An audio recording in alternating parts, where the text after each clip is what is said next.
He does take a pick back, but Captain is so fast to trade. And the trading has been on point for Bait, and that was one of the good caveats we gave them that series against Nine, was just the overall spacing between the players and peeking off of one another. Out there, Hunt just gets deleted from the Palace player, and then all of that pressure towards Jacob at the back of triple, when the players rotating in from spawn, they just get annihilated. Comfortable pistol victory coming through for Bait. Indeed it is. Good start, good stance, confident stuff, posted up, Bleed or not be up to force the issue down here. I want to get those rifles out as soon as possible because that might be one of their key opportunities here. They need to establish confidence against the Bait side. That may be the only course of victory. Now, Bait just know that Mirage is a very strong map for us. We pick it a lot. We know that Bleed have looked quite uncomfortable on it recently. I'm thinking back to that opening matchup against Eyeballers last week. They managed just 6 rounds versus the Swedes on this map. Alex is clearing out the majority of the anti-eco pistols in the short area, and that means that they can take abs pretty easily. Yeah, mid stacks in on the CT side. MPL, Mac 10's going to start to farm cash. Not much will get gained out from these pistol players. Not to be too surprising about it. 2-0 start for Bait. Rifles will now be inbound for Bleed.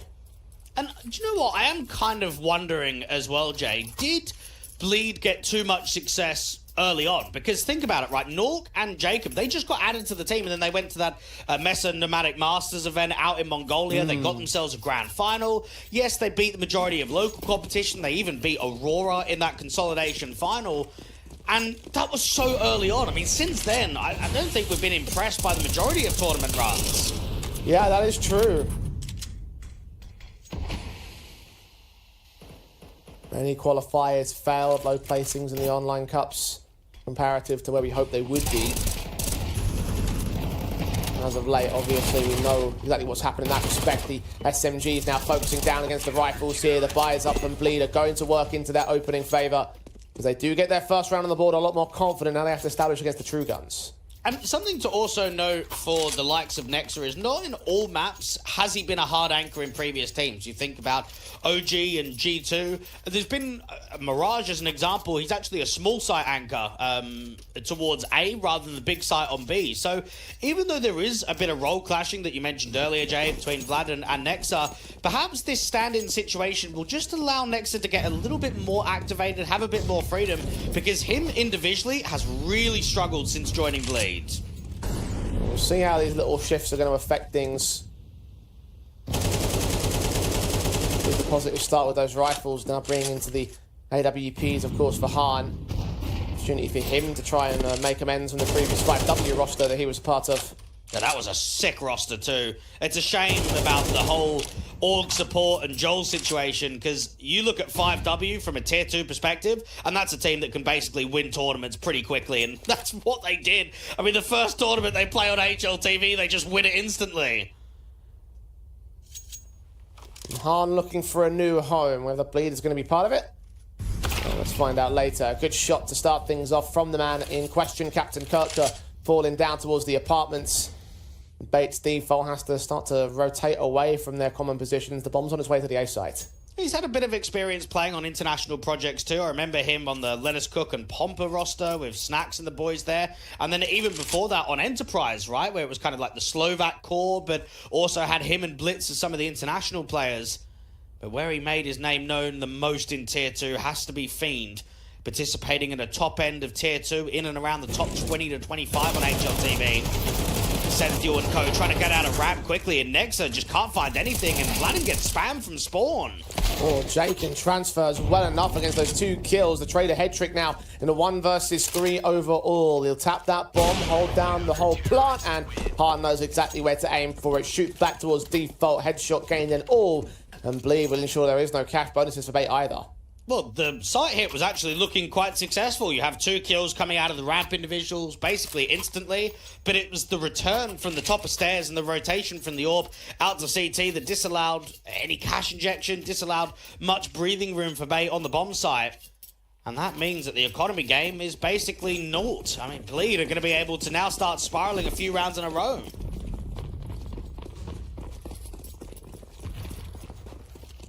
Yeah, lead should get gained by the CT forces. Whether the Steagle of MPL or Headrick can try and take any casualties that turn some damage, or maybe try and get into this B bomb site. A headshot onto Hampus or Vlad, and Mate will send them in for the execution, but they're not offering up those opportunities, and Bait don't want to overextend. Those HEs down on MPL. And Bait moves the unit out of the apartments. And you go on HLTV, go and have a look at this match page, Jay. It says there's just a single head-to-head in recent history. Back about August time, a best of one. Not that long ago. Okay, a few weeks. What about the previous cores? Now, I know Bleed have made some changes with some of the standings and what have you, but a lot of best of threes have actually gone the way of the international squad. They had a 2-0 back in April. They had a 2-1 also in April. They had a 2-0 in June. The only series that's gone the way of Bait was in May, which was a 2-0. So a lot of the time with the head-to-heads between these two organizations, it's been really comfortable series. It's sort of one-sided score lines, not much back and forth, hardly any of them going to a third map decider. So I wonder stylistically, has Hampus got a bit of a read on what he can expect from Bait? And given the fact that he's the holdover from those previous scores, you'd imagine he'd have a game plan in mind. But how will the new pieces play into that game plan is the question on my mind here. It's all great talking about the organization's history and how the previous rosters have done, but as you said before, it is a brand new core with the stand-ins. Rifles will get brought in by the Bait side as they have lost their lead, and they'll try and recontest the Bleed advantage. AWP will not be available for the T's. The AK sits on Hampus as well. Early mid-control trying to get established for the veteran of Jacob here. Not seeing anything early from Bait. They are stacked up towards what seems to be an A here. And start moving a few pieces around because of it. Han can try and back up the top comp player of Nexa. Very quick out of A. Galil providing cover and the smokes to connect jungle and stairs. ZT's completely opened up, and no one's rotating into that position here for the Bleed side. Instead, Han, great shot through the smoke onto the wallbang. Headrick picked up. Plant will be secured here for Bait, but again, they're down by a man. Trying to come in quickly from Spawn. Vladim's being protected by the AWP watching the cross. HE doing damage for Captain Kirka. Flash forward, engagement not connecting. Alex needs to the responsive, but Nexa comes up with two of his own. Trades back with Vladim's support now with a 2 versus 4. Bait being flanked as well. Hampus in against MPL, and the last man of Ascenthiel will get worn down out of the palace entrance. Not much that they could do towards that Bleed. Very confident retake. And this has got to be a Bleed side going into this best of 3 off of pure vibes, right? I mean, calling from the fly and trying to set up Vladin and Han the best that you can, but when you come into a series where you're literally playing one of the best teams in Tier 2 with a double stand-in in an 0-1 position, but you can't put pressure on yourself, can you? Because if you do, that's where you just lose. That's where you're just going to get overwhelmed. And as of right now, the retakes are looking pretty good. We're seeing some nice multi-frags. Nexa in particular gets two kills in that last round. And Bait are yet to end this round streak of 3 in a row.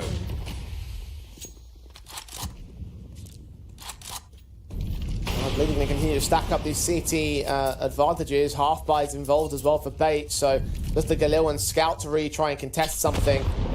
The Eagles are also back for MPL. We didn't find much success out of the apartments play. Alex will find a kill on Hampus to kick things off. Low HP against the man, but no trades available for Bleed in this respect.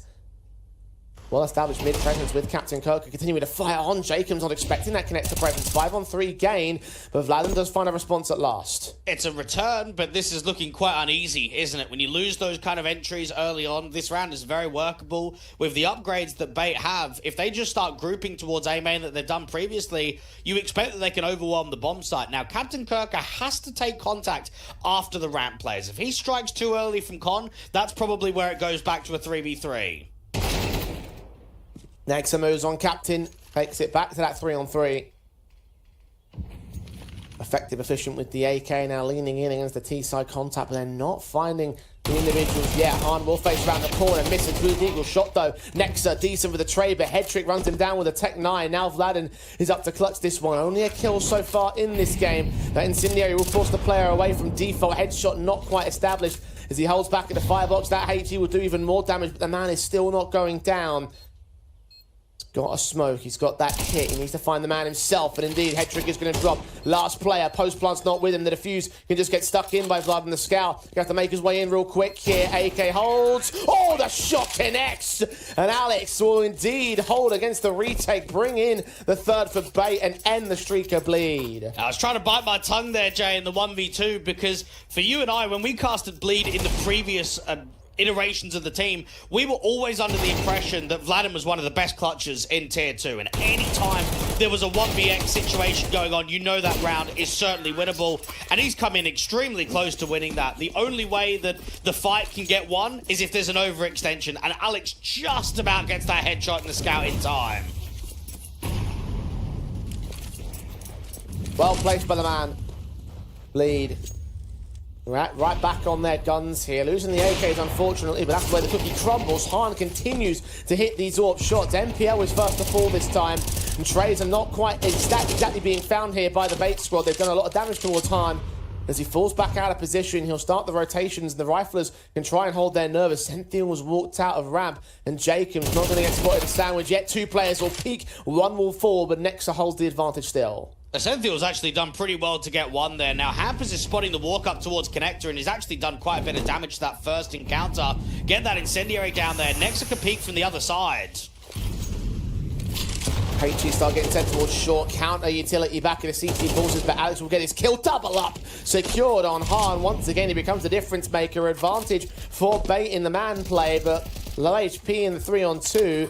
Spam damage doing even more here by the Bleed cam. They have to be wary about their economy game, though. Do they want to go for this retake? Doesn't seem like it. I tell you, Bait actually look quite uncomfortable right now, and the only way they've won that round is that Alex has had a mad one. So not only has he won the previous clutch up against Vladen that's sticking the defuse, but he has come out there in top con and just hit two insane shots as an entry. Maybe Bait have to be a bit more reliant on the individuals to get themselves out of trouble. I'm not sold on them taking their map pick right now. I want to see more stability, and I want to see overall more success in the opening man department. We've seen a lot of rounds in which Bleed are always getting the opener, and there's not really trades available. All squared up as a result of their efforts, though. They can still take us to a 4-piece game. Money is actually still pretty good. I mean, Hahn, I was just thinking, is he going to be able to get the AWP? But Jacob and himself have got enough cash. Jacob will end up dropping him. Look how accurate that shot was to start off the round for Hahn. You want to get the AWP out on him as much as possible. They will establish their full set of weapons. 2 kits in play for Vladen and Hampus. Bait continuing to face resistance. Can Hahn open things up? Not with that smoke in the way. He will fire away and reveal the fact that they have got that confident buy set in. Bait trying to find their positions as standard. Underpass and apartments established. Mid-control starting to get taken. The Bleeds have been very hard-heading when it comes to defending that sort of A-ramp and palace position in previous rounds. Hampus was able to do a lot of damage from short towards Connector in the last, and this is a bit more passive. You've got Jacob with an info play, Nexa waiting for the walkout, a bit of an off angle to deal with the ramp individuals. No one is really holding window directly. You've got Hahn in a deep angle, almost towards market, watching Murder Hole. The blind spot the Nexa's going to have to account for soon enough. M4 will consider the swing. Taps are coming in from Connector now. They will reveal the fact that they are going to walk their way into the A-bomb site. 2 CTs to defend. One has pushed Palace. Next can hear those footsteps. He will get just mowed through immediately by Alex here. The AWP of the CT side, hoping that they start overextensions and MPL to preserve themselves at the murder hole. Finds Vlad, and Alex gets another kill on Hahn as well. And this round has completely collapsed for the CT side. Even Jacob picked up by Headrick. Couldn't deny the bomb plant. Will not find much presence on the site itself. Hampus looking for exits. This round is won, and the lead as well for Bait. Mate, Alex looks unreal right now. Yes. He's playing to a seriously high level. Constant raw impact from him with these entries, and Hampus should not have much room to be able to save here. He might just be able to work a timing where he's not being seen, but back and forth from the spawn player of Essential, checking the backstab. His teammates should be able to get the kill of Alex. Make it a 3-peat, come on. Nope, he's running into it with his knife balled out, so that's a bit unfortunate. Regardless, that is still a very sick round from him individually, and you are right, like he is doing miraculous work right now for the Bait side. And he's not even usually the player to watch out for on Mirage. I would say it's MPL is kind of the trading man, always good in late round situations. Even the AWPer of Headrick, I think he's been fairly quiet on the T side, hasn't had the AWP in his hands that often. And it's just Alex to take over right now. By virtue of his efforts again, Bait are going to be able to find the advantage. You need to find a way to shut him down or counteract in some other fashion. A couple of rifles will be held together. A dropped M4 for Jacob. Hampus can get him with that AK. Bit of a stack over towards the A bomb site here that Bait are running into rather quickly. Flash blind, Sentinel is going to get picked up. Hampus can't recover that rifle, but still turns into the secondary AK. Deagle shots from Hahn. Headrick finally gets responsive, and out of sandwich they can get overwhelmed, but Hampus continues to sprays. The Glocks will come forward for NPL, but he will not find the kills for it. Jacob takes him back, and Bleed can respond to 5 apiece. Now, there's two ways of looking at it. The first one is that Bleed have basically gambled that A site completely on the eco, so you can give them credit there. Also, for Bait, they've been very default heavy for the majority of this first half, and the first time that they're up against an anti-eco, they go in for a set piece. They don't try and search, they don't try and slow the round down. So anytime you go in for those quicker execs, you do open yourself up for that chance of being reset if you do run into the gamble, and that's exactly what happened in the last.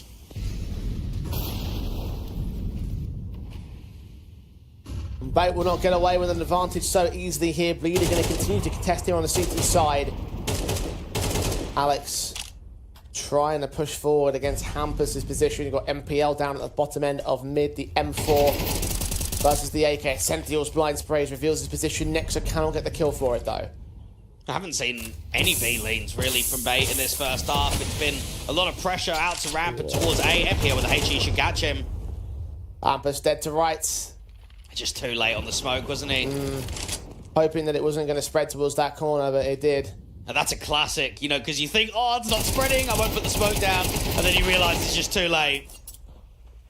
It's too late for Jacob to get himself out of connector as well. Got that trade on Alex, stuck around for more. Didn't have much avenue of escape. The advantage gets regained by Bait, and they start to form up here towards the apartments under pass rotations. The bomb on its way in. Only got Hahn to defend. The AWP in at the apartments entrance. They're playing double duty towards shore. Not sure exactly where to look. We'll smoke down the bomb site and now see what's going on. Captain Kirker is going to get picked up. He falls out of position. And the secondary rifle is here. The AK on Vladen. HG starting against Sentinel. Will catch a Sentinel on Nexus path. Vladen takes a trade. MPL with 2. And now has to go back for the bomb. Has to plant it. A 1v1 against Nexa. And knows that Nexa is the A-site player, so where's he going to reposition to? Market short, backstabbing the apartments, all question marks right now. And short is the option taken as MPL starts to clear out the market. He's got 4 kills in this round. He's on for the ace. It's AK versus AK. And backs are turned towards the other. The CT now on the bomb site. Kit's on Nexa as well, so time will be a question mark for MPL. He hasn't got a smoke though. Leaning up to check out the back of van, making noise now. That's information to get gained by MPL. HG sent, spotted. Nexa taps that bomb. MPL holding for his pick. He does lose his life. And I think Nexa's just got that kill in time to hold the round together for Bleed. No, he hasn't. Bait have done enough. MPL's done enough. They have 6. It's a sick round for MPL. He's been able to clothesline the B players. You've got Hahn and Vladen that's put up a decent defense already. They're stalling for time. They're doing damage between them. And then he just comes in, deletes both of them, gets that bomb down, slow plays the round out. And for Bait, I mean, even though they won pistol and anti-eco, it was a slow start from them. They looked quite uneasy. They weren't getting the strong rifle rounds through. But this little sort of 4 out of the last 5, I've been well impressed with what I'm seeing.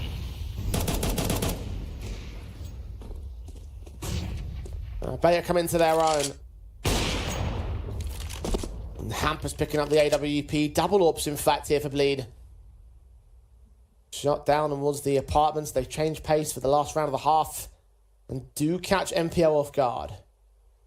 Yeah, this is a change-up for Bait where they try and put some early pressure in the apartments. They get cancelled. They should know that there is a double AWP, though. Anytime Hampus has got a kill with the AWP, you're thinking, okay, there's got to be Hahn somewhere else.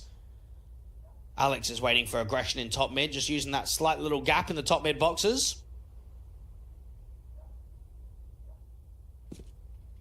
Well, they'll know there's a secondary AWP, but the question on their mind is where. Well, it's got to be A somewhere, because there's no way they would play one apps and one short. Well, that much is obvious, but again, the question is exactly where is Hahn holding from? Now he's been seen. And it's been revealed as well, those AWP's positions, so they know that it's close quarters. They might be able to stack around it. M4, Jacob, meanwhile, trying to engage against the player here at the Palace entrance. Hahn's AWP landing no scopes finally gets overwhelmed as Headrick and Alex can trade to a 3 versus 3. Headrick will double up towards Vladen, and Nexa still back here. Ram can take one pick out. Close quarters against Headrick, low HP, but he still wins the fight. A triple in the round now. Hahn has got to clutch it with an AWP, is lonesome. Versus 2 now, and leaning in is the Galil from range. A burst forward from Headrick makes it a quadra, and Bait will have a 7-5 at the turn of the half. Just felt as if Bleed lacked a little bit of that quality in the first half, and that's understandable with a double stand-in today. That round should have been closed. I mean, you've got an opening pick from Hampus, you've got 3 players on A, you've got the right setup, and instead you're just losing a lot of fights. There's kills coming through from the T side pretty quickly. And Jacob had the call that there was 1 Palace and 3 Con, but they just can't do anything about it. And that's been a good first half from Bait, and a good pace setter, because even their Anubis, I would say, is pretty good. I actually reckon, in recent form, Bait's Anubis is better than Bleed. So if you can put in a good shift in the second half, if you can give yourself a good scoreline, put pressure on the international team, that's probably where you can start shaping up a 2-0 potential. Well, we weren't shocked that Anubis was the pick of the Bleed side, so having that in their back pocket is always an encouraging thing for them. Yeah, I want to work towards what that core has had, although with that being said, I know that Anubis has been lost 5 times in a row recently. So do you want to retract that statement, Jay? I mean, it's like, you know, it's one of those things where you try and counterbalance it. I know that historically, like, Bleed obviously have done well on this map up, and again, that question mark is always thrown into the mix that, you know, the Bleed side have got new standings today, so that might not necessarily... you know, that might, of course, be another spanner into the works for them. But again, we looked at the veto process and weren't shocked that Anubis is coming up next. Bait, however, leading the charge here on Mirage. 2 rounds ahead of the Bleed side. The pistol could make up that difference, but the concerns are in the rifles. Let's see what we've got. USPs, no upgrades in the CT side. I see a P250 for Hahn, and that's about it. Now, only 4 wins and 5 losses for Bleed since adding Nexa into the team. And there's only a single map in the pool that's got actually a 50% win rate. Now, that feels insane, right? Every other map for Bleed is lower than that. Times have been difficult, but let's see what this second half is made out. Quick, into the A bomb site from a split up from Con and from Rap.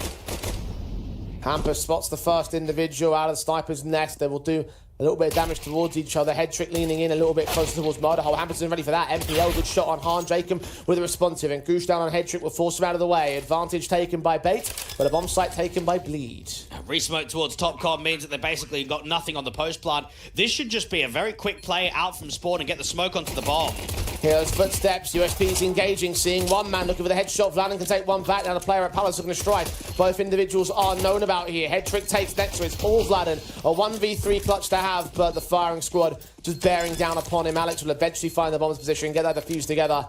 And Bait will take an all-important pistol. That's another one there for Bleed, where they've got themselves in a good position. They've been able to put pressure out from window, get that bomb down, but just not really do anything on the post plant. It doesn't help that they don't have any space. They've kind of got the top con and jungle, but they haven't been able to fight in the disadvantage of that 3v4 successfully against the players out from spawn. Bleed will look to force buy, but honestly, I am convinced that if you lose round 14, you've just lost this first map. It's going to be, what, a 5-10 deficit? I'm not buying it. This force buy has to be won. Headrick and Alex going to get those first couple of kills immediately in the mid-challenges. 2 for 1, the responsive generated by Vladen. Hampus can also follow suit on Captain Kirk for outside of ramp, and Vladen's going to double up. So Alex has picked up. Advantage will be taken back by Bleed here. It looked as if Alex tried to smoke himself in window and just caught it on the lip, so didn't actually have that security of moving away. Ascentio is alone on B. MPL's making the backstab. This is actually incredibly tough for the SMG on B. I mean, can Ascentio get 2? Maybe, but I'm not convinced about it. They need to apply the brakes. That's where the backstab of MPL can come into effect, but they're going to go whole hog, it seems. Hampus, the most weakened element, jumping first. The Sentinel gets one of those kills, but not the second. Rifle upgrades established by MPL. Bomb tapped once here by the Bleed side. It's coming in real quick towards short. Does not see the player back at bench. Bladen will not be revealed either. Timing isn't good to spot. Now the engagement of the AK will work as Jacob picks up MPL and Bleed will answer back. That's an all-important force by victory coming through for Bleed. They needed that one. Bait got themselves off to a good start, but just lost quite a bit out from mid from those opening challenges. And now for Bleed, you force the double eco on your opposition. You're going to see pistol and armor for basically the majority of players. And this force by, I mean, it's going to be rough to work. I don't know. I mean, Headrick's on the scout, but this could be Bleed tying up at 8-8, or should be tying up, really. Minus another counter-force steal from the Bait side. That should be, as you say, all squared up. And isn't that insane that you lose the anti-force by, you're up 10-5, map's basically done. You go the other way of it, and it's 8-8. I mean, that just is, it tells you those round 2 breaks, mate, they can win and lose you maps, and even series to that extent. And the snowball effect is real.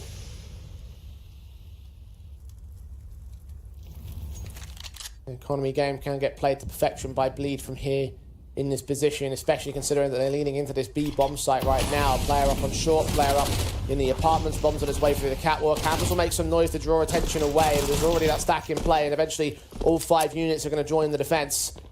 But it's all a ruse. Noise being made to an actual execution in towards this B bomb site. But Alex will try to get back here towards market spot. 2 players crossing. Find Jacob for the kill at mid-range. Long-range fights will be a bit more of a concern. With that being said, though, Nex is tagged to 8. This round may still be on here for Bait, especially as Headrick lands on Nexa. Vladan's got to respond, but the bomb will get planted. And they've got a big flank in the apartments, and there is a big sort of opportunity here for MPL to try and, at least if enough distractions being pulled from market to set up this round victory. And one player's going to start watching it. That man is Vladan. Hampus got tagged by the scout player, though, doing more damage, and timing may be everything right here. They'll swing in. Captain Kirk will get picked up. A Sentinel's going to get faced in a pond. 5-7 will strike back from the apartments, but Harden's going to hold his nerve. So crisis averted here for Bleed. Bait were on the precipice of trying to steal one, but they will not be successful here.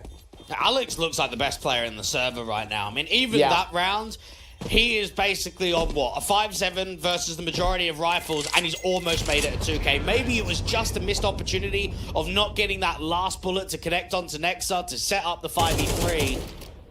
A very tight round. Even the backstab in the apartments is kind of being watched on that contact, so there isn't that element of surprise. Bleed can be very happy with the start of this second half because they're giving the fight back to Bait. Indeed they are. Alex might not be the top fragger in the server, but his impact cannot be understated. Bait. 1 round still to the good, but that should be equalised here. We have got the ecos inbound for them. The scout will stay in for Headrick, who is the top fragger. And the best weapon in this one. You wonder if the scout is going to find anything at all.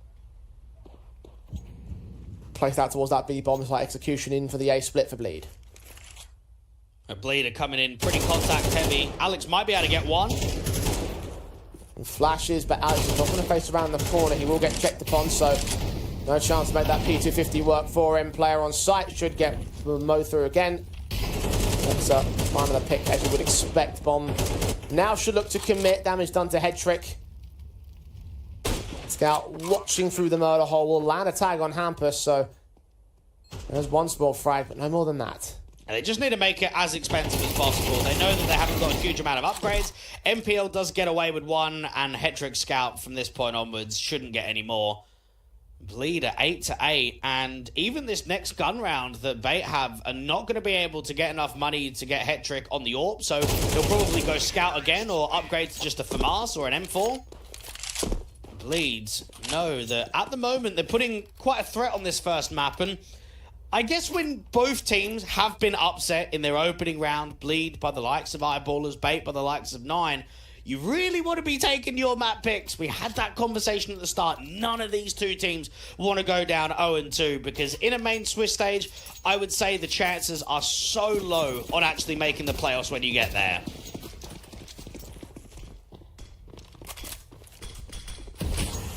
An important series. I mentioned at the start of the day for both of these sides. These will be happy to be back in an equal position to the bait camp, but now they have to try and take an advantage over them. Rifles, of course, leaving very little in the savings, so they can continue to work a bit of an opportunity in the streak and work an advantage over bait for what I think will be the third time so far in this game.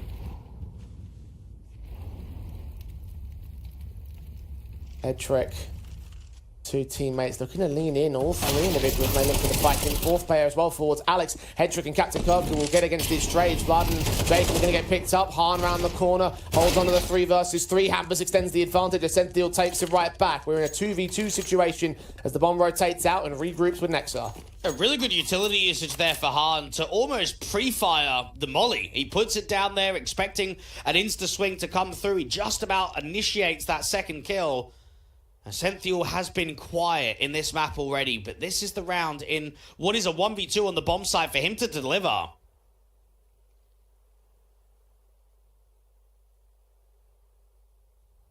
Trying to find an angle, but not sure where to look.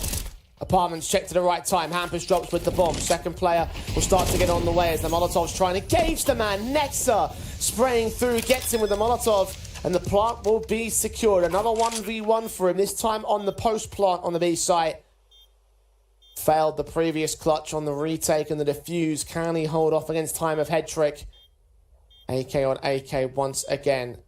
CT side player coming in from short. Next, we're expecting him to come in from market, but he will be in a position where he can watch and spot the angle. But Headrick lines up the spray much better, much more well placed. He will win a 1v1 and Bait will win the lead. There's been quite a few clutches being presented over the course of this first map, hasn't there? And it does actually make me kind of ponder at the moment on who's been the better team in clutches. I think it feels like Bait have been able to win more of these tight 1vx's. And that's only going to hamper the whole lead opportunity. I mean, you're kind of clawing back to get into an 8-8, but then as soon as you have that chance of pushing for the lead and maybe getting up to double digits first, it's been given to Bait. Now, the money isn't great because only one was alive, so while you've got an AK and you've got 2 M4s, you've also got the limitation of the MP9 for the captain and the FAMAS. Good shot from Headrick to start. MPL going to follow it up. Sick to start things off in mid-control. Vladan's going to find a trade back, but him and Jacob are both tagged up. As Jacob falls, Vladan will follow him quickly to the grave. And Nexa is the last man that remains. Bait have just cleaned house in the follow-up round. Confidence established by the CT forces. Bomb not seen yet, but I don't think it will be required. This is an impossible clutch for Nexa to take. I think MPL was on about 4 or 5 kills going into round 7 or so in the first half. He had quite a slow beginning, but now come where the money is getting involved and we're getting more consistent gun rounds, he's come into his own. We know that MPL is easily the best rifler on Bait. You've got him and Headrick, that's normally that powerful duo, and then maybe the captain or Alex to help in as that third player. It's been Alex in the first half and MPL and Headrick. Nexa just about spots the SMG, but he's basically going to get taken out. That's a clean gun round, isn't it? You have the fight from window, from short, from con. They just dismantled the default in mids. Picked to pieces by Bait as they have found their confidence. The start of the match may have looked a little bit rough for them, but guys like Alex have continued to find impact. Headrick, of course, 20 kills, leading the frag charge.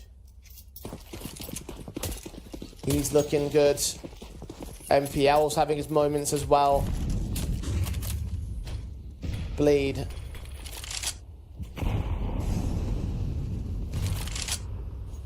Got 2 AKs, hero weapons in this one of which just got mowed through immediately by Alex this time. We've seen Bleed consistently get off to good starts in both of these halves. They had the 4-2 in the first and they had the 3-1 in the second. My concern is, what about when we get deeper into the halves? What about when we get into more consistent rifle rounds? Because that's where Bait have given us that quality.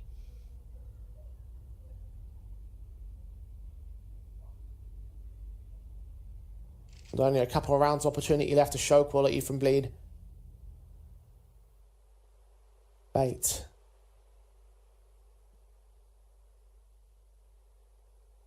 Found this man advantage. Harness found the AK, so they'll try and use it to establish something. Hampus trying to find the opening kill here over in the apartments with Nexus extra support.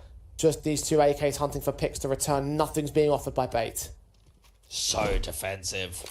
And this is how you've got to treat these gun rounds when there's a few upgrades, maybe a hero here or there. You don't want to give chances to bleed. Hampus trying to lean in. Essential's watching Alex. So he finds him on the lineup. He got caught off guard, but still finding his triple. Essential with one of his own. Hampus can return that man, but it is so quickly responded to by MPL. Nothing for the heroes. Nothing for Bleed in that round. With Jacob buying up so heavily as well towards those two weapons. He'll be down to a Deagle for the follow-up rifles, and Bleed just can't afford to have these weaknesses. They are a couple rounds away from conceding Mirage. It just felt underwhelming that last round, didn't it? Lose the opening pick from Jacob basically straight away. And then even that, how is Alex not being punished? He's not even looking at top mid. He's looking gone. And still caught Bleed off. 3 AKs and a Galil. Jacob first man out of ramp as they make their way into the A bomb site, running right into the orb. No flash or smoke to that cross. Instant kill for Headrick. Not much contest there. The M4 now of Captain Kirker on site. Lowest frag. It doesn't matter. Hans fragged out. Fladden's going to get picked up by Alex behind him. 5-on-2 situation. Hambers will find one trade. There's so many more for him and Nexus to gain, and the bomb's been dropped. Flank in from MPL will also convert upon Nexus addition. Hampus now all alone. Will fight back to the back line, so there's 3 more CTs to gain. Now, this is just never going to happen. Breakage of the smoke, actually deeper HE. Hampus is going to try and work around it, but this is basically a done deal. This is a 13-8 scoreline once they get to the 12, because the money's just going to be wrecked.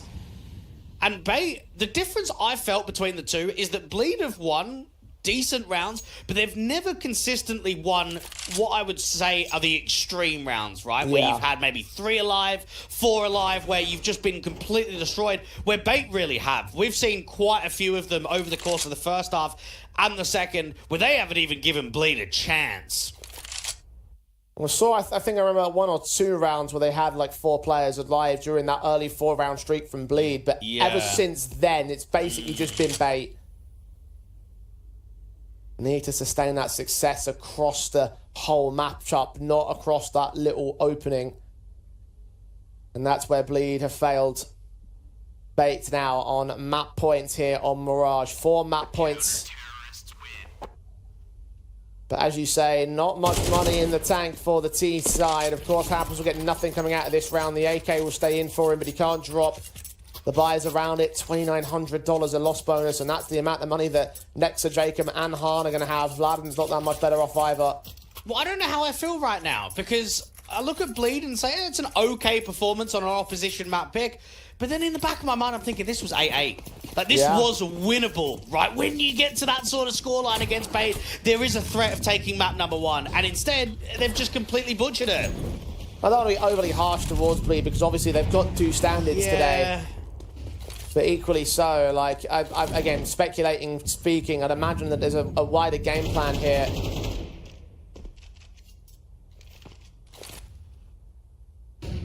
At least they've got Anubis in the next map. At least they've got that confident pick. Unfortunately, though, it feels like confidence is lacking as MPL just sneaks in from behind the apartments players. Han and Vladen put their fists through their desks, surely. They get picked up on timing, no chance to contest. 5-on-3 with no damage done to the CT side. MPL might get flanked out here, no. Continues to hold his triple as Alex supports against Jacob. And Nexa is alone for the impossible clutch for the umpteenth time in this game. A 1v4 with a Deagle in hand. And 13-8 is all but guaranteed for Bait. And Nexa gets away with 1, but players are swarming. MPL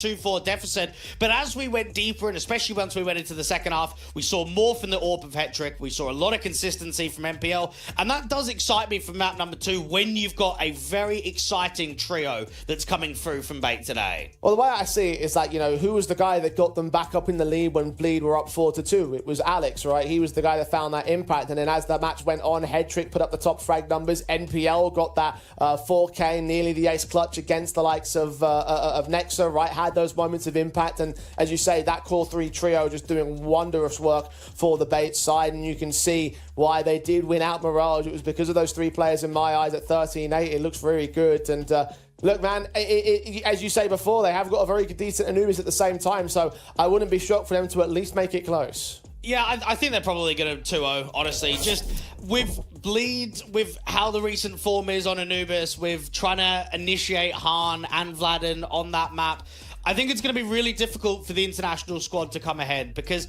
while they contested both the early halves, they weren't really able to do much when the consistent gun rounds came in. Yeah, it's not going to be an easy task for Bleed. We said that from the outset. The 2 stand-ins, unfortunately, unable to enable the boys over on the Bleed side, but they do head to that Anubis. It might be 5 rounds lost in a row, but still a very good win rate for them in the last few months. Let's see if we're going to get more of the green and less of the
players for the bait side. Like, again, you mentioned MPL, Headrick, and Alex, that core three. I'm relying on them heavily to see if they can find even more impact in map 2.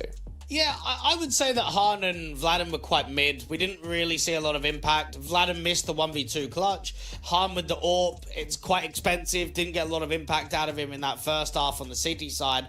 And then you put threat basically on the core three to say, okay, Jacob, Nexa, and Hampus, you guys need to perform. You're looking at an IGL, you're looking at a big site anchor and a star player. Like, you don't really have the pieces to generate a lot of impact out of those 3 players. So you need to be more reliant, really, on someone like Han to say, mate, you're going to have to perform to a decent level. Vlad, and you too. If we're getting a bit of an average performance, we're just not going to have enough to beat a squad like Bay. And certainly you could come from the angle of like, well, listen, Han obviously looking to get into a new team, obviously want to bounce back from the 5W situation. Vladim wants to get back into the team here on Bleed, because when we had him in the squad, I think he was actually a very proficient player when he was like a permanent fixture of this Bleed team. Unfortunately, circumstance didn't call for him. And, you know, I mean, now's probably a good time to discuss that, actually, because you mentioned as well, or we mentioned during the pre-match that, you know, the role clash from Vladim and Nexa. Has that really helped Vladim too much here in his match? I don't know, like, Vladim's got all of his same spots as he did previously. It was only Nexa that got moved around a little bit, so maybe more sample size will give us a bit of a tell, but it reminds me of similar to the position of Nork, actually, when he got replaced by Device on NIP. I know that's a very different extreme, but it's that he was doing quite well. Vladim was a good player on the Bleed organization, he was performing well, but then you get Nexa as an opportunity, and it's an immediate upgrade. It's a much more experienced player, it's someone that's worked with Kassad in the past, so it's like, Vladim, sorry mate, you're gonna have to go. And now with a second opportunity coming, mate, this could be his chance to get back in, and this could be a chance to really show what he was able to do previously. Well, look, he's gonna have to do very good things on this Anubis. Again, we've seen it from Bleed in the past iterations of Bleed that he's been on it, and it has been a good map for them historically, but I'm looking at that 5-map losing streak, and considering the form that Bleed are in at the moment, the standing situation obviously not going to help out the team formation and the losses that they've taken. Yes, they have been against some tier 1 squads like Cloud9 twice over, but you also think about the mention during the RMR run. He lost out to Eklot during the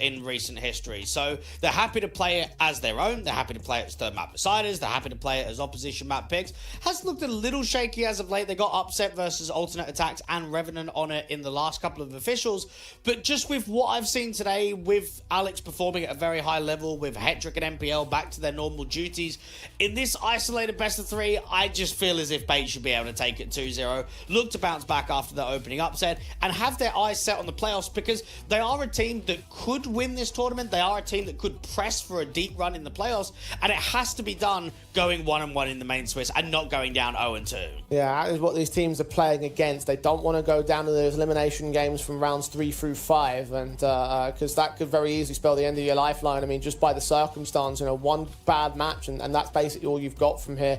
So you need to get the victory on the board, and we said before,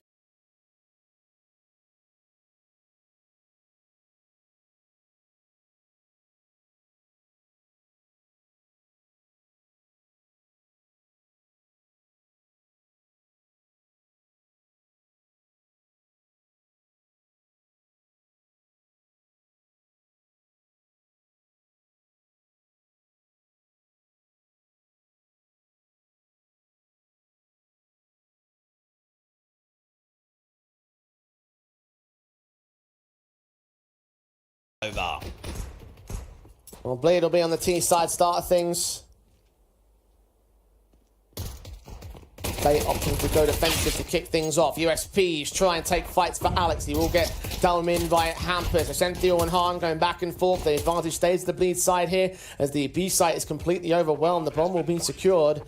MPL, Headrick and Captain Kirk. That core 3 again, taking Jacob down to a 3 versus 3 if they try to set up for the retake. They've got a bit of a wraparound coming in from Han, late in from CT. He can start the backstab towards Temple. This could actually be the time stalling play that sets up the rounds. Good kill from Nexa's. MPL does get picked up. USB of Headrick strikes back towards 1. Needs to get the second kill pretty quickly, but Nexa holds his nerve. And now Captain Kirker faces it against him, but the Glocks miss out. So does the USP. Frag back, but out of time. No kits in play for him. He'll try and look for the last player on the site, but he's dead out of it at this stage. Just for the exit pick. Nothing more than that. Pistol will be won out by Bleed. Just so much time stalling off of a lack of information there for Bait. They don't quite get those kills immediately against the electric players. They struggle to drop Nexa, and then they're thinking that it's probably a triple electric setup. So look to clear out the water, the canal sort of area, and then Captain Kirker realizes, yep, he's not here. Basically done deal. Good start there from Bleed.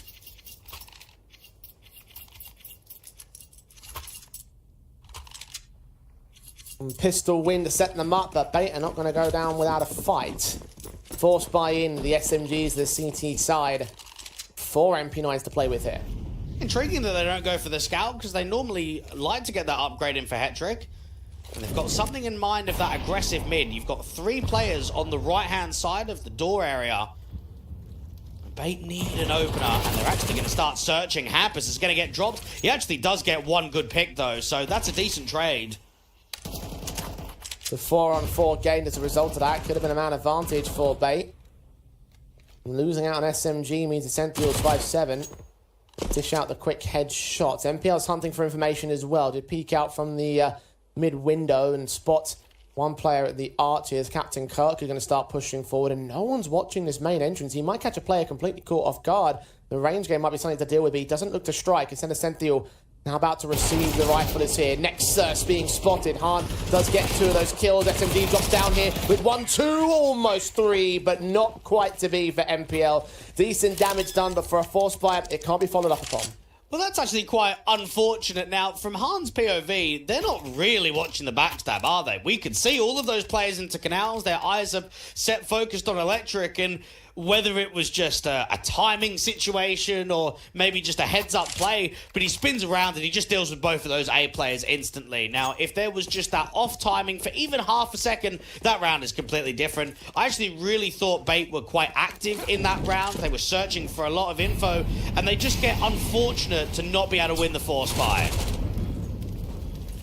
Hampus has taken his MAC 10 in against the likes of Headrick, kill found. They've got a hero M4 here for MPL here. What can he find in this temple entrance of mid? The Deagles still be out with 5-7s and all, so it's much more heavier starting to buy. Damage to be done here. This Deagle can actually find itself a pick. No, Captain Kirk are missing.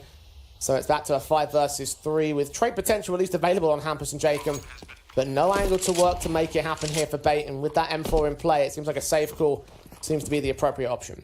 They just can't catch a break, can they? They're going for the hero M4, it's spamming, and it nearly gets 2 kills. I mean, Hampus and Jacob sponge so much of that damage, but don't get dropped through camera. And then you've got another Deagle player, a captain, that you're saying, okay, maybe he gets 1, potentially 2 from heaven, and he just gets nothing. Bleed have been able to work this start to 3 rounds in a row. MPL can save the M4 into the next. So it's not as if they're wasting that upgrade, it's just that there's a lot more opportunity than what actually got gained. Even if they got one of those kills, where I think when he expends plus the 3 casualties from the previous round there, that the economy would be harmed by Bleed. But not to be in the end. Actually, they do find one of them. Vladen taken down by Alex, and MAC 10, unfortunately. It's not the full rifle that they would have hoped for. But at least they can keep that hurt up on the Bleed side. Drop weapons will come in as Han may even have the AWP out early. Indeed, he invests into the big green gun as Bait invest into the full set of rifles. And we mentioned earlier that Bleed are currently on a 6 best-of-3 losing streak, and quite a lot of those teams, I would say, Jay, are out of the ordinary. One of them being Eyeballers, another one being Eklot. Both of those squads, Bleed should be beating quite comfortably. Now, they had had some tough losses as well, going up against teams like 3D Max and Sangle and GamerLegion. Going up against Bait, I wonder how things change this time around. That aggro play towards A main only warrants an opening kill for a 1-for-1. And Sentinel might find a secondary node. Jason's ready for him. Pulls out utility. Alex struggles to get the kill and has to fall back out of position. With MPO in the back lines, they can hold out that main entrance.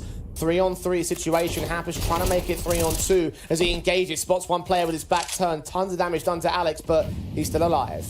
You're getting a lot of movement right now from both squads. You're getting a lot of good timings, good pressure from Hampus out towards main to try and drop that electrical glyph player. Now, while all this distraction's happening, they are walking mid with the bomb. This could get dropped in the open, but instead, it goes the other direction and Vladen gets the kill. You know where the bomb is, but unfortunately, they're just isolated from each other here. Headrick and Alex. And Alex gets picked up by Hampus eventually. A 1v3 for this final M4. Vladen's easily tradable. Hampus let us so. Han's AWP's lurking. And the plant will be secured here for the T-side line. Maybe might catch that man off guard looking the wrong way. Unfortunately, he's back at the stairs, so no angle offered up. And Headrick just hunting for an exit frag at this point, and don't think the retake is on the table. Nah, look for exits, make it slightly more expensive. Now, they know that the economy is getting close to being almost a double eco. And keep chipping away, keep getting players to drop. And this has been a really competitive start to the map, even if the scoreline doesn't show it. And there's that exit on Hampus. I'm going to close in with the AWP, though.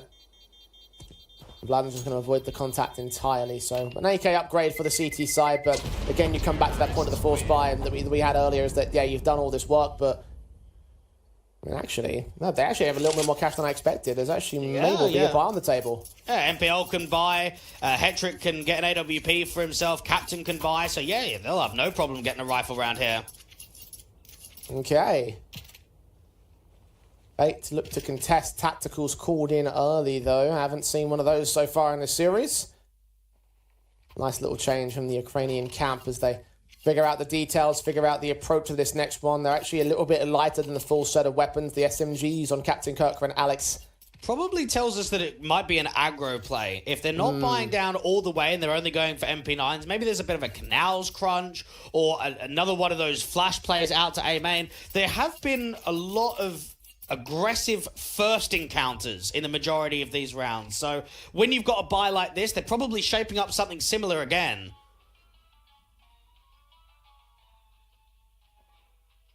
Headrick will opt not to drop the weapon towards the Senthil, so just that upgrade 5-7 for the man. And see what Bait can do to set up damage against Bleed. I mean, at this point, damage is the most realistic goal to hit. And you focus on the next one in terms of the follow-ups and the attempted reset. I don't know, this round is so winnable, right? Anytime you've got double rifles and double SMGs, man, you're not looking for damage, you're looking to win the rounds. We'll have the better basis of a full buy in the next round, irrespective of the outcome of this one. So Bait, whatever they get out of this round, could be a positive, and Alex will start things off on the positive note. Nexa picked up, AK upgrade coming in as well. The captain's being forced away from camera now. Double A. Now, this is something that we haven't seen previously, and Alex has got a good timing on the edge of that electric smoke. Spotting Han, trying to pull out utility, his hand just peeking back out of the right-hand side of the arches, so that's 2 kills for no trades. All at the hands of Alex. 3 players of Bleed now grouping or attempting to group up towards mid. The Lurker's got to go back for the bomb. As Hamper starts his walkout, NPL is the man to hold defensive here in mid. Passive angles and all shadow advantage. Hampus goes down. Yeah, this for Bleed now might just be a save. I mean, Jacob is still aggressing out towards Temple, gets away with 1 kill, but gets dinked in the process. 12 HP for the rest of the round for him. Vladen may have to be the heavy lifter. Jacob's trying to be a major thorn on the side, but Essential picks up the 5-7 tick, and now Bait have all but looked in the round. Just this bomb to go down on the A bomb site, attempt to do so at least. 3 AKs to contend with on his own part, though. The 4th man of Captain Kirker may well be on for the 4th upgrade, as this player's going to full close position here on the A site. Swing through, kill for Headrick, there he goes. And indeed, Bates will win their first. And this is where you need to start generating a round streak. You know that the economy is going to be light and getting close to a reset for Bleed, and you've been able to pick up 4 AKs and can get the AWP out. This is sort of the perfect situation to just put maybe 4, 5 rounds up in a row and just start steamrolling ahead. Now, one aspect with the MP9 that Alex did a very good job at is just hard strafing. That's what you can do with that with that MP9, I should say, is just hard A, hard D, give yourself that first fight. And I like that he challenged even more, knew that he could have got more out of that round, because even Headrick is trying to shape up for more damage towards that area of the map. A fantastic one-bar combo on the early port of this round as well. The AWP, a bit of a awkward tag through the wall bang. It did connect on Han with the HE damage done as well. He's on 6 points of health on this AWP. Such a key weapon to lose control of so early on, but Vladen does answer back. A kill found on Captain Kirker. MPL's looking for the trainers. He's out there at water somewhere. Puts that smoke down to suppress any further aggression from Bleed. Just walking mid on the contact. Alex getting on the other side of that molly. HE should be a kill. Good utility usage there from Bates. Alex was trapped in the open. Could have seen a secondary swing from Bleed, but no one was in position to do so. 4 on 4, major HP advantage for Bleed. For Bait, I should say. continuing to work against the bleed side. Good read. They've already rotated the AWP out to the beach, so he can get up to heaven to fight against this A split. Headrick and MPL on the A defensive. You've also got Essential closing in. Alex closing out the backstabs, hearing footsteps, could catch the bomb carrier. Indeed he does. Another thorn in the side of the T side as Vladim's going to be left isolated. Jacob will pick up a trade back on Headrick, but MPL lands a responsive double up, not quite secured. But Hampus and Vladen both on less than half HP. Swing of Essential coming from camera. Vladen will just take the bomb plant in, but no more will be found by Bleed in this one. The retake is successful, and Bait will have their seconds. They play some really good CS. I mean, that one for Bait, yes, they've done a lot of opening damage, but they've actually lost the first fight. So they've got a bit more intent on fighting against Nexa.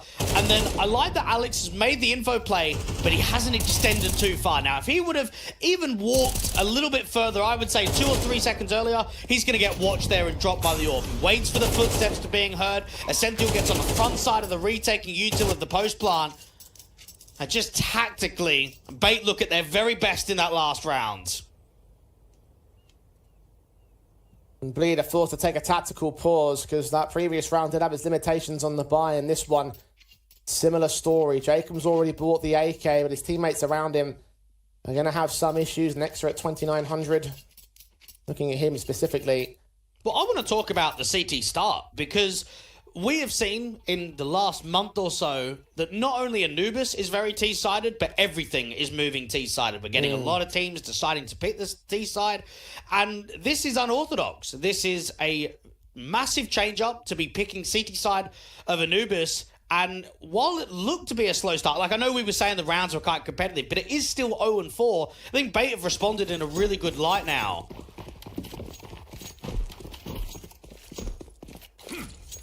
Looking at those star individuals to bail them out. Alex and MPL leading the charge on the kill counts, and Alex, of course, having his individual highlight rounds we expect. MPL held up in mid against this broken buy from Bleed. I don't want to be too exposed, though. Hug the right-hand corner. Eventually, we'll get back to harder cover on the left, but fight from Hampus beats him to the smoke. MPL is fragged out. Engagement from Captain Kirk, who will get one back, but only one back.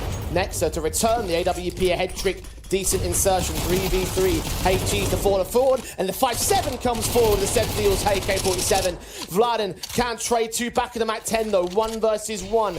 Chaos ensuing, and Bleed trying to come out on top. He's trying to grab that bomb and commit it into the site. But Alex has found a counter flank. He knows that Vladen's best bet is to go towards the A site, but he's playing his mind games, pushing through that smoke and considering B as an option. This is a really smartly played 1vx now from Vladen. He's been able to fight against the players. Now, Alex knows that the bomb's been taken, but he's even initiating a bit of a backstab. Now, if he gets out towards main, I actually don't think Vladen will be expecting that at all. He'll probably get the bomb down, try and move out to main, and then that's where the M4 should be able to get the kill.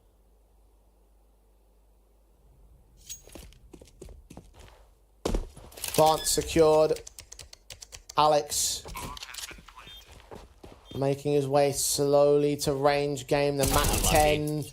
Yeah, very unlucky. Even with the dink and all, Vladen got so close. And yet so far from winning this one. A third to the board of Bait. A third in a row for Bait. Now, something that even should be added in that post plant is he's planted open for CT. So that is normally a tell that you're going to be sitting temple. Maybe you're going all the way back to spawn area and kind of play the range game. He is planted in a very obscure area and gone the complete opposite direction, and he still lost the round. That was a very good chance there from Vladen. I think he played it almost to perfection. That is just unlucky that you're being read there from Alex, and even at that distance, it's too far for a Mac 10 to win the fight. Unfortunate as it stands.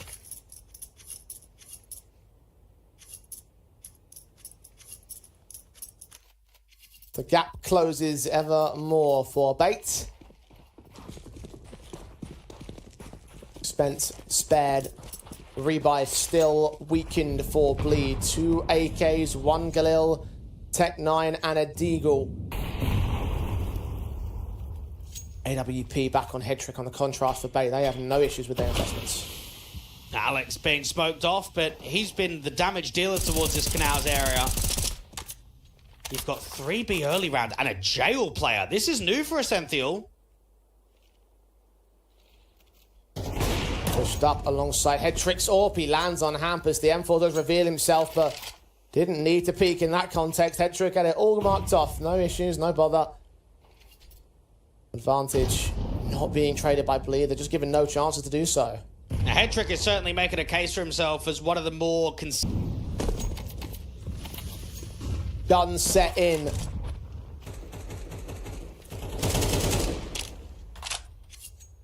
Must win for Bleed. Bates do lose their first. MPL down to Jacob. The walkout through the smokes in at mid. Dazed and confused into the frag. Advantage now for the CT side. The Bleed have got the opener, but how can they respond off of the back of it to make it more punishing? Player at Glyph. One into Electric. B split potential. Next up. On top of the little part of smoke. Alex is waiting for him. The spray is awkward, but it comes up good for a kill. 4 on 4. Rotations are getting called in, but they're a little bit far away. And Captain Kirker gets hampers for it. Now the T's are on the bomb site. Bomb will be committed and all. Low HP for Captain and Alex. It might provide some options available for Bleed, but they're smoked off, not allowed any access. I think there should be another save. I don't think they should be attempting this. Oh, Vladden picks up a Sentinel, though. Headrick takes him right back out of the equation. The CTs continue to move as the AWP fires away, reveals himself. Jacob on 45 points of health, close range against Headrick. The AK gets picked up. Now it's Captain Kirker and Alex, 2 versus 2. Smoke on the bomb, tapped once, shot in from Jacob, connects, hands on the defuse, 10 seconds to it. Captain Kirker almost lines him up, but the kill comes in for Jacob regardless, and Bleed will still find the retake. 10 to 8. Jeez, that's a tough call to make there. Even that retake, you've got Jacob at the best that he can trying to body block the diffuser of Han and just about gets it. And that round, I mean, luckily enough they had a smoke because there was a molly for the main player. Very good entries. B-site completely collapses. Jacob and Han to work the 2v3 disadvantage. And Captain Kirker was so close to getting the player on the defuse. And look at what that does to Bates. The damage done in the eco is going to come back to bite them in the end. The MAC-10s on 3. AK was on Alex, now passed off to MPL. Headrick and a Sentinel around the corner here against Hampers Utility in his hands. MAC-10's going to try and run him down. He'll get that kill. M4 picked up, Nexus blinded. MPL can follow suit. Advantage for Bait. They're in the B bomb site. Bombs yet to cross, and Molotovs will try to press. Eventually Captain Kirker gets out there, and it's a 4v3 for the retake. Jacob out from spawn is just trying to see if he can spam that connection on either the default player or the pillar one, but this time it looks like they are properly saving. They're not committing for it. And can I start ripping in on the B defense? This is 2 rounds in a row in which Nexar and Hampers have done absolutely nothing. They have been overwhelmed. They're not trading individually. What is going on? This should be the stable core. This is the 2 out of 3 players playing today that you expect that are going to show that consistency. And Bait are just punishing B. The only success that's being landed is the retakers. In the same way that Han started punishing the A aggression from Bait in the first half, now Bait realizing that B is the weakness and they are exploiting it. A 4v3 established. And from there, Bleed were out of the round. They're right to save those guns because there's just not a lot of cash available. You see the loss bonus and what it equates to. They're still playing with MAC-10s here on the T side line. Bait want to treat this more as a bonus rifle, which is something that you wouldn't consider, that wouldn't usually consider that they're down by a round, but see how quickly they overwhelm with those SMGs in the previous one. Nexar and Hampus, oh sorry, Nexar and Han, I should say. Now on the B defenders, MAC-10 straight in towards mid for MPL. Jacob picks him up. Jacob has played very well across this second map of the series. We've seen some good impact from him. Essentially looking for the entry against Vladden. Just a little flash around the corner. The man that hasn't always been all that loud for Bait in this series, but what a shot. 4 on 4 established. Captain Kirker is low HP on that MAC-10 though.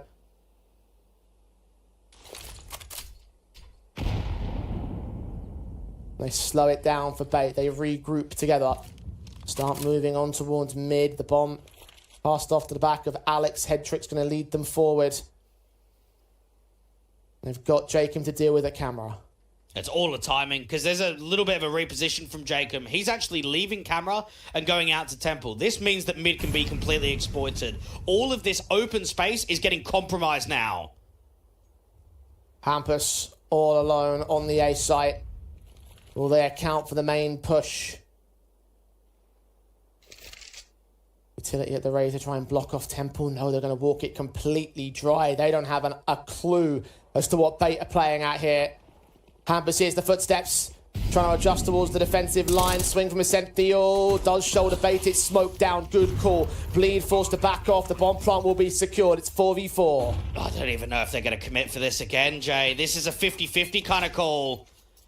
Low HP on Essential and Captain Kirker, though. They be the easy pickups, and Essential does go down. Captain Kirker clears out the beach entrance. Molotov on camera will stop the CTs from pressing. Hampus putting smokes out from the main entrance from that water position. The AWP leaning forward. Shot connects. Headrick took one. Hahn with two. Alex turns back two of his own and looks towards Hampus for the 3K. But he can't hold on forever. And Hampus will just about clutch it for Bleed. Oh, some of these retakes are really coming down to fight margins. The damage that's being done. One stray bullet, one final connection against Hampus, and that round is over. Bleed's chances of a third map are over.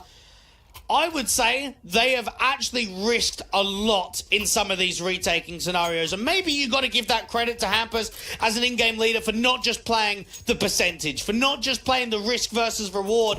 I have been quite hesitant to committing to those retakes on thinking about the success levels, but twice they've made it happen. And the end result is Bleed edging out Bait still. 2 rounds back in the lead. And a crippling opportunity for the Bleed camp. Bait need to respond. They're still on the back foot. They have been throughout this entire half. Only at one point they had the lead on this map.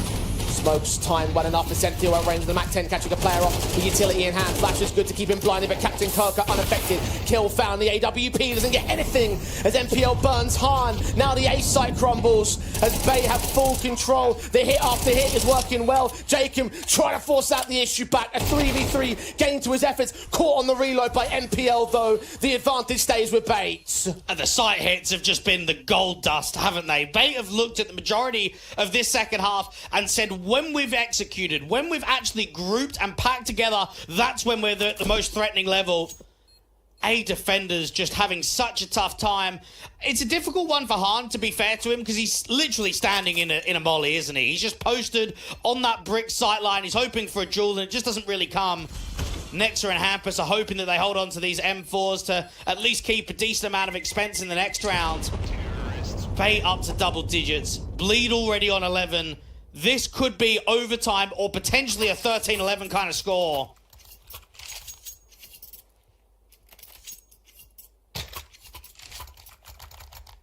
Back and forth we have gone for the last 5 rounds.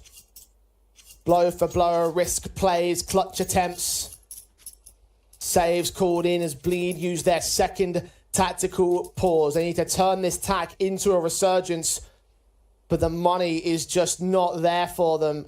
I reckon they should buy it up here, and I'll give you 2 reasons. First off, Nexa is double eco, and secondly, they know that Bait's money is shocking. They know that the money in the reserve is so light. So in this moment, in this situation, I think buy it down. Put everything here to close 13-10.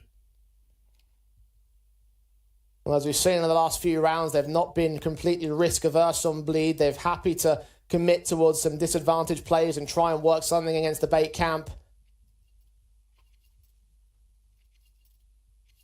But if they conceded, then we'd be looking at that 12-11. Bait would have the map point, the match point as well. And Bleed opt for the safer option. They do not buy it down. Nexa might have to protect himself a lot more in this round to keep that AK for the next true gun buy. Bleed would have one. It's Nexa and Hampus to try to dish out some damage to keep that economy limited as much as possible for Bates. And they're going to try and get these rifles set up, and Captain Kirker outside of main actually doesn't have a lot of support. Dry swing, he already gets that first. That's the rifle dealt with. Second rifle swings for it though, and Nexa gets 2 for his trouble. Captain and MPL down and out. A site now about to get sieged by Essential. You still got Vlad in his USP, but it's only a USP to contend with. At passive, waiting for backup to rotate in. Advantage still sits with Bleed, but for how much longer? But this is where they've got to commit in for the retake. They've actually tapped the bomb once. The AKs are trying to get set up here at Heaven. HG's down to the smoke. They will pick up Nexa, so he is out of play. No more Kevlar available for the CT side. Do they want to hold on to these rifles? Do they want to try their hand at clutching this again? What's the call? What do you got for us, Hampus? Backed up position for Alex. He finds the fight on Han. The AK's down. The M4 in the backlines. Vladen leaning forward, and now Jacob has got to throw in the towel. Look for that AK. Save it into the next. Because this round has been won by Bait. They are all squared up. And Bleed will be thankful they didn't take that risk now, because they will have a gun buy available. And that's another one of those rounds where you could save triple rifles, but you could also attempt the retake. I think they've made the correct decision to go for that. You've got a player with armor, you can swarm the bomb site, you can put pressure on, and they actually come quite close to just being able to edge a few of those players out in the open in the post. It just doesn't quite come together. Now, the buy is going to be wrecked. And there is going to be struggles to get upgrades. You're going to see quite light util for a few players. Vladden's just got a single incendiary. Nex is going down to the MP9 to get more util. Han is just on a single flash. Hampus is just on a smoke and HE. Limitations at quite a high level here in round 23.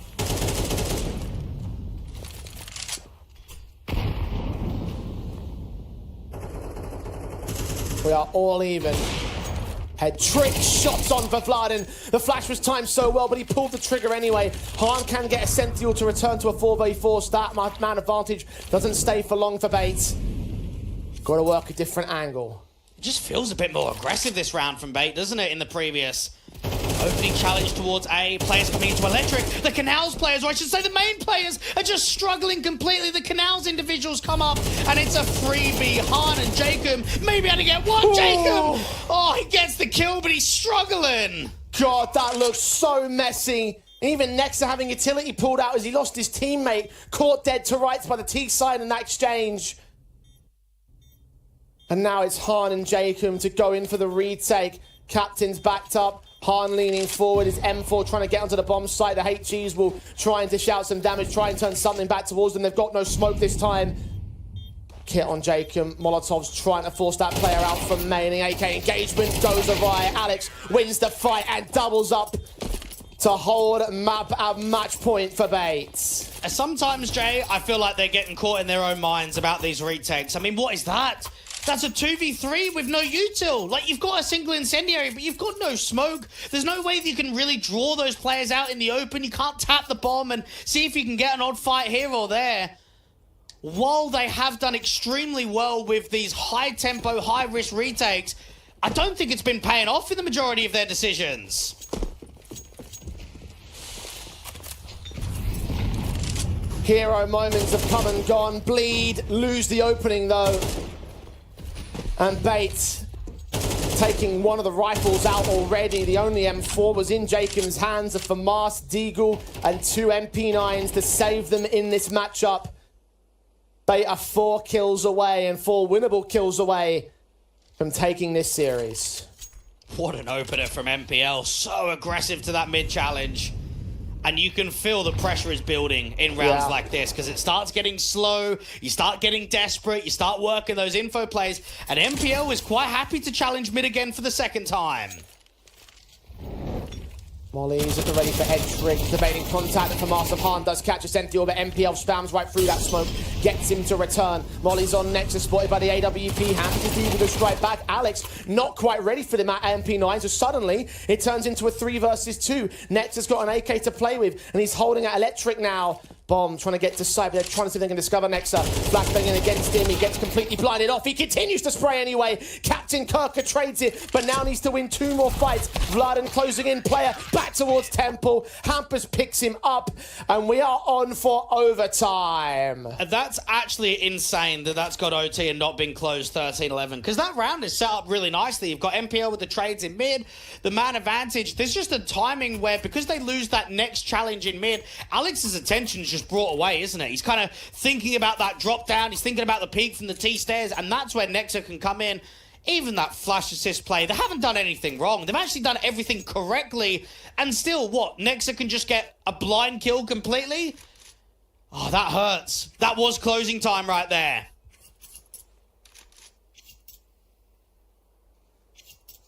Tactical timeout taken by Bleed as we enter overtime. MR3, 12.5k.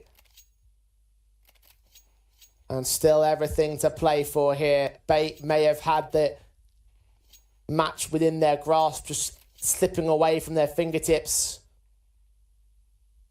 An opportunity for Bleed to bounce back, to still take their map pick. And try and send us to our third. Try and get this series to Inferno. But Bait will not make it so easy for them. They stay on the T side as well, which is where they've won the majority of their rounds, of course. With the way that they've been playing in the last handful of rounds, I wouldn't be shocked with a 3-0 start here in this overtime. Hampus, however, picked up a Sentinel to start. And they want to try and trade him, get that flash around the corner. Good kill from Alex. Does he know about the second player? Indeed he does. Hampus drops. Oh, they make it look so easy after that first kill. Even the wallbang attempts here towards mid. Nexa can take Headrick back, but MPL's continuing to fight from beyond harder cover. HG set his direction, but he continues to dock and weave and find his kill in the end. Jacob down. Bomb now needs to get picked up and trying to commit into this A bomb site, but the AWP of Han has suspicions here. Does he see that bomb? I think he does, actually. And Smokes will try and come back. That missed. That cuts him off. That means the bomb can get recovered and committed safely to A. That's a big mistake there from Han. Missed the incendiary in one of those previous retakes with him and Jacob on B. These small, little errors are going to be costing you. Nexa and Han, after an opening kill, will feel as if this round's been taken away from them. The good reactions from Alex, though, got the kill and recognised that wasn't the man that started off the round. They're moving in on site. Incendiary is held. That flank coming in from MPL is going to be a little bit slow as Alex gets picked up. Han finds his frag. Got the player of Captain Kirker in from main. MPL slowly but surely holds up. Got to find the incendiaries against it. Sprays through. Kill found for MPL. Last man holds the defuse, though. And despite losing all 5, Bleed will have the lead. I actually don't even know what happened to the incendiary there. It looked as if it kind of hit some geometry and went up in the air and exploded. Bait have done nothing wrong there in that 2v1. They've got a good backstab. They've got an incendiary going down on the bomb site. You'd have to probably rewatch that round, download the demo, and see exactly how, because for whatever reason, that incendiary just didn't go. It just popped in the air. Have a look at that later, I think. Orp in for Han. Jacob follows suit on MPL. 5 versus 3.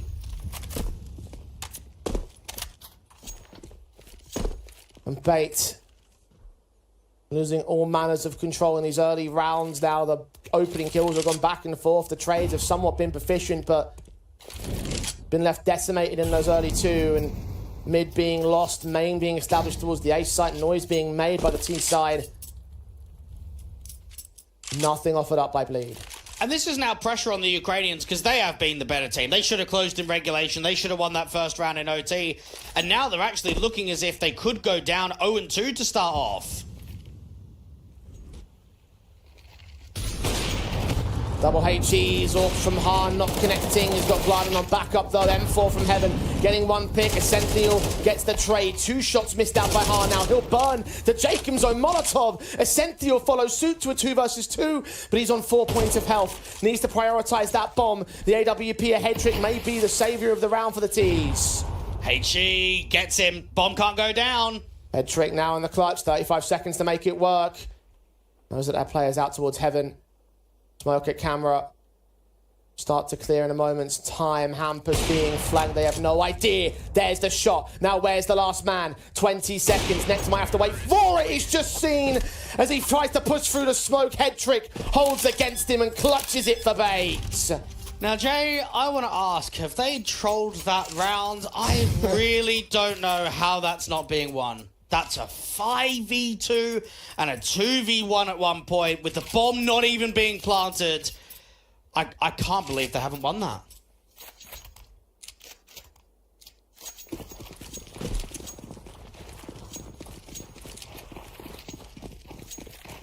Lead gone already. Bates equalised and looking for one of their own.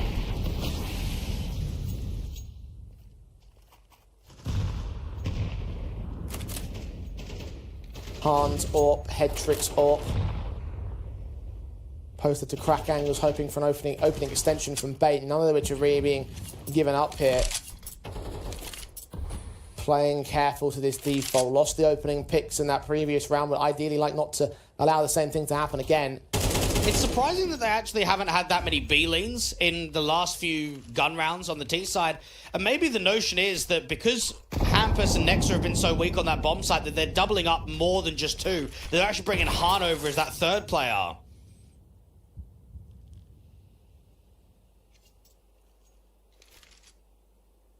Up of the CT side holding main. Two players about to receive him. Meanwhile, Electric, you've got Nexa. Engaged with the AK, Alex wins the fight. Smokes against him, but Han peeks back in for the kill, trying to get ahead towards jail as well. Are they ready for this here? Second man's on his way into the site defensive. Low HP for Alex. Spam kills coming into the AK. Essential can't pick him up, but Han follows suit on MPL to flanks it in. Essential can swing back 2 versus 2. Plant secured. Now, Vladim's coming in quickly from Electric. Alex is very low, so it's down to Essential to maybe make some magic happen. Once again on an individual. Forced out the site itself, spotted at that cross, and now he himself is low HP. 12 points of health. Watching the Vlad, and Electric, he wins the fight anyway. And now Jacob at 100 to hold against 2 individuals. HG's coming in, he's making a lot of noise. Swing back, and a tap of Essential. Still holds a quadra Bait fight back from the brink and hold the lead at the turn of the half. And Essential's meant to be the rookie, right? He's meant to be this 18-year-old that we really don't know about at all. Everybody else on Bait we're familiar with. Captain Kirker made his name on this organization for the last few years. MPL on Na'Vi, Headrick on NIP, Alex with Bait previously, but also teams like Hellraisers and Melbet and Petra. Essential, we don't know who this guy is, and he has shown some incredible rounds in overtime to pull Bait ahead. This is his first proper team. And he is doing work for them at this moment in time. Can that work compound to the victory? 2 rounds to get there for Bait. Hampus flashed against, getting away. Han, hold the angle, get the kill on MPL to start. Headrick's AWP might get caught in the open here. He's watching and waiting for Hampus to take a swing. But further utility flashing him blinded, eventually going to force him back. He's holding from camera. Hampus is right up close and personal. Good shot on the first player. Is he ready for the second? Hampus gets engaged upon by Essential instead. And through the virtue of teamwork, Bait get the advantage. Do you know what? Bleed have actually let a lot of 5v4s go in this second map. We have seen a lot of opening man advantages not be converted into round victories. Captain Kirker can get support from 2 players in camera too. HEs won't do damage, but it will suppress Bleed. Headrick's now rotated his AWP into heaven. 2 defenders on this bomb site. Smokes down. Molly's not going to get thrown out here. Flashes. Counter smokes actually land towards the main position of the T side. Jacob just sees Captain Kirker as the flashbang blindness fades. Headrick can return a pick, but he needs backup here. Dipping in for a second frag on Vladin as well. And the Molotov down to the bomb site should force Nexa away. He's in a 1 versus 3 clutch. I think the 4th one in this series for him, and another one that goes awry. Bait back on map and match points. There is no denying that Headrick has got that flair about him as an AWPer. The X-Factor potential that he has is so high. Yes, he's very consistent, and yes, he's incredibly strong, but it's moments like this where he shows his true colors. The defensive hold from Bricks. These are tight shots. Beautiful, Bird. Now we've got 3 players that have shown their impact throughout this matchup for Bay. Headrick, Essential, and Alex. MPL with the sustained numbers at times as well. Bleed. 2 rounds to take us to a second overtime. Bait on the precipice of the W, and look at the push they've got towards mid as well. They are so fast forward. Alex in towards Electric is just not receiving any nades at all. You're right about this aggressive approach. Now, Headrick was very proficient in the last round with that trade kill. MPL being forced out the open and still wins the fight against the IGL. The balls on this man to go for a play like that and still make it successful. And he's still got 60 HP. Well, he has to make that play. Where else can he go? He's being mollied. He has to fight in the open. And Hampus couldn't do anything about it. Dead to the first man, Bleed. Now they're on the 4v5. They're looking into the B attack, the split in from Electric and Main. Main contested by Jacob, Electric contested by everybody else. And 2 defenders will get smoked off from this position, so they should be able to lock in a bomb plant here, but there's plenty more backup to rotate to the retake. Miss Cliff Molly, this is going to slow down the exec now. A lot of missed utility across this series for Bleed. HG's to open up the smoke, but they don't see anything. No, Alex does catch vision onto Vladen. Molotov sent, but he's holding a corner. He's going to try and push the the bomb as well. AWP holds back. He doesn't see anything. The shot from Han can't connect. 1 man down for Bait, but it's still a 4 versus 3. And look at the backstab closing in for NPL. He's about to find everything that he wants. As Nexa gets picked up. We're down to 2. Swing from Jacob. Catches a sentry off guard. But Headrick hits a stellar flick once again. And it's Han's orb to be even more impressive. Doesn't even get past Captain Karka. And there it is, 16-13. Took a little bit.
And retakes into the B bomb side. I thought they had a bit of flair with Jacob performing at a decent level. It's just tough when you're working with 2 stand-ins on debut going up against a top side in tier 2. That's 6 losses in a row now for the Bleed side on this Anubis, and another best of 3 conceded as well. That's 7 in a row in the best of 3s when you take out those best of 1 results from the RMR close qualifier. And look, you know, again, I don't want to hold it too much against them. Unfortunately, it's just the way that things have worked out for this Bleed lineup, but I have to say that Bait just look unbelievably good at the moment, and that is very encouraging as they move forward here in Compass. And now we're going to speak to one of the main men behind this matchup. Headrick is joining us now on the line to talk about this victory, to talk about the team right now as it stands. Congratulations to you, mate. And I have to say that you probably are one of the key MVP nominations in this particular game. You guys have such a solid core at the moment that do such great impact here. I mean, you know, what do you sort of describe as the key qualities in the Bait lineup? Yeah, you can hear me, right? Yeah.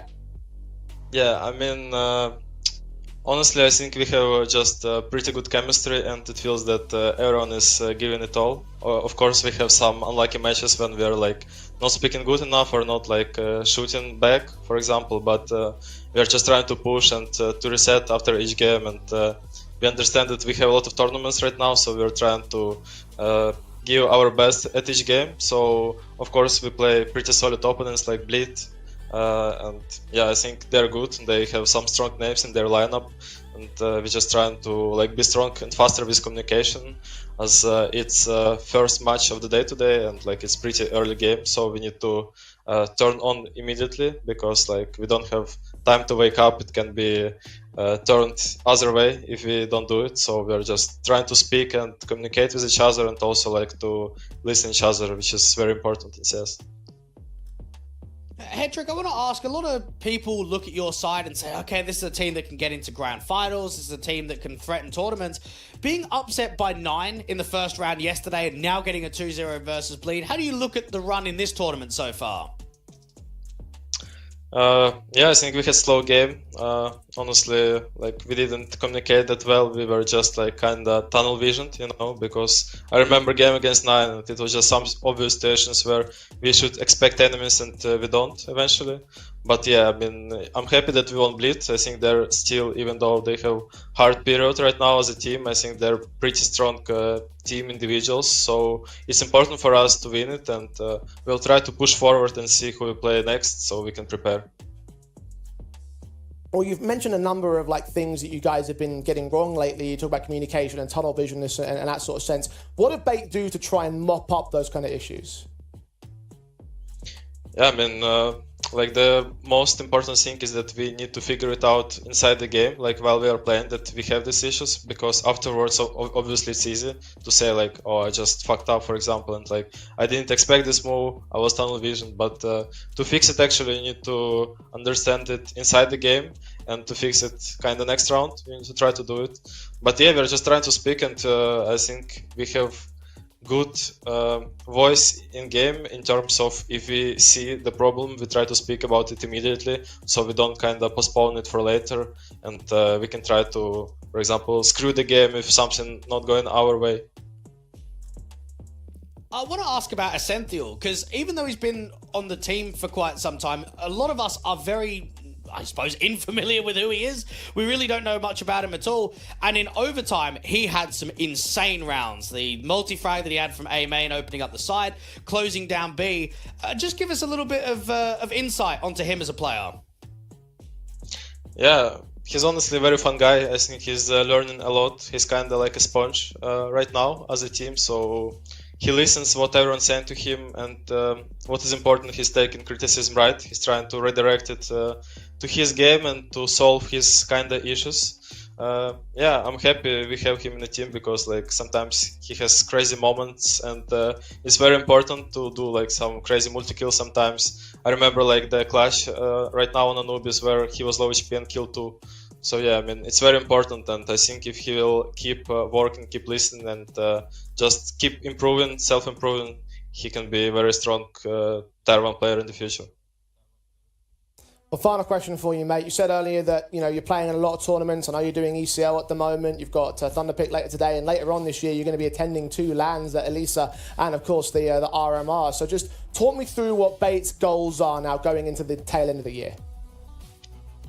Yeah, we have some LANs coming up. It's I think Elisa we have in Finland LAN, and also RMR, of course, which is the most important right now.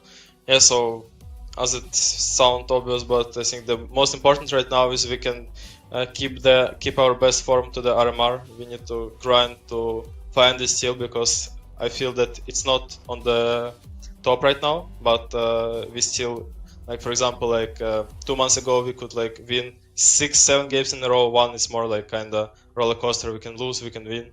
So I think we can be more consistent about it, and our main goal is to show good CS against good opponents in the upcoming LAN tournaments and overall online tournaments. Like we need to grow. We have a lot of work to do, and I think we are moving in the right direction, but we need to keep pushing. Well, we look forward to seeing how far you guys do push, and we look forward to seeing how well you guys do improve. But for now, you guys are victorious 2-0 over Bleed. Headrick, thanks for joining us. Congratulations on the win, and good luck next week. Thank you, guys. See you. Well, Dwag, very good stuff overall from the Bait side. I want to ask for your MVP nominations here, Dwag. Does Headrick fit the bill? I mean, it's a very tough question to ask, because there were at least 3 players, potentially 4, that you could highlight as the key guys in that matchup. So what do you feel? I actually think MPL, and it just comes down to key rounds. I remember towards the tail end of Mirage, he had some really high impact rounds. There was a few that I remember seeing even towards the end of the second half, where he's kind of like walking mid, he's getting an opening kill. We see that next round where he's getting mollied on the doors, he swings out against Hampus.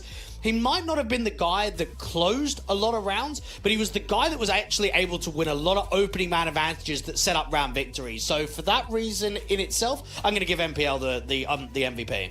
Yeah, that's very fair enough. I mean, look, there's a number of potential angles you could work in that respect. So, look, very good and serious from Bait, very good game from those players, and I want to see that more consistently. Obviously, they're going to work on that consistency going forward. They've got a couple of good opportunities coming up in the land space and as well the online environment. They will be 1-on-1 now here in Compass Summer. And honestly, as you said before, they are a team that can contest for titles. I feel like they are going to, at the very least, make the playoffs out here in the main Swiss stage. But the MVP pick is going to be Headrick, 42 kills. Across the matchup itself, and I guess, you know, with the way that the AWP was playing, you could definitely give him hats off in that respect. Again, a lot of strong arguments to make across the day. Yeah, he's a very strong AWPer in Tier 2. He's one of the best at the moment, and we saw individually some seriously high impact moments. Again, the brick sequence with the AWP is just one of them. And Bait will look at this matchup and say, okay, we got tested, but we came through pretty easily on our map pick. We should have closed in regulation. It didn't quite happen. Let's move on to the next day. He's right about the idea of peaking towards the RMR, because I think Bait have been very consistent. They just had a grand final against Alternate Attacks a couple of days ago. They're getting a taste of playing TSM tomorrow. That's a team that's certainly on a rise. So I'll watch out for that series in particular to see how they go up against Regin and Co. Because, yeah, Bait know that all of these tournaments is preparation for the RMR.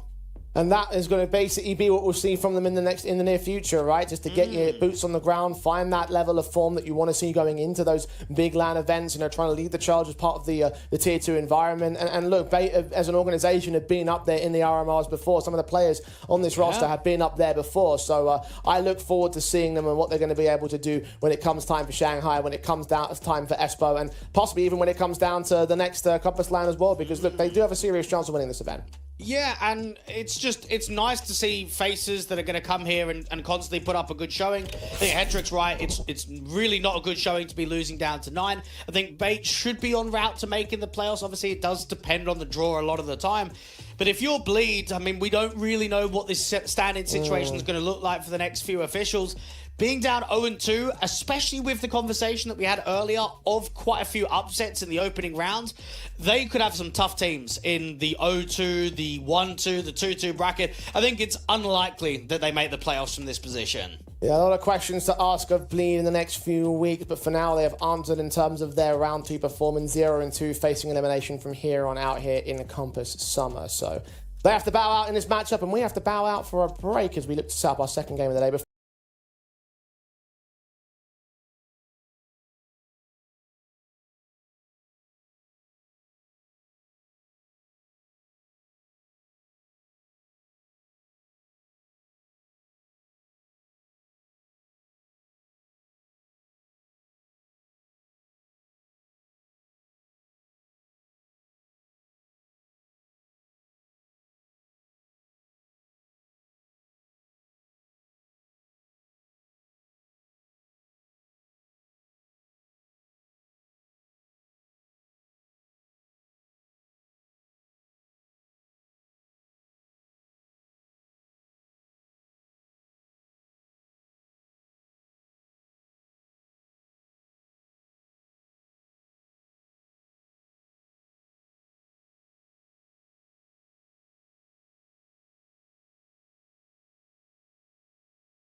Cloud9, even if technically the results don't really follow.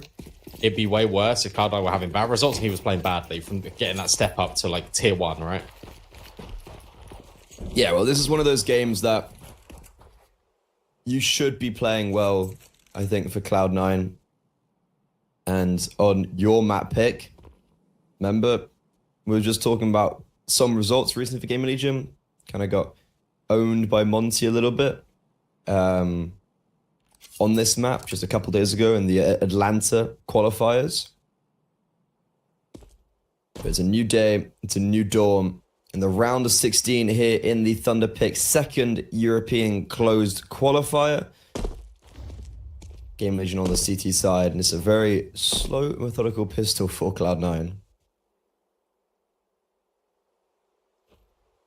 Yeah, this is very slow. Waiting, biding their time. So now here's the movement in towards mid doors, but Cloud9 still aren't convinced of where they want to end up. The bomb's currently outside of tunnels. It feels like the long players are backing off, and Icy's just made enough noise to keep all of GamerLegion basically invested in A. So Andu is going to be solo holding down this site. Yeah, he has to go absolutely nuclear right now because he can't get away. Like he's trapped, so he has to, from my perspective, get a multi. There's no kit as well on the retake. And Andu, this could be the winning position. He's playing close in a cubby. They might not clear him. Now he has to hit the shot. And he does for one, but the trades are really quick. Almost tags Boomich down. But unfortunately, it's just going to be that 1-for-1 trade as now Gamerlegion encroach for the retake. It's going to be tough as well. No utility. You're retaking the B bomb site on Dust 2. It's like the hardest one to get going. From what I can see as well, no kits. So Icy will just back out in the nick of time. Heavy God will find Volt. That's one of the tunnels players removed. And once you get rid of one prong, they're all going to start to fall like dominoes. It's instantaneous from Heavy God. And it's Cloud9 with a methodical pistol to claim it. What a round from Heavy God. I mean, like, the round was over.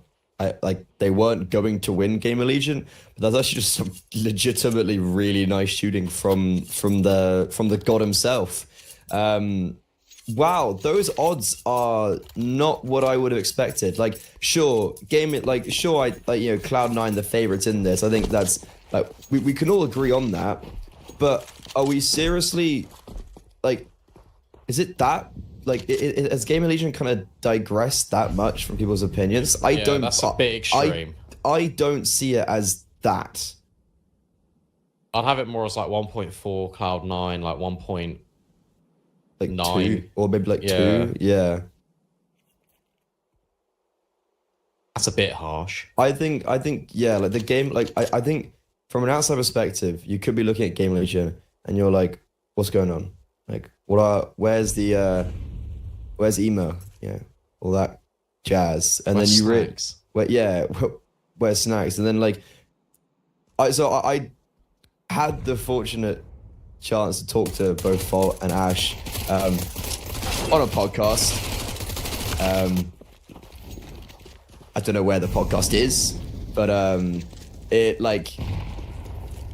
was before the Snacks change, and like when you listen to Ash, like you realize there's such a clear vision as to what is the future of this team, and like you can see there's a reason for absolutely everything, and I think like this GamerLegion roster, like you've got Andu, you got Slen playing like the perfect AWP role for this team, which helps a lot as well.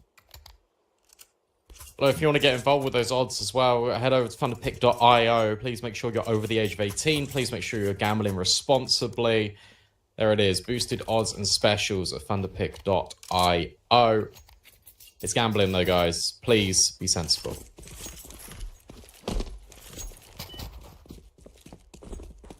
Yeah, I think GamerLegion are definitely...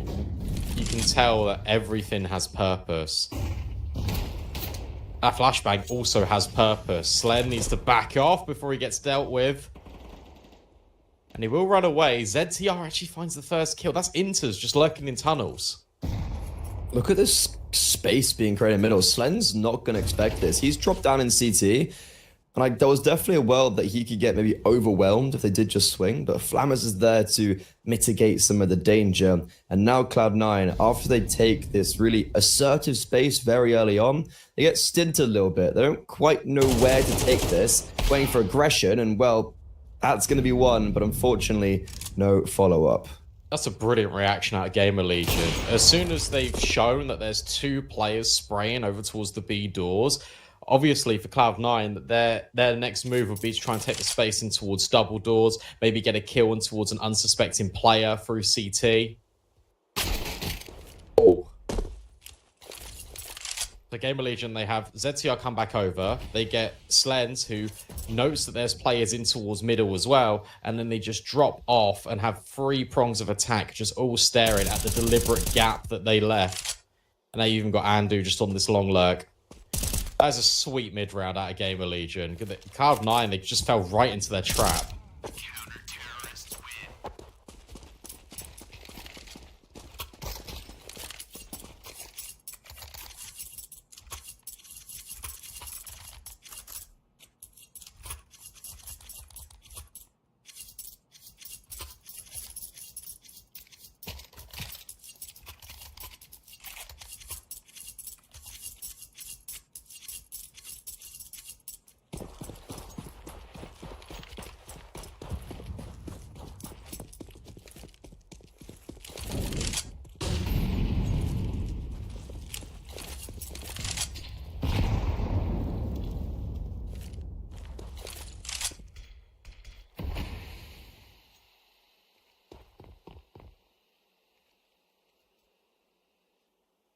Yeah, I mean, for GamerLegion, like, I think that was perfect mid-round, but for Cloud9, like, they had such a good setup at the beginning, and not too sure if it was because they initiated too late, but I think they could have caught GamerLegion off guard if they had just gone straight for it. But even though GamerLegion only won 1 round, Cloud9 actually have no economy because they only kept 2 alive in their anti-eco. And I'm pretty sure the reason why Slender had an AWP last round was because he got a kill with an SMG on their eco round. That sounds right. And that sounded painful. 100 damage just from 1 grenade. Slen misses the shot. And now he needs to be bailed out by his team, because they are about to run him over. There's those flashbangs. Flammus and Andu join in just to bail out the AWPer. The bomb can't even be put down. It's a simple round in the end for GamerLegion. But you can see how it was shaping up to be potentially a little bit of a scary one. Yeah, I definitely could have seen Slend being run down there. But no, all is good in the camp of GamerLegion. And now up against the rivals again. Bomb down would have actually been pretty valuable for Cloud9. Axile's got the AWP. He's going for a long peek. He's got the spawn. Icy's trusting him, bestowing him with the rifle. And GamerLegion, look at his aggression up middle. Boomich jiggles. Did he spot? Doesn't matter because Flammer still nails him. That's going to bring all of Cloud9 back. And you've heard Flammus run away, and you've seen him on the death cam. So why on earth would you expect ZTR? Oh, this is so brilliant. Yeah, back turns, kills collected. That's 2 for the in-game leader of GamerLegion. Once Icy finds 1, this round doesn't get any easier. Cloud9 this is actually kind of similar to the first gun round of just like, we didn't actually, like, what have we seen from Cloud9 on the gun round so far, right? Like, they literally haven't been able to do anything because GamerLegion have been either retaking space or just claiming it straight up very early on. And yeah, like, this round is over. Sure, you were talking about like Icy getting that trade on ZTR, but comes with the cost of, well, all his HP. So even though there might be the odd constellation frag, I would really like to believe that this round doesn't have legs. It shouldn't. I mean, you've got Andu that's onshore that can get quick rotates, in theory, through CT. And then if you go towards B, which looks like Cloud9 are doing, you need to get past 2 players. One of them's an AWPer. It shouldn't be happening. Oh my god, it might be happening. No, it's not. Slen's here. He could just waste time. Oh, he's played this absolutely perfectly. No need to peek. That Ice was is out of there. scary. It was scary, but Slem played it beautifully. Slen just doesn't die, which is kind of the beauty of it, I guess. Yeah, absolutely. But yeah, I think like a bit of overextension from Flamus on short. I don't think he had to be aggressing like that in the mid round, in the 4 versus 2. That did give the round legs. But GamerLegion, they close it out. A little bit touch and go maybe at the end. Icy saves the AWP. It's great that he has the AWP in this round. However, it kind of screws the economy for the rest of the team. As in, like, next round, he's not going to have a purchase. So, ideally, looking at this round with the AWP and wanting him to excel. Yeah, they go, okay, I see. You got your AWP. Go win us the round. Simple as that. He starts over at B. Andu, I've been really impressed with just his timings on these long, like, aggressions. He's basically got all this space by himself. Cloud9 deviated into a mid setup. You got to get past 2 of these players. You're going to clear ZTR? No, it doesn't look like it. And now that AWP's also been revealed here, you've got to get out if you're Cloud9. You can't fight this.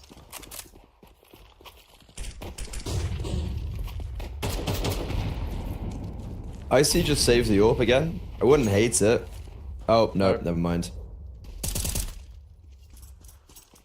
Oh, this is actually looking pretty flawless.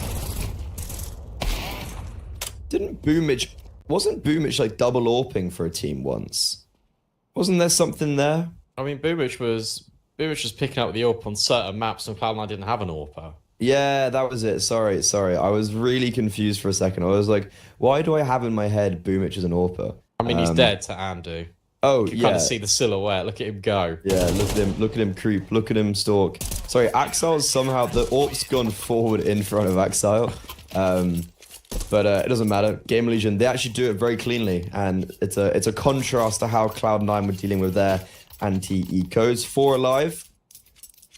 Dino chain up the economy. And yeah, this is a weird gun round now for Cloud9, because you've got Icy. So I think Boomich has dropped him an AK, and then Icy's dropping him a Tech 9. Now that's my leader. It's interesting that GamerLegion are the ones that call the pause as well. In this instance, they felt like they're in control a lot more in this first half. Cloud9 looked really lost because GamerLegion have been disrupting the default with aggressive plays, whether that be in towards mid or just finding kills in towards lower tunnels pretty early on. For Cloud9, you've got to adjust to this and you've got to do something different. Now there's a second AWP in play for GamerLegion. Oh, God, that's gonna make things a little bit tougher. Yeah, they recovered that one off of Icy's corpse. Sebastian Malosh. 0-3 though, so hopefully he can start fragging. What's interesting with Dust 2 is that GamerLegion overpassed with their best map. So it kind of was definitely an issue with the map pool being like, oh, we've lost our best map now. But okay, that's 1 up. That's 1 up already, getting an opening kill. And if that presence of the AWP now sends Cloud9 over towards B, there's going to be a second one waiting for them. I just tripped out completely there. I thought Flamus was a T player, just had his knife out, walk up short. I also was like a little bit like, wait, what? And then I was like, oh, no, obviously. He might get flashed in here. No, I think they're playing it. So I think Sen's just holding. He has no. Yeah. Oh, okay. Sure. This is what Flamus can do. He gets the third. Sorry, what? Like, I think he hears the Molo being pulled, and he just swings. Yeah. And he just kills all of them. Like, were Cloud9 almost like expecting a flashbang? Like, they all just kind of went and like try to dodge a flash almost, and then Flamus just kills all of them. Who needs the protection of Slend? Sorry, GamerLegion have not ever allowed Cloud9 any space. I made this same sentiment a couple rounds ago. I feel like we haven't actually seen a round where Cloud9 have played. We haven't. This has been brilliant game planning out of GamerLegion, and Ash especially. Like, this has been just so fantastic to watch. And yeah, Flamus kind of hears the utility being pulled, and he's like, well, that's an opportunity. I'm just going to swing. Worst case scenario is I go 1-for-1, and then Slen just kills them all. In fact, Slen wasn't even needed in that exchange. And that was as simple as, sure, you get a little bit fortunate hitting the timing shot onto Icy when you're full blind, but from there it just scales to something far greater. Slen's even the one to close things. Everyone from GamerLegion, apart from Volt, but he's the B player, they've already gone B, is stepping up with really big moments. Yeah, This Volt, is 5 in a row. unfortunately, they've gone B once. He just instantly died, and the round was won anyway, so it doesn't matter. But yeah, Volt. It's really interesting to see the growth of Volt on this roster of coming in maybe as like a young budding star player, and then now transitioning to the old experienced head, while also now playing like anchor roles and such. But fast plays out from long. Cloud9, we haven't seen them commit too many players towards this position before, and even though GamerLegion also are fighting it, they're in a bit of a troubling situation. Flamus has already died, Andrew's on low HP, he's No now way. dead, Slen's missing a lot of shots. He has got support now. There is quick rotations from everybody, but Cloud9 actually maintain their lead. How's this the round that Cloud9 do something different and it just sort of works? This is just brute force and aggression out long, hoping to get opportunities. That was nearly another one. The thing is, you are stuck if you're Cloud9. Like, there is no way to go here apart from up long. The smoke Oh my actually God. helps quite a lot because they can't see anything off the back of it, so they can just lay down lead. It's such a weird round where both Andu and Flamus, and actually all three of the long players, were just whiffing. They were missing absolutely everything. Yeah, that's kind of wild. Volt as well has been dinked down at range by the Tech 9s. Even though they are finally coming over towards his bomb site, he's got 4 HP. Best case scenario actually right now is ZTR and Volt to go and save and try and protect those weapons over on long and not allow for the AWP and another rifle to pick up, because this AK that Icy has was picked up from Flamus. Like, it wasn't something they even brought into the server. Well, However, wait, 10 seconds. Wait, this. there's no time. Wait, it's round over. Wait, what? Cloud9. There's no time. Yeah. So Volt needs to survive. Wait, what? Yeah, Cloud9 overcooked it massively. They got out of long, they got the fadeaway kill on Slend, and they took all the tunnels, and they were all groups in upper tunnels. I was like, all right, let's just gonna go B. And then That's what I thought, yeah. They didn't, and as soon as Volt got that kill in towards mid, they panicked. They just had no idea what they wanted to do. Oh no, we've been spotted. We thought this was the perfect read. It wasn't, and in fact, you've just completely bamboozled yourself. That is a huge, calamitous mistake. This is your map pick. And that was a fortunate round in which you had no business winning it, and I guess, well, you didn't anyway. That's really rough. That's a complete breakdown in comms. Yeah, like, that's a round you should have been winning, and even though you do get the opening kill, Cloud9, straight back, Volt replies. GamerLegion are just consistently keeping themselves even. Enters, though, he could be the difference maker. He's heard them run away from middle. If he takes it, I was gonna say, if he moved straight away and didn't stop, he would have caught Inters off guard. Sorry, ZTR off guard. And now he's still Cam. Inters is the most important piece of this puzzle because he also is hearing everything. Yeah, but he can't catch him off now, and I think he knows that. Volt's even walked over towards CT. Andrew's gone on this long push. You know it's B. Look at the GamerLegion. And look at the util for GamerLegion. Like, they can deny. ZTR just can kind of throw down fire. Same with Volt. They've got 2 nades, a smoke, a flashbang. They're just not going to allow any progression for Cloud9. And they peak as the smoke is still dissipating. ZTR, only good for 1. Volt just has to buy time for Andu, and that's exactly what he will do. Axile just lying, waiting for death. This is brilliant. I thought the GamerLegion might take Dust 2, but I did not think it would be in this manner. I thought it would be a lot more highly contested in this first half, but Cloud9 they do not have any control. I think you've mentioned it a few times, but they don't have anything. And GamerLegion are basically funneling and corralling Cloud9 exactly into where they want them to go. It's a beautiful CT side to watch. And I'd heavily recommend just sort of anyone that is watching this game, just sort of on a casual level, or you feel like you want to improve, go and watch this demo. Go and watch this demo on how GamerLegion are playing Dust 2 CT side, because this is genuinely perfect, especially in the gun rounds. Yeah, that was one of the first later rounds we've actually seen Cloud9 be able to play on a gun round.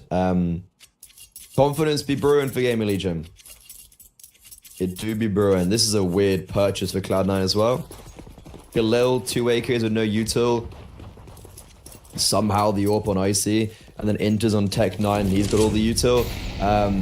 Not expecting too much from this round from Cloud9. I feel like this is a weird round to be investing so heavily in when you are down so much.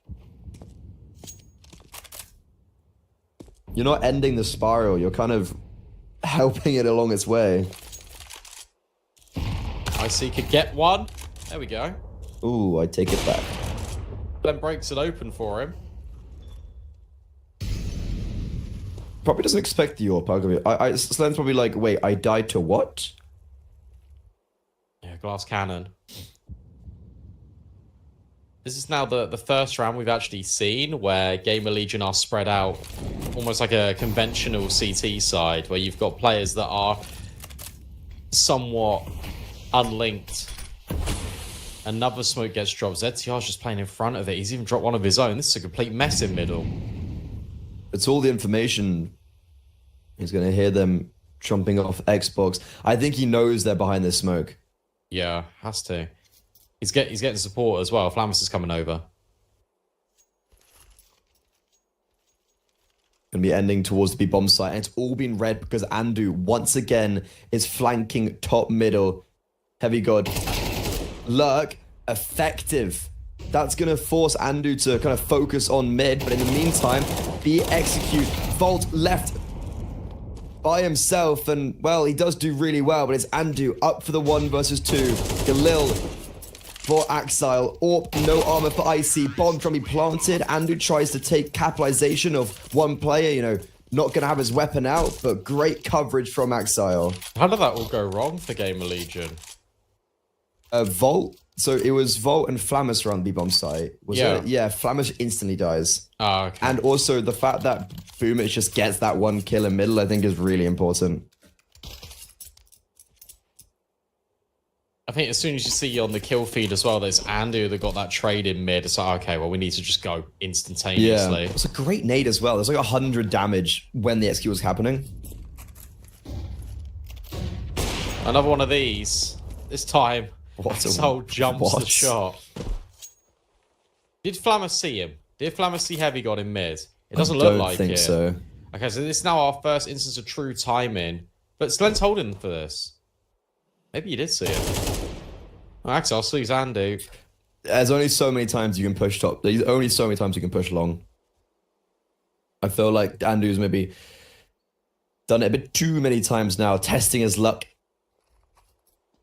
And that's GamerLegion with like 4 rounds in a row actually getting the opening kill.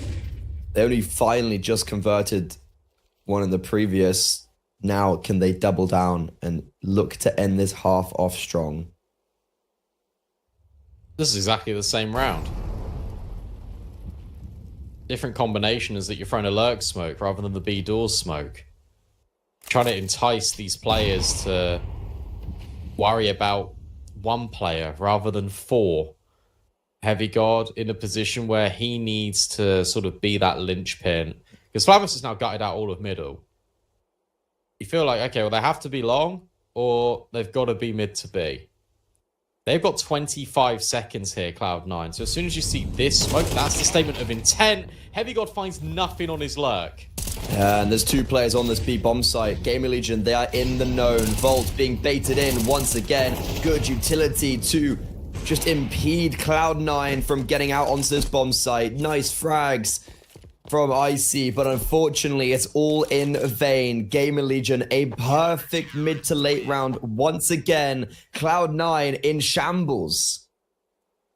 You know, what's really interesting just about this game in general is the fact that Boomich in his IGL in, sometimes it looks really, really good. And kind of when they were going through that sort of alteration where they brought in Electronic and Cloud9, they were supposed to like be this super team, and then suddenly like Perfecto gets dropped. You're kind of going through all of the motions there where you're playing with stand-ins, like you play with Buster.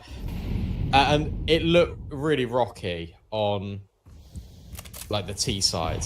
I don't know what happens in this sort of team, especially with Groove as a coach, but T sides have always just been notoriously not very good for sort of Cloud9 Gambit, and it just remains the same.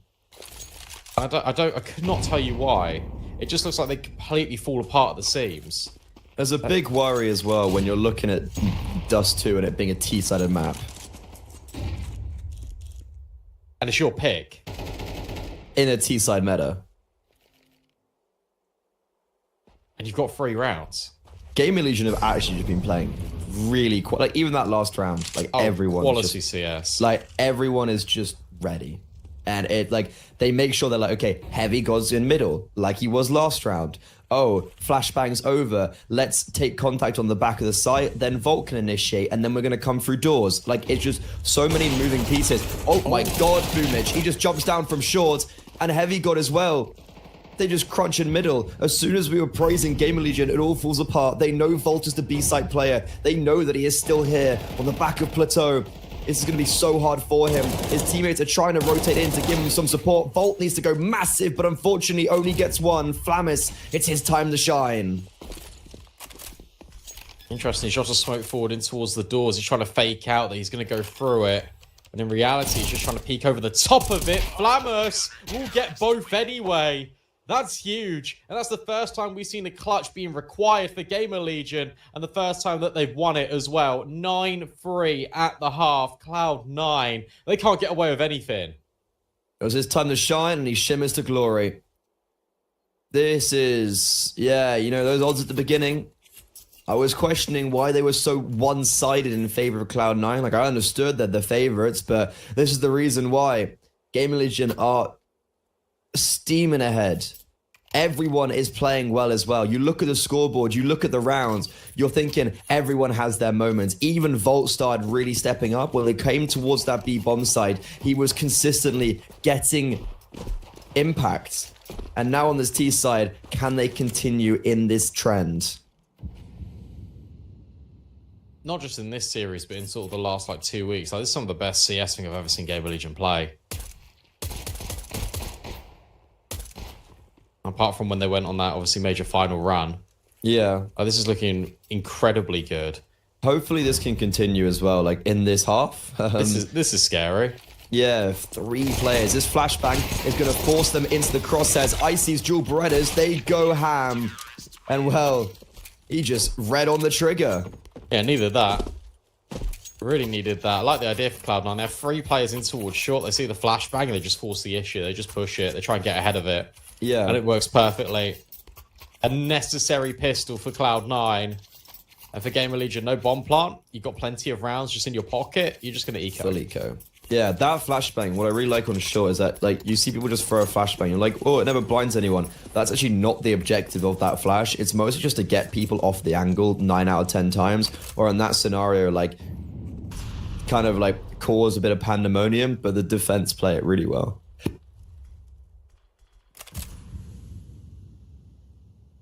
Yes, the subtle art of flashbangs. Now, what's their purpose? Is it being used to blind people, or is it just used to force someone away? Oh, I love this game. I love you. Thank you. You're welcome. Gotta tell your homies you love them sometimes. True. You gotta love your homies and kiss them goodnight. Of course. Con inters. Let's get a highlight reel inters. How does he not get a single kill? Come on, inters. Yeah, The man. minute Inter's... he hasn't got a kill. He got 1 kill in all of that. Heavy Gold got 3 and it was a TK. Oh, that was quite funny to watch. But hey, he got his 1. He got his 1. He's really been struggling for Cloud9 since he's joined, and also in this game.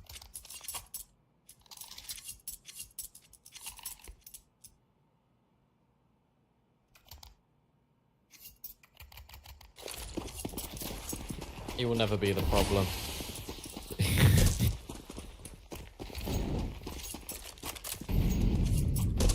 Ooh, fast long from GamerLegion. First gun round. Stampeding through, trying to take that control. And the utility's great. I think both Volt and Flammers have lost their HP due to grenades. And after GamerLegion take this control now, they're going to go and reset. They're leaving Slend in pit. They've got ZTR on the other extremity. And the pack now redirecting themselves into middle. Where will they be ending? Are they going to try link up with Slend and go up short? Or are they going to try link up with their IGL and go towards B? Oh, Heavy God's playing with fire. He has seen them up short. Yeah. And there's And 3 Axel, short now. Yeah. Oh, perfect. Absolutely perfect. That 1 jump, whilst he did play with fire, he got all the info to make sure this short control was affirmed, and they've even smoked off the bomb. Who needs That's a round T-side? over. Yeah, that's round over.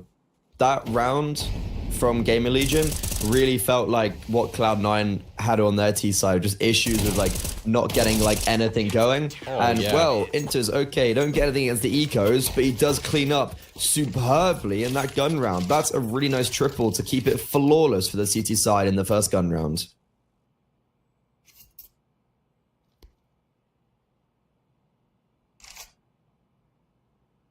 It's actually just really interesting to me because I look at Icy, Heavy God, Axel, that core, and I'm like, right, Cloud9 are a T-sided team. Then you got Inters and Boom, which I'm like, well, actually, maybe they're not. I don't know. They're playing some really good CS now. Apart from nading himself. This is just going to be instant for GamerLegion. They're just going to go up short. Break on the smoke is more than enough to get Heavy God another kill. Comes at a consequence of a lot of his HP by delaying, though. You've got 3 players for Cloud9 that are now just going to be staring at short. Yeah, they've also just got heaps of utility, right? Like, they're going to try and make their way onto the site. ZTR, best case scenario, bomb down. He's already dead. Okay. Round over, and that's 3 rounds in a row that have been flawless from Cloud9. And you can see, economy is booming. I think I've seen Icy get genuinely like maybe 2 AWP kills this whole game. And he's still like 15 and 8. He did win the duel once on Slend, I remember. And he got like, I think the AWP kills, I remember like 2 of them came specifically, come remembering, it was like 2 came from like, the round was over and he picked off 1 and then saved, for instance. Yeah, like it's... I want to see him being involved a lot more. I want to see him just kind of getting these openings. Because whilst he is like your trademark supportive AWPer, he's explosive. Like he is incredibly explosive. And I feel like the way that GamerLegion are currently playing, where they were up so high and suddenly it's 9-7 for Cloud9, you could get away with maybe being a little bit cheeky.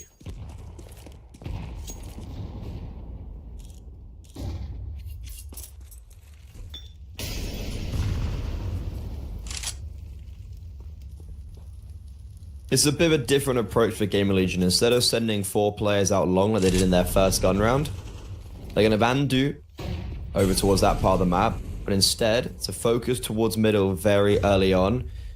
Volt this time is going to be on the B extremity, not ZTR. And short, they're trying to take it a lot quicker. Axile flashed in, but Slend holding the angle. That's an opening kill for the AWPer.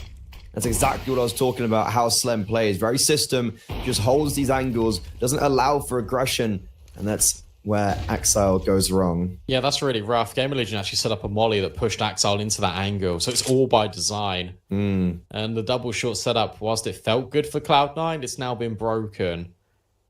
A reset in towards B. This is literally what Cloud9 were trying to set up on their T side. Icy needs to hit this shot. And the fact that Volt doesn't do any damage to him is a little bit concerning. Heavy God now follows through on Andu. This is now a 4v3, and it's about to probably get a lot worse unless Flammus does that. Icy's so smart. So smart. Let ZTR jump over. He knows that's not the original intention. Oh. He wanted to collect Sland, and he even finishes off the round with a no-scope. There he is. He's on 18 kills. Yeah, I mean, you were literally just talking about how you feel like you haven't seen him do too much with the AWP. And, well, what more do you want in that round, right? Like, that was GamerLegion. They had the man advantage, and they just fall apart because they don't throw any utility. I don't think so whatsoever in that 5 versus 4. And when that happens, you just allow for the AWP to reign supreme. That's exactly what happens. Icy shuts down that B bomb site. Again, what, like 3 players stay alive? 4 players stay alive for Cloud9? Like, how? Yeah, 3, right? So I don't understand how they're getting away with these like near flawless rounds on this on this second half. And well, that's 5 in a row for them. There hasn't even been a bomb plant, I don't think, in quite a while. They even got to the sites.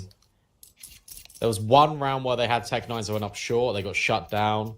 They got in towards B. ZTR had the bomb on site that last round, but they got no scoped. So they've made it there. They've just not been able to plant it there.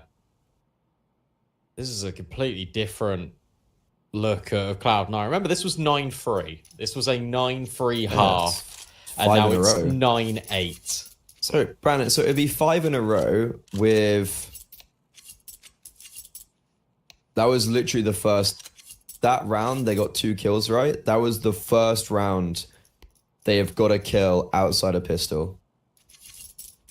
Damn. That in itself is a worrying statement. And they had the opening kill, right? I shouldn't have said anything where I said this is the best I've seen GamerLegion play in a while. Oh, yeah, I literally was like, oh, well, let's hope they can continue it in the... I was like, oh, yeah, let's hope they can continue it in the second half. Yeah, let's hope. Sorry, GamerLegion. Sorry. Oh, well, we've cursed them.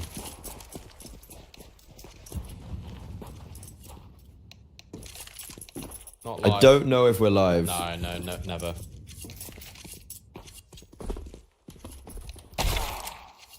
Yeah, boom, it's just dropped. Well, here's podcast mode. Do you want to hear? This is nothing to do with CS, but... Yeah, go on. So, everyone in my house has moved back. Everyone had their little, summer traveling, whatever. Okay. And we've set up a projector in our living room. And do you know the game called Overcooked? Yes. What a game. My god, it's like the cooking game where you have to you get orders, right? Yeah. And you have to deliver them. Yeah, so we set up a Switch and we put the projector on and we sat there last night, the 5 of us, and oh my god, I think that's maybe some of the most fun I've ever had in my life. Just actual arguments sparking as well. Being like, why didn't you cook the tomatoes? Just 5 just grown men.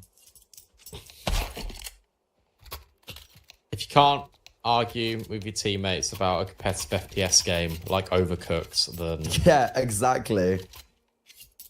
You're not doing it right. I would highly advise, get over... It cost me a $5. Get Overcooked. Get a group of friends. That could be the difficult part, but it's so much fun.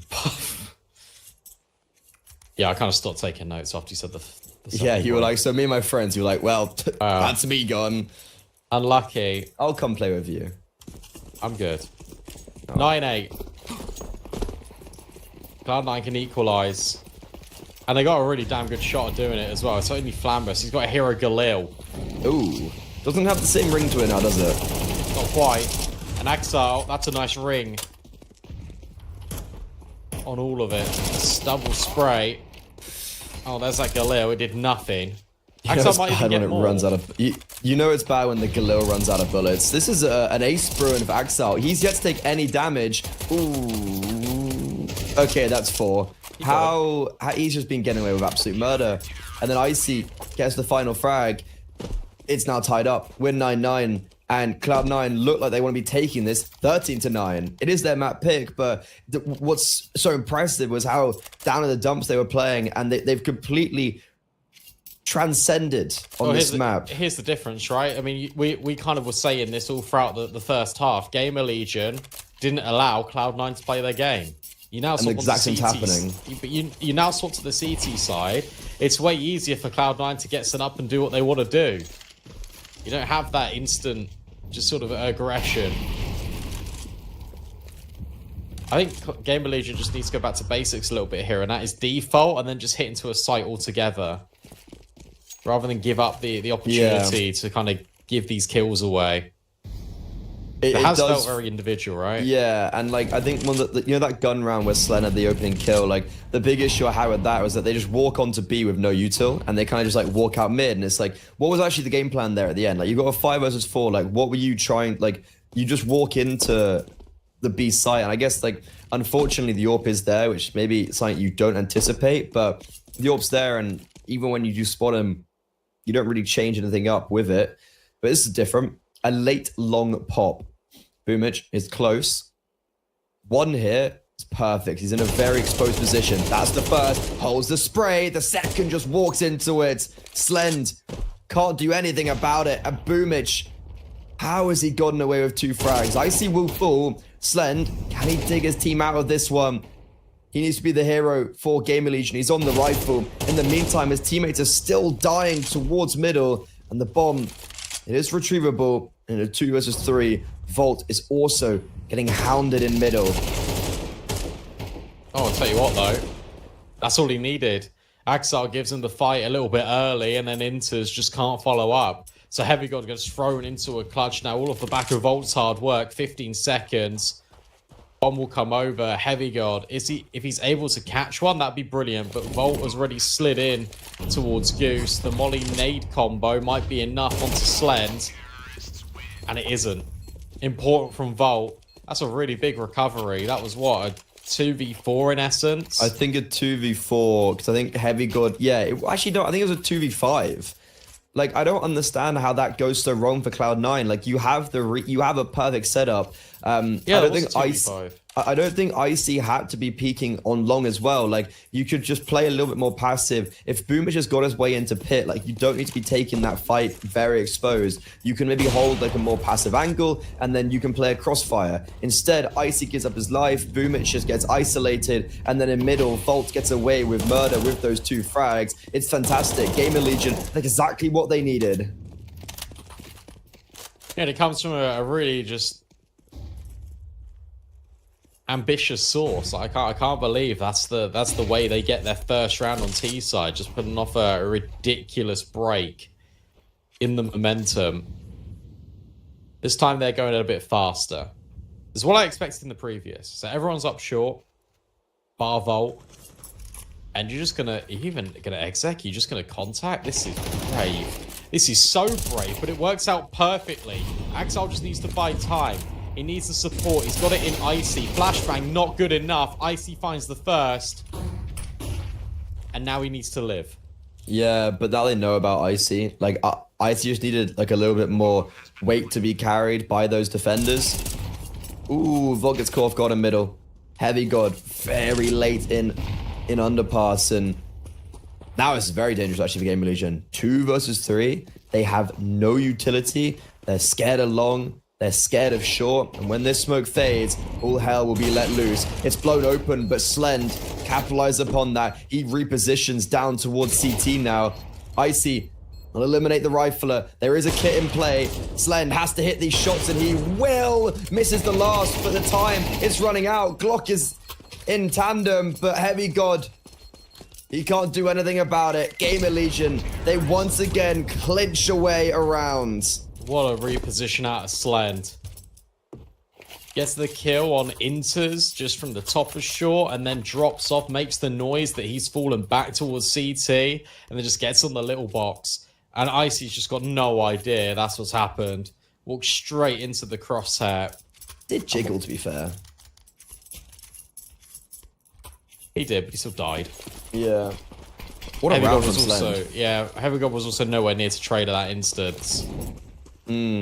Heavy God was scared of Slend holding the angle right with the AWP, so he didn't want to push forward. Oh my God, Boomich. They're fighting long. That's a tumultuous interaction. That I'll was only favor the T side. unreal. That was unbelievably quick. Oh, it now feels like Cloud9 are making some more desperate plays. Axel Boomich, that felt a little bit unnecessary, but they wanted to get ahead of this long presence. They really felt like they could disrupt GamerLegion, and it nearly worked. They got basically 2 kills. Basically, it's not good enough. They is Axile. Boomich actually did nothing. He literally instantly died. No, Boomich was there. He was a distracting act. Cloud9 actually have the read though. They still have 2 players towards this part of the map. Heavy God, who is more towards mid and B, is over on the A bomb site right now. Icy could be baiting in for him perfectly, but look at how far they've progressed up without making any noise. Now he's going to be playing around the smoke. Heavy God doesn't really have that support. He has to take these fights by himself. He instantly is decapitated. Icy now has enters, and this is looking a lot better. 2 versus 2. Flammer 16 HP. Volt trying to survive on this bomb site. The bomb is on his back. I don't know how GamerLegion get out of this. This smoke, they can play around it. Bomb though can't be planted. I think he knows the Orp's Gandalf. Spots it. Seen him. And it's actually Icy all by himself. Enters. Gets fragged out, and Flammus. What a round from Flammus. That 2 versus 2 so hard, and Flammus just takes the individual fights and wins it out. Yeah, and also really nice reposition out of Volt, because Flammus threw that smoke on site just to get him to move. Intent was to be able to get the bomb down if possible, but it's also just for him to escape. Maybe they can swing together. GamerLegion, Flammus just doesn't need it. Huge amount of impact to put us on that point. Cloud9 have got a full buy, but all their hard work, 6 rounds in a row, just completely undone by GamerLegion. I was going to phrase this as like a GamerLegion have capitulated on Dust 2, but no. They give Cloud9 that taste of success. They give Cloud9 the opportunity to claw their way back in. And it does go even 9-9, but as soon as that happens, it's all GamerLegion. Cloud9, Brandon, they actually have great money because of how good the early stages were. Yeah, this reminds me a lot of when Cloud9 played... Not Cloud9, when GamerLegion played Eyeballers, and they were up 11-1, and then it was 11-11, and then they were able to close just about, and then I think the tweet was something like, we trolled a little bit. It's kind of what this has felt like. Axel... Well, it's not over yet. No, it isn't. Getting that bomb back's going to be tricky. It's really good to see Axel return to form. It's so good to see it. And Icy's 23-11. Icy's been Mr. Consistent. It just feels like every time he's in the right position, and he always is able to get at least one. So you start to put some of the criticism on the riflers of, like, well, Icy's doing all his job. I don't know what else do I need to do. But we should be living for another day. And yeah, okay, Volt doesn't get anything. Slend left by himself. You could be feigning with the idea of saving, because even though GamerLegion are the ones that won 3 in a row, they actually have no economy. That is true. That is true. There's still a lot more wriggle room in this map. Definitely feels like we've got full 24 on the horizon. That's fortunate. Slend doesn't die after time, and he keeps the AWP. Yeah, that could have gone completely the other way.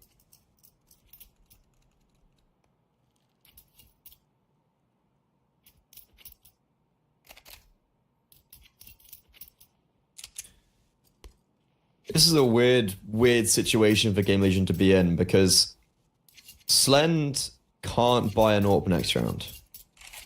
2,400 loss bonus. They can get a rifle round in the final round if maybe we go to overtime or not. They need Slend to save this AWP. That's my positioning on it all. What if he just kills them all? That is also a very valid statement. Is the call just Slend go kill? It looks Hungarian like sniper? The way he's pointing his mouse, he wants to drop on mid. Yeah. Oh. But Actually, I like wasn't that this. close. No, I know, but I like this play because it's like, okay, well, let's just take the space out of mid. You smoke yourselves off. Ooh, this is cool. I really like this. I think Cloud9, though, they're kind of in the known. Like, they haven't seen anything towards the extremities. You can see that's why Axel's rotated in, but he's actually not really got that support from Heavy God. Great nade. Doesn't do any damage, but Slen's orb's been heard. He's double scoped. I don't think they expect Axel. It's close. Oh, Slen falls. That's a big issue. That's kind of your one talisman, your one win factor out of the round, but AWP will be retrieved. However, I think that early stage from GamerLegion had to reward them with a frag. Now we kind of get in a position where they're just praying.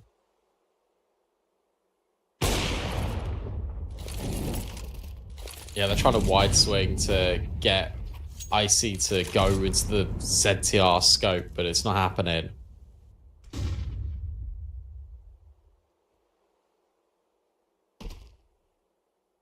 This will be 11. Cloud9 can force overtime.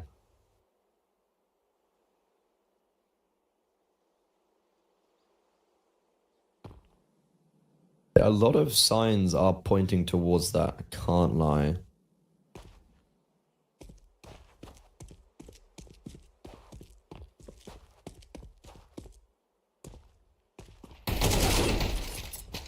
Wait. No. Okay. ZTR, I think he can save the AWP. They are going to try run him down.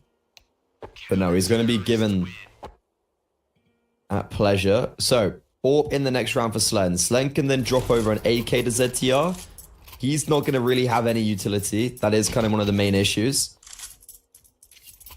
It's not an awful last gun round. You do... Oh wait, no, Slen actually has loads of money.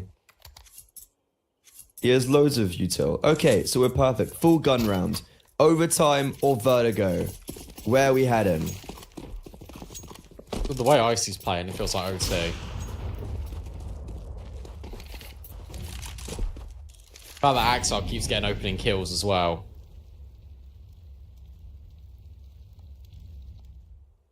GamerLegion really anticipating some form of aggression to come out of Cloud9, but that hasn't happened. Have we seen aggression from Cloud9? Kind Not of like really. through middle, through like it tends to come maybe towards long, but happen like one round. They've been playing quite passive and playing these mid to late rounds well. That's kind of been my sense of it all. Yeah, they've been having really good mid rounds. Last time GamerLegion got success is when Boomich was in this spot and Slen was dueling him. Oh, I don't know how Andy's got away with that. But that's your opening kill. Exactly the same scenario. Boomich out on an island in towards pit, goes for these headshot angles and just gets decimated. that's what you get when you pick up these youngsters. Sharp fragging. Space now being taken from Cloud9. They lose long, they lose the opening man, they instantly react towards short and middle, and they clear out all of that space. If GamerLegion continue to go up long, which it looks like they will be doing, Wait, everybody... pause. But there's Pause. 30 Look at seconds. Vol. Look at Yeah, Vol. no, but there's 30 seconds. Like, they Yeah, don't have time to go back. If he can fake this enough, maybe, if he can get the kill. Because they can wait, they can sit here for just 10 seconds. If Volt walks out the doors, no, that was it. Icy actually accounts It's for him. overtime. Yeah, absolutely. Unless Flammers, he's done this before. He just walked onto the A-bomb site before and just gone up and started nailing everybody in front of him. The grenades, they should have been fatal, but they haven't eliminated everybody. And through the smoke, they come through to their grave. Flammers, what an insane final round for him to give GamerLegion 13. Yeah, honestly, I don't know how he's done that.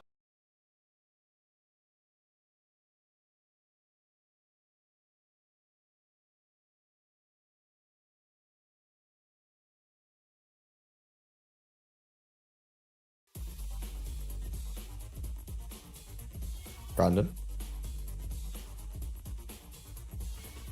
Okay, well, we can't hear Brandon, so I don't know what happened there. I think there's maybe some technical issues. So, with that in mind, GamerLegion, they take their opponent's map pick. Going on to Vertigo, can they close out 2-0? Can they progress through to the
out of Vertigo normally.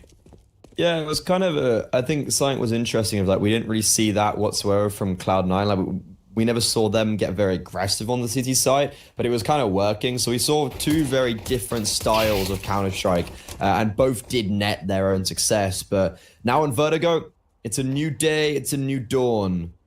GamerLegion on the city side have already lost an opening kill. ZTR and Slen tried to get a bit aggressive, but they get penalized for their efforts. And it seems like Cloud9 are going to go towards this A bomb site where Flamus, now the lone defender, well, he has to come up big.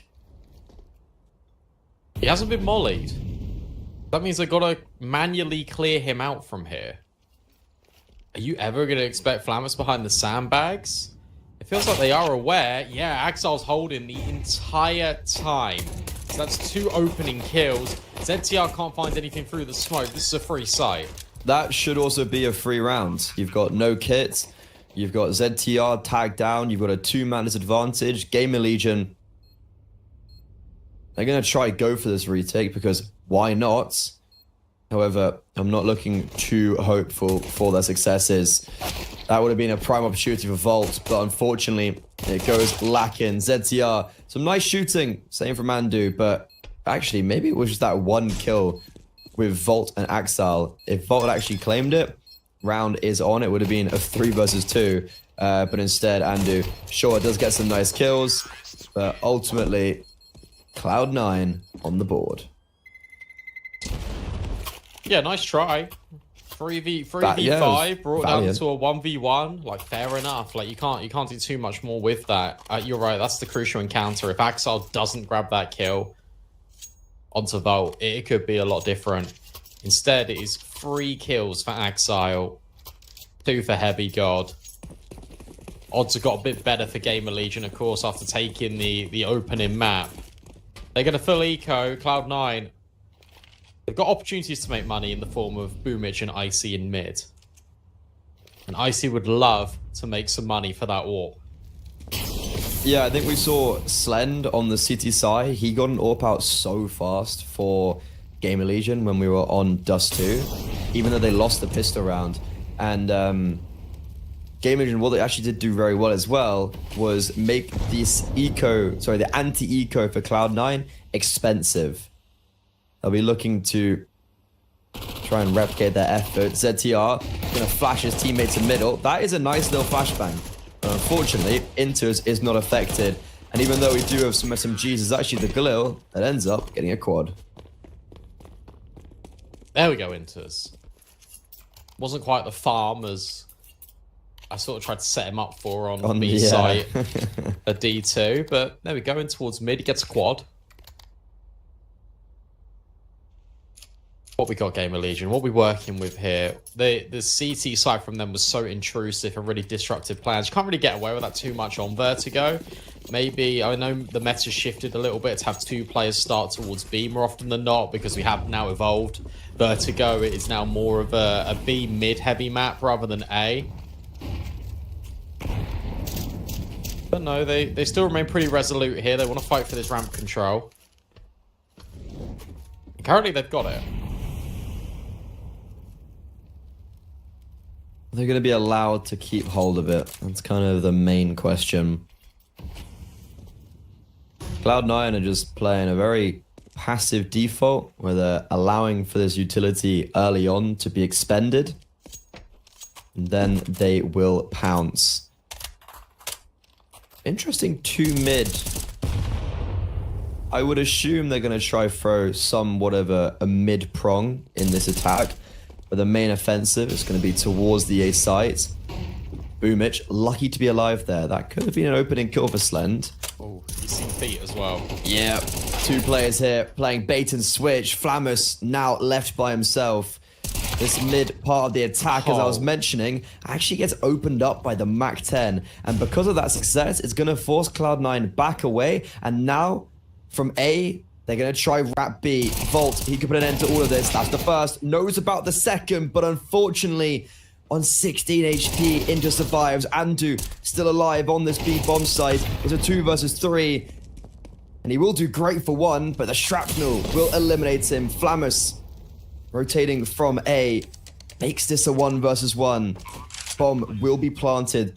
Unfortunately, his grenade is not going to land on the mark, and Axel repositions towards quad. I can't imagine Flamus is going to expect this. Like, this is a really strong post plant from Axel, and he can just play, wait for the sound cues. You can see Flamus thinking he's towards B stairs. Axel spots this and is just playing with his food, strikes and clutches up. Yeah, really important round out of Cloud9 just to sort of stop that, because it felt like GamerLegion were really building into the round. IC gets the critical kill on ZTO, didn't have head armor, so just gets melted by the Mag-10. And between Volt and Flamus, they're able to stop that mid-aggression, but it was too late. Even with Andu finding 1 from a really uncomfortable position. Cloud9 prevail. 3-0 start on T-side Vertigo feels pretty good. Now they're hoping for even more because it is just pistols. The collection of HEs. But now Andu just needs to get out of there. They can use these nades to try and stop the bomb plant. And they've also got the numbers as well. This could be dangerous for Cloud9. They do really good damage control. So this kind of force buy will have no legs to it. And you know what? Doing that round flawlessly, I really would have expected a kill to come through now. Still can. It'll be tough though for Slend. Oh, timing on that. Okay. Axel low.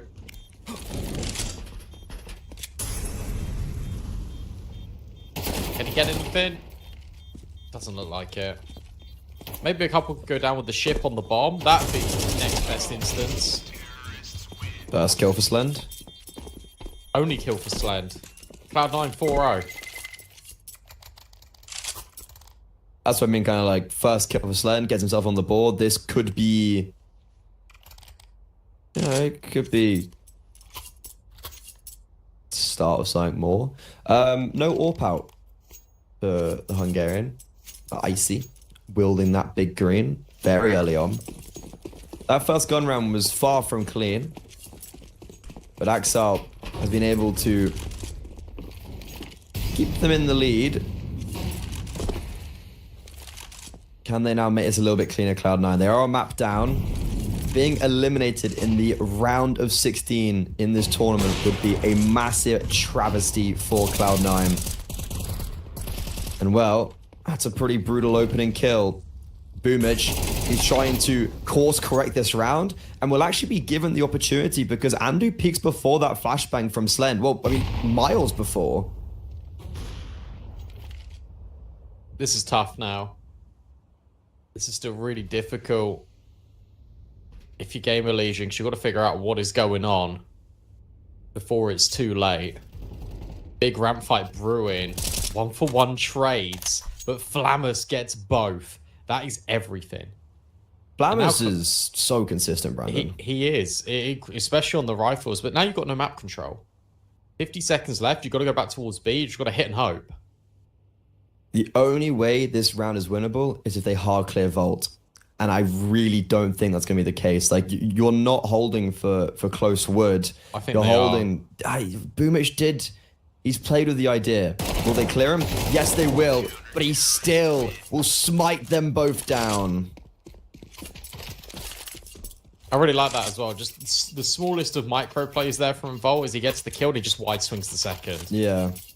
Doesn't just sit in the angle. He doesn't wait to be traded. He takes all the initiative because he knows his position's been given up. Important double out of him. Important double out of Flamus. Flamus wins the whole round for GamerLegion right there and then.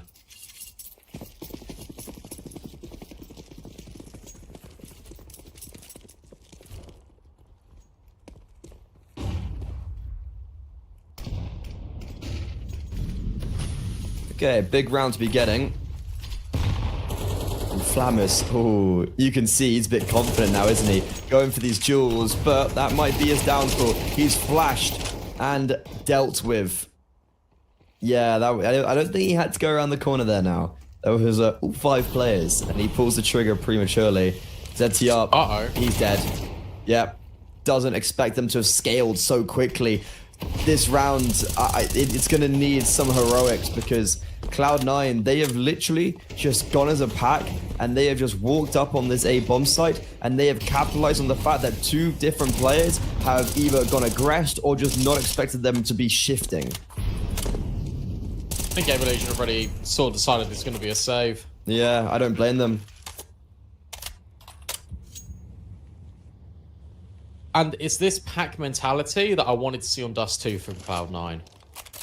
This is where their T-side was being picked apart because they were going bit by bit. And Vertigo really lends itself to hunting as a pack, whether that's on the bottom of B stairs, or whether that is towards the A ramp. You can have your lurking towards mid, sure, but it's much more group and go. And this is definitely going to favor Cloud9. Especially when it sort of comes to this T side.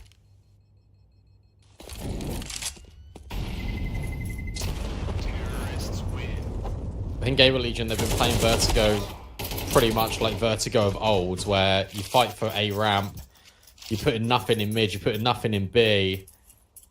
I'd like to see more just sort of instances of mid being fought for GamerLegion, because it just means you've got quicker flanks.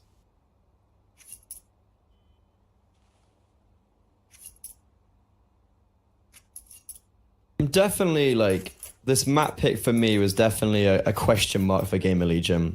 There was a plan, and they've cooked something. Maybe we would have just liked an Inferno better. But I guess time will tell.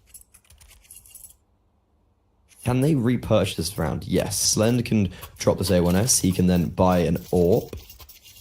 Oh no, he drops an A1S instead. Okay. I would have thought that he would. So he's actively choosing Brandon not to pick up the AWP. That's an interesting sentiment.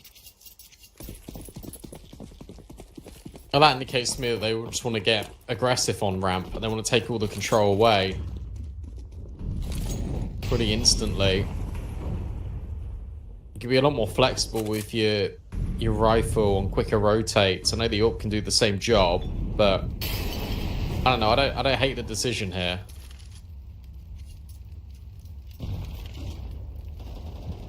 Now they're fighting for mid. This setup's a lot stronger with Volt. I knew he jiggling in sync. It's almost like in sync by the fact they're like going back and forth, weaving in and out of each other. Good reaction at Cloud9 as well. Look at Intus's lurk. He's just holding. He's really expecting there to be something. This is a big difference because it's like last time we just saw 5 players ramp, simple as, but this time we've got that added prong of this attack, and I think this round's over, Brandon.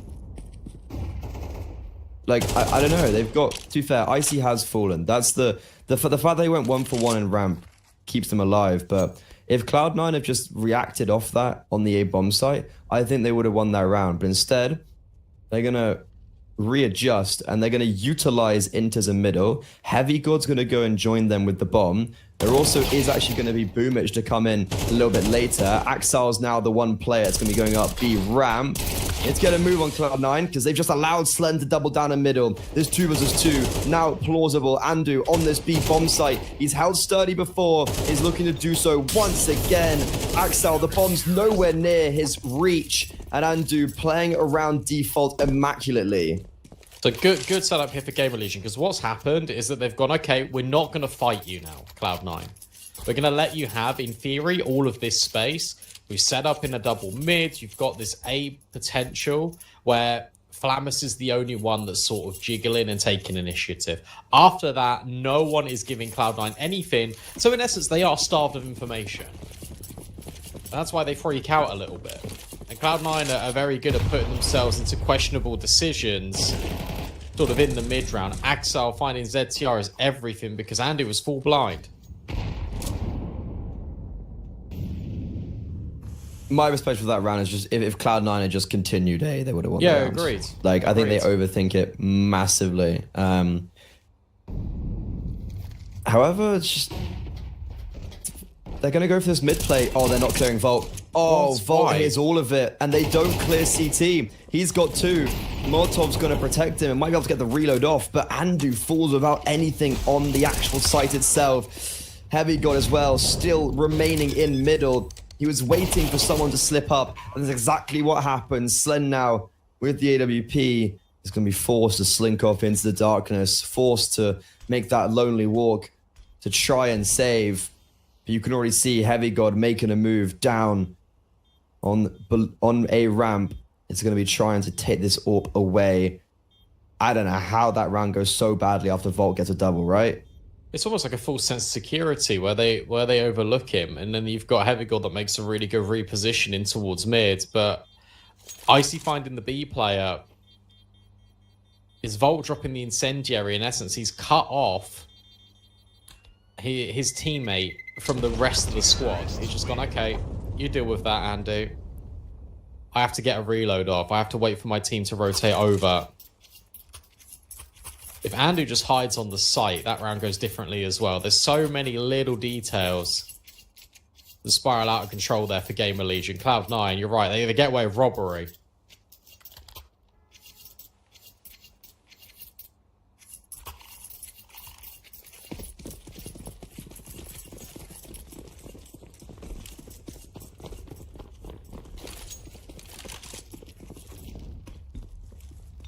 Okay. Hero A1S for Andu, Ort for Slend. He's in the right position, Slend, and he connects. Trade is a very, very fast though from Boomage. That's a pretty much must-need trade, I'd say right there. Oh wait, also did the AWP fly into ramp? Did it go over the? I think the AWP got naded and flew down into ramp. If that's So true, it can't that's be picked brutal. up. Yeah. Because I saw it in the air and like it hasn't been picked up. I don't know. Let's try find it. Icy finds Flammus in the meantime.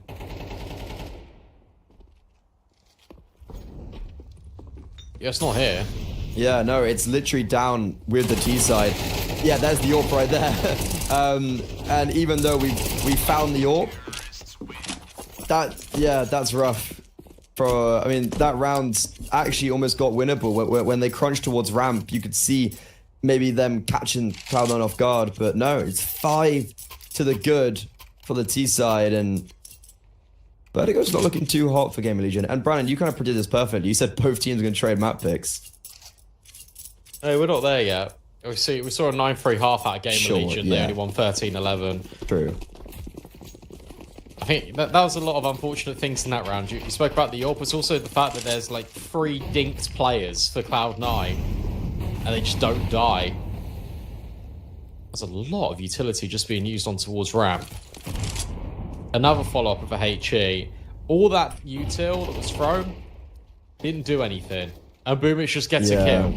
Brandon, it feels like Cloud9 have won ramp every single round.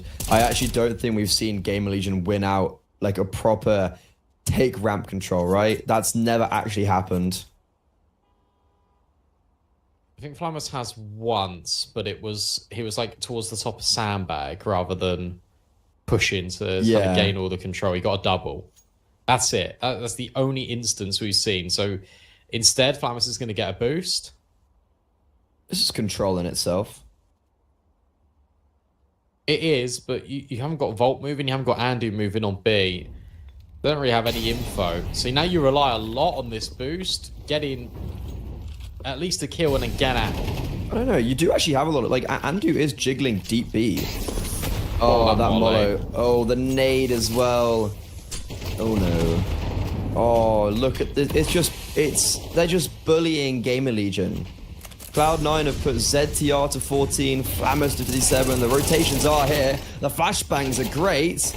But Flammus, unfortunately, only able to get one. 20 seconds. This bomb needs to go down. And peppering through the smoke will warrant GamerLegion the advantage. Icy trying to get the bomb planted, but now he's left by himself. 1 versus 1. 10 seconds. Volt tries to spam the smoke, realizes Icy's not on it, will go for the spam once again, but does not connect. Icy just about get the bomb down, and also is able to reposition. 13 HP. He now has the round in his hand. This repositions everything. Yeah, Volt's gonna have no idea that Icy's there. Where's he gotten off to? You would assume with that smoke up, he could have gone cat. He could have gone and hit sandbags. He could have gone absolutely anywhere. And Volt does not predict that Icy would reposition. That's a hell of a clutch out of the youngster. And Cloud9 keep on building on their successes. There's no money for GamerLegion. We could have back-to-back 9-3 halves, or it could get even worse. This could be 10-2. I really love that clutch from Icy because he just has such conviction with how he goes towards gap. Like, he instantly plays, right? Like, he doesn't double guess himself. He instantly makes the move, and it completely catches off Volt. He was none the wiser, and he's definitely going to be beating himself up a little bit about that 1v1 because of how low HP his opposition was. This is a lot of heavy play towards middle from Cloud9, and this boost from Volt probably couldn't have come in at a better time, but unfortunately the third player is not anticipated, and alongside this B ramp take has not fallen foul to anyone. There's no way. There's no way you win this ZTR. Not a chance. Yeah, right idea in towards mid for GamerLegion. They just weren't prepared for the explosivity of Cloud9 on B. But that was immediate. Really good reaction out of Cloud9. They get their 9th. No AWP for GamerLegion. Again, that has been really a difficult feature here in Vertigo. Their map pick. Yeah, I didn't think this was going to be the way to go. I would have preferred maybe like an Anubis. Oh dear.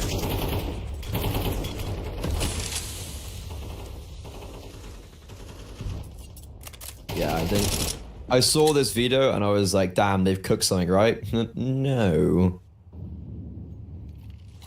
Lucky that they won Dust 2, right? This could have been a 2-0 for Cloud9. Ooh, Axel's been tagged. Oh, how does matter. Andu lose that out? Axel gets tagged and is forced out into the open, and he's been cruising for a bruise in this game. And he's looking for more. He's hungry. GamerLegion, they haven't even fully rotated in yet as well. Like they haven't got the confirmation of, you know, more than one player, or sorry, 2 players, I guess, because of the boost. They still have players kind of milling around this A bomb site. So for this final round and a half, it's going to have to be a retake in a 4 versus 5. Slend will make it now a little bit more tangible. Yeah, they're so worried about this mid lurk. Boomich will give them one. When does he go on this timing? Flammus just knocks him down a peg. That's so important. Player advantage now with GamerLegion in this retake. There are flashbangs. Icy can deploy them just to delay. Axel's never swinging. No kit as well. Time is of the essence, but Volt makes the first move, and Volt, with pure conviction, puts Icy in a clutch position. He's done it before. This one's a whole lot harder, and even though there is no kit, GamerLegion will scrape together a third. Yeah, that's awesome. So that they counter-flash GamerLegion, and Volt just jump around the corner. And that's the last thing that Axel was ever expecting. Massive round out of Volt. That will be the 3rd round. And again, we in this series, we've got 9-3 halves.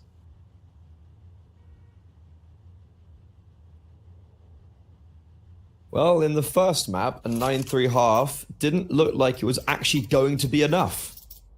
True. So, for GamerLegion, this is their map pick. Are they going to show us anything here on Vertigo? A pistol round win?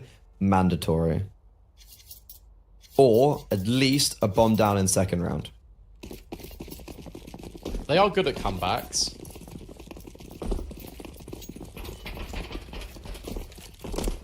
Everyone remembers Mirage.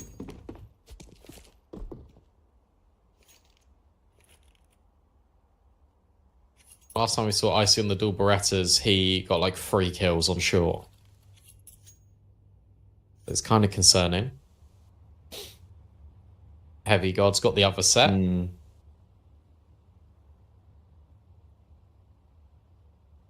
hush-hush. Yeah, Smoke, Molo for ZTR. They're looking to go towards B. I can imagine Molo default, Smoke on the right side of the generators. Ooh, Molo quad. It actually misses. There was no one there anyways, but they have to actively clear that. Inter's forced off and bullied out of middle. Heavy God laying in wait with those Julies. Somehow it's actually Axile, though, that gets the most damage. 2 kills playing around that smoke. Bomb will be planted. So that's success in itself. Now, can they win out this round? ZTR playing around the smoke. Nails 2. Somehow even gets the 3rd. Heroics from the IGL. Yeah, needed that, didn't they? Just had to scale on the site. Just had to take a risk in that position. And ZTR does exactly that. That is massive out the in-game leader.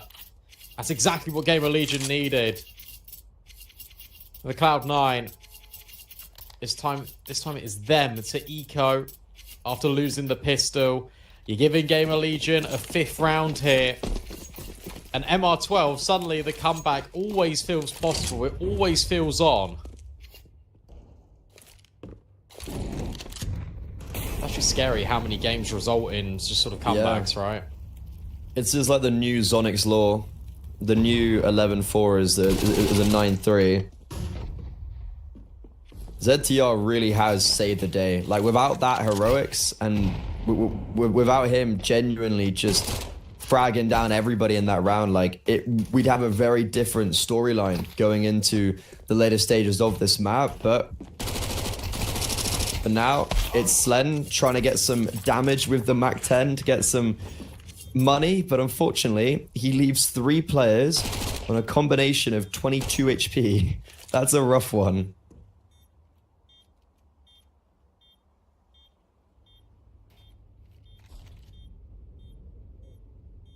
Yeah, unlucky. He won the round anyway, so he's not going to care that much. Any more kills for the MAC-10s? Andu's containing to get Volt up and over. Never mind. He took the kill anyway. Sorry, Volt. No money for you.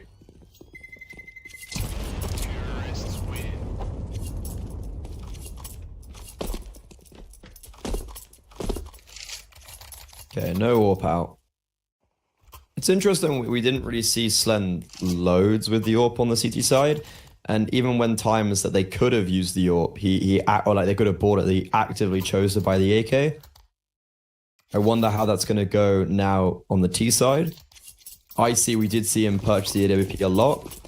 Didn't see that same ferocity that we did on Dust 2, to be fair. But he still was keeping more than fine consistently. Gun round for Cloud9. They could dismantle everything. All these efforts, all these storylines that we are setting up for GamerLegion come crashing down in this round. And Icy, first point of contact. Who needs an AWP? Well, apparently him. Luckily, Inters is there to save the day. And these bait and switch buddy systems all over the map are working out perfectly for Cloud9 until Flammers puts them into the 2 versus 2. And it's always Flammers. It's always Flammers in these crunch pressure situations to find a kill to give GamerLegion an opportunity to win a round. He's incredibly low. Where there were pushes in mid and B, GamerLegion are sort of anticipating that there might be more on the horizon. That's not the case. Inters and Boomich have reset. They've got all of the B bomb site. What's the go here for these defenders, though? Do you remain rooted here? Do you move? Feels like Boomich is just jiggling, so he could be in close proximity to B just in case. He's actually been knocked off. The HP does not favour C9 at all. They go A, they win. They've just smoked A off. I think they're going through the smoke. I like this. I was also like, oh, they smoked A, but then they mollowed B, so I was like, okay. Honestly, Brandon, I don't think Cloud9 go for this.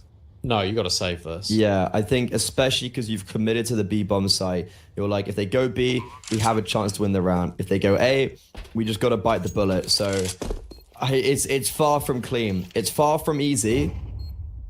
But GamerLegion just about hang on in that first gun round. But they're not out of the fire just yet because Cloud9 are then going to have these 2 A1Ss and some pistols in the next round. That was a 3-on-4 that they converted. It was just constant back and Trades, forth. yeah. It was constant trades. But Volt getting that opening kill, I think, onto Icy was maybe one of the most important frags. Yeah, I agree with I that. think he should have lost that duel, and the fact that he wins it out sets GamerLegion up for success. But at the same time, as you've already mentioned, it's always Flammus. He's always there to save the day. Oh dear, Cloud9. Are we really going to get this again? It's shaping up like that. I'm here for it. These are fun maps. Maybe GamerLegion were cooking something on T side. Look at the money. They've actually taken like a compromising buy here, Cloud9, so they've still got a bit of venom, but they haven't got everything they desire.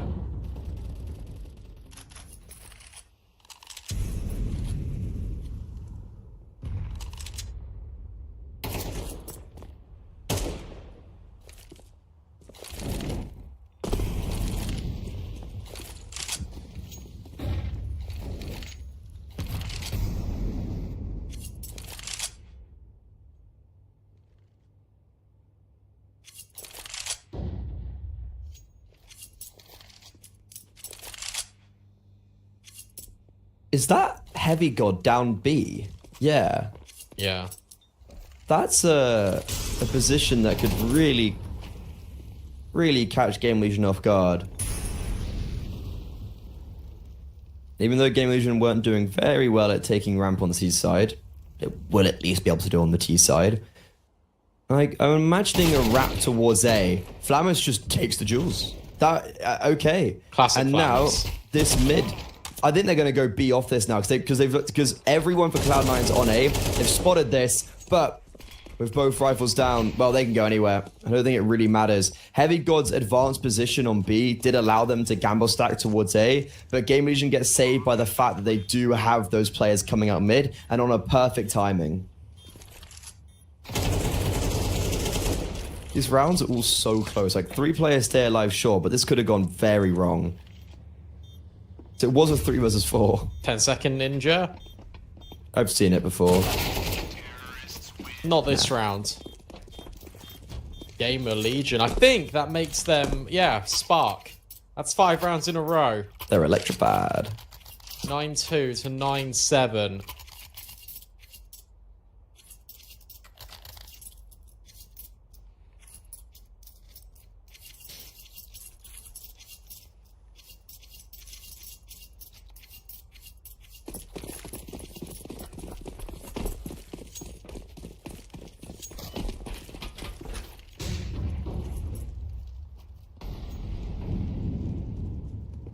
Odds are dead even. However, GamerLegion, they're brewing.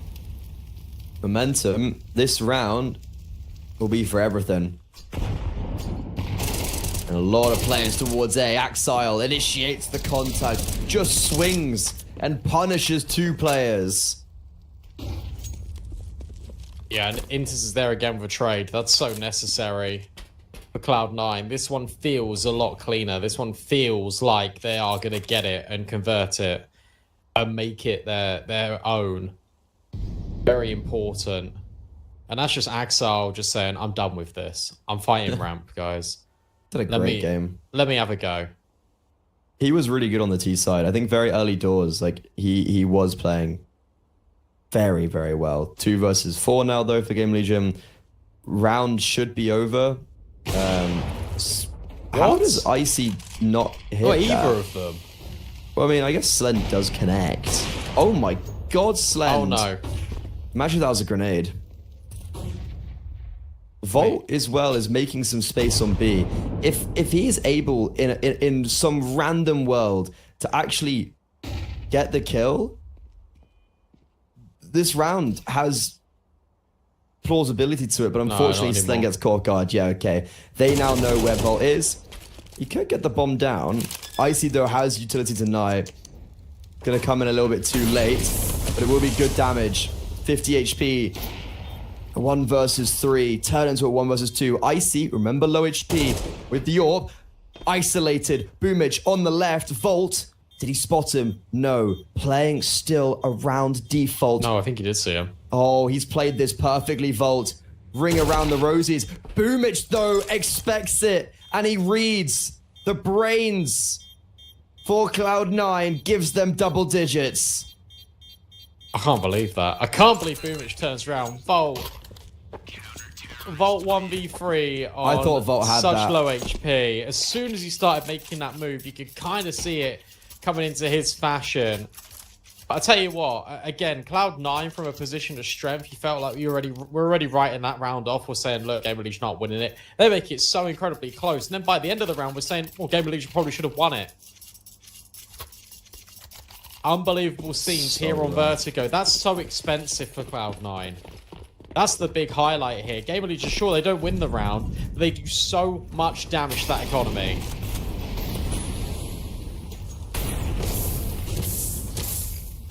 Oh, Flammus. Oh dear. Just because you've got flame in your name doesn't mean you can stand in them, bro. Yeah, he has confirmed that Fire is hot. He's trying to cool himself off IRL. That is a pretty awful start to the round. Andu and Flammus have a combination of 60 HP. They've got no map control.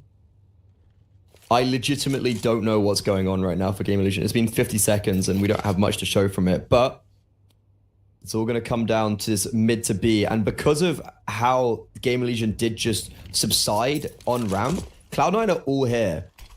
Or they're very close rotation. Yeah, this feels... Oh, nice molly. I was going to say unlosable. Still could be. But no, Heavy God. Yeah. Heavy God with 3. What a round from... What? Heavy God just kills 3 with MP9 and USP? Like, sure, you know, Icy gets 1 good kill where they come through middle, but Heavy God, they were quite low, actually, to be fair. 2 of the players down on ramp were those 2 low HP players. Okay, this is some nice damage from the IGL, and he has actually performed some crazy scenes on this very bomb site. That was brave. He had no bomb, like, I don't know, well, I don't really know what he could do there, and that could be Vertigo right there. Yeah, they got no money.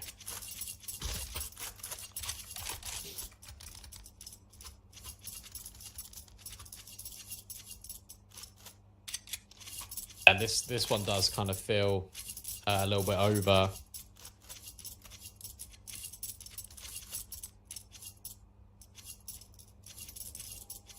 Very difficult here for GamerLegion. They were showing some really good signs of coming back and making this entirely possible.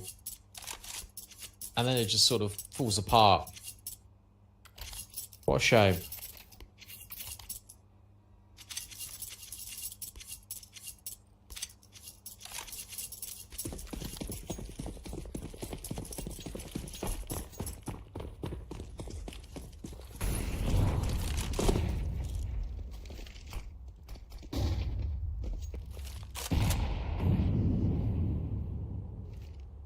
Okay, we're going back to some sort of normality. You win a 9-3 half, you probably should be closing out with some ease, and enters, dodges the flashbang, lovely off angle. They're just walking into him. Finally, revenge is sought. But I think he's done enough damage. Grenade, not quite landing on the mark. It's a 3 versus 3. That one kill does sway my mind a little bit, but Boomich, I love this aggression. We were literally kind of talking on Dust 2 how, like, they weren't really aggressing on Cloud9 City side. How has he died? No. What? And you could see as well for Cloud9, the rotations, they pinned everything on the fact that Boomich was under A, that the A bomb site was clear. So you see both of them just kind of this mass migration away from the B bomb site. They're splitting apart. GamerLegion, after being in a 3 versus 5 deficit, now are in the advantage and are poised to win an unthinkable round. That's important. Big Heavy kill. God on ZTR, and I think with the mid presence, you kind of understand that it probably is going to be this B site. That flashbang is just enough to get them over, and they fake the plant out. A double wide swing on towards Heavy God, and you're going up against Axel. This guy in his prime, top 5 rifler in the scene, and he's able to adjust onto Slend as well. A necessary clutch from Exile, and Cloud9 hit map point. You couldn't have set that up any better, Brandon. What a clutch coming out from Exile. He's able to isolate both of those jewels, anticipates the second swing, saving the day, hitting 20 frags, the top of the server, the top of his team, and claiming his dominance on Vertigo.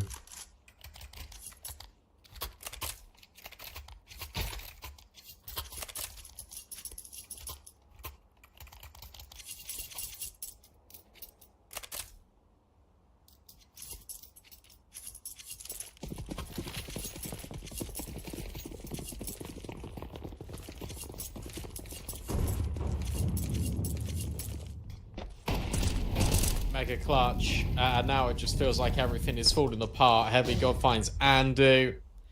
They still want to fight B. You got to get past Heavy God. And they have managed it. Slender's dealt with Inters as well. Never mind. B bomb site compromised. Yeah, Icy though, quick rotation. This AWP hasn't been as electric as Dust 2. This is a prime opportunity for him to show what he's really made of, especially because he's also got Boomich, and yep, that's round over. That's game over. We're going to the third. We're going to Mirage, where both teams, they are very proficient on that map. The icing on the cake, 13-7. They had a 9-3 half, and they hold on to their lead. Yeah, and I'm glad that we are getting a third map right. I'm glad Mirage is coming forward, because that's what the series deserves. It's been brilliant. We've had back-to-back comebacks. One of them was nearly successful, fell at the final hurdle. This one was a lot less sort of convincing, but they're still able to make a contest out of it. And now we head to Mirage, where this game can really go anywhere. There's no clear victor to choose from until we jump into that game. It's really exciting, and I can't wait to get there. But to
bounce back, it was 9-3 in both halves here on both maps, and we're somehow in a decider game. It shapes up absolutely brilliantly. There's the classic Falcon's pistol for GamerLegion. Only armor, no util. They're just going to try and bang it on B, it feels like. They're going to try bang out inters, which... I feel like when you have just got 5 armor, I feel like you should go all 5 outs. Just go. But... Ooh, big kill from Flamus, because now you're going to see the rotations are a little bit like, oh, where do we go? Like, we have no mid control. And it's also a confirmation of 2 players towards short because of that boost. So even though the Inters does get 1, they're going to get wrapped around Axile. Surely not. How are you still alive? How is he still getting frags? Axile, what in God's name was that? He's a GOAT. He is the best. The form resurgence out of Axile is absolutely outstanding. And it has to be Axile. It always feels like it should be Axile. And we're getting him back. We are getting him back. This is incredibly exciting for Cloud9 and just sort of their future, their development. It always was the case of what happened to Axile. We need to get him back. We've got him back. Incredible impact in both maps. And now kicking off that pistol. I'm right there with you. I do not know how he's alive for that long, but he smashed it out the park. I mean, it's actually, like, really impressive, to be honest. That was really, like, very well done from Axile. There is on one... Oh. What a grenade. Oh, my God. That might be some of the most damage I've ever seen from one grenade. But what I was going to say, apart from my excitements, what I was going to say was that I feel like for GamerLegion, there is definitely a part of it, though, that is, how did they not kill him? Like, it wasn't like he just went bam, bam, bam. Like, you know, he had a lot of opportunity to be slain. He didn't. So that's one negative. But as a Zika round, I think so this map for me is like the perfect third map in a series. And do you want to know why? It's because both of these teams are insanely good at Mirage. Let's take the RMR as a very isolated example. These guys went flawless on this map in the RMRs qualifiers to make it through the RMRs. In any other tournament, this has been one of the main maps for both GamerLegion and Cloud9. This is like a really exciting third map where I think it's going to deliver an absolute banger. I'm going to be controversial. I think Cloud9 are going to take this one pretty easily. Okay. Do you think that pistol round is kind of like setting the theme? I don't know. You get these weird gut feelings sometimes as a commentator, and this is one that I've just got now.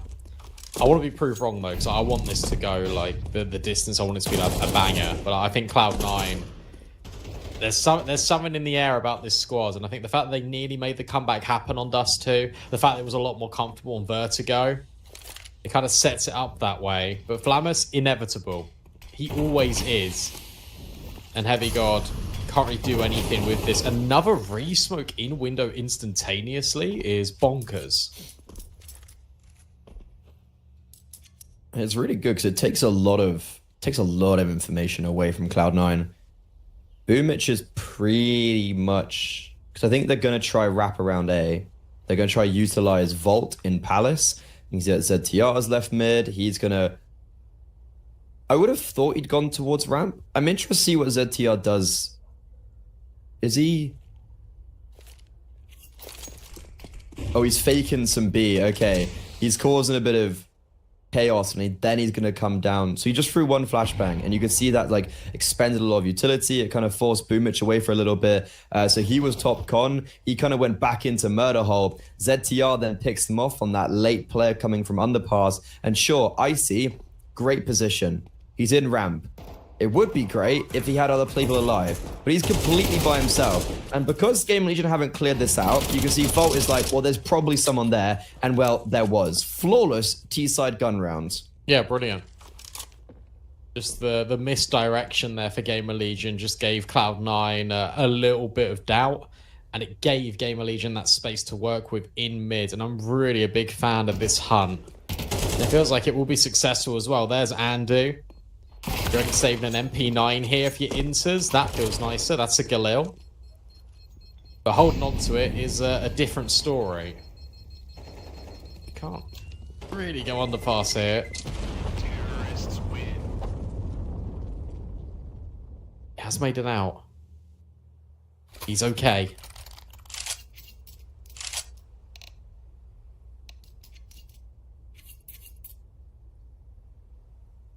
And Heavy got DC'd. Inters has bought an AWP for Icy. He's going to keep the Galil. So that's a really important save.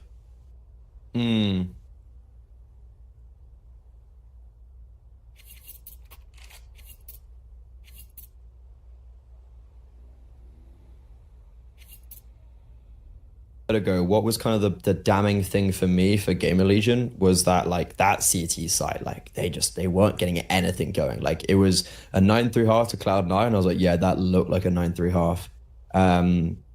Same sentiment actually on Dust 2, but the other way around.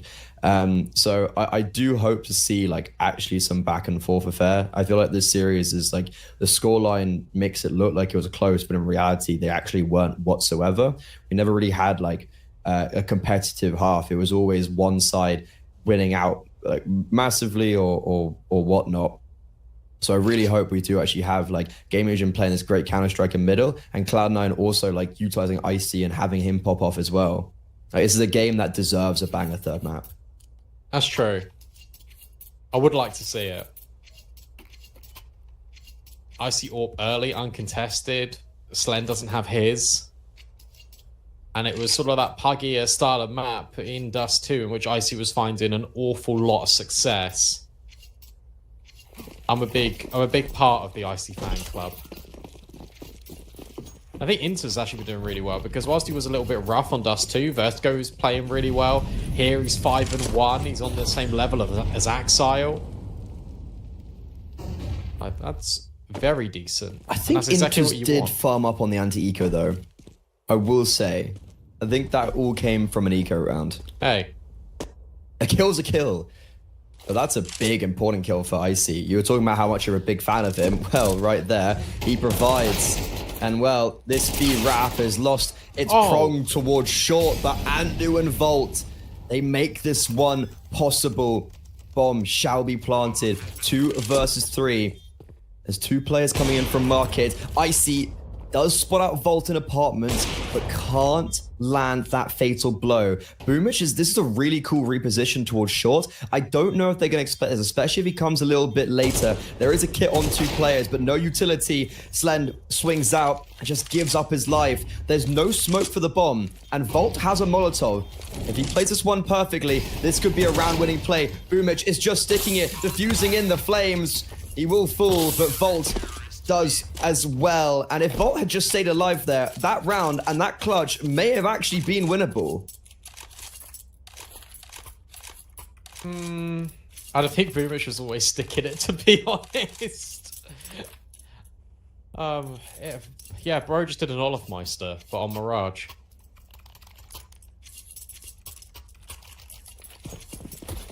Important round to win if you Cloud9 because you got the opening kill. It felt like you were doing good things, and then you kind of got sideswiped. That looked dead on.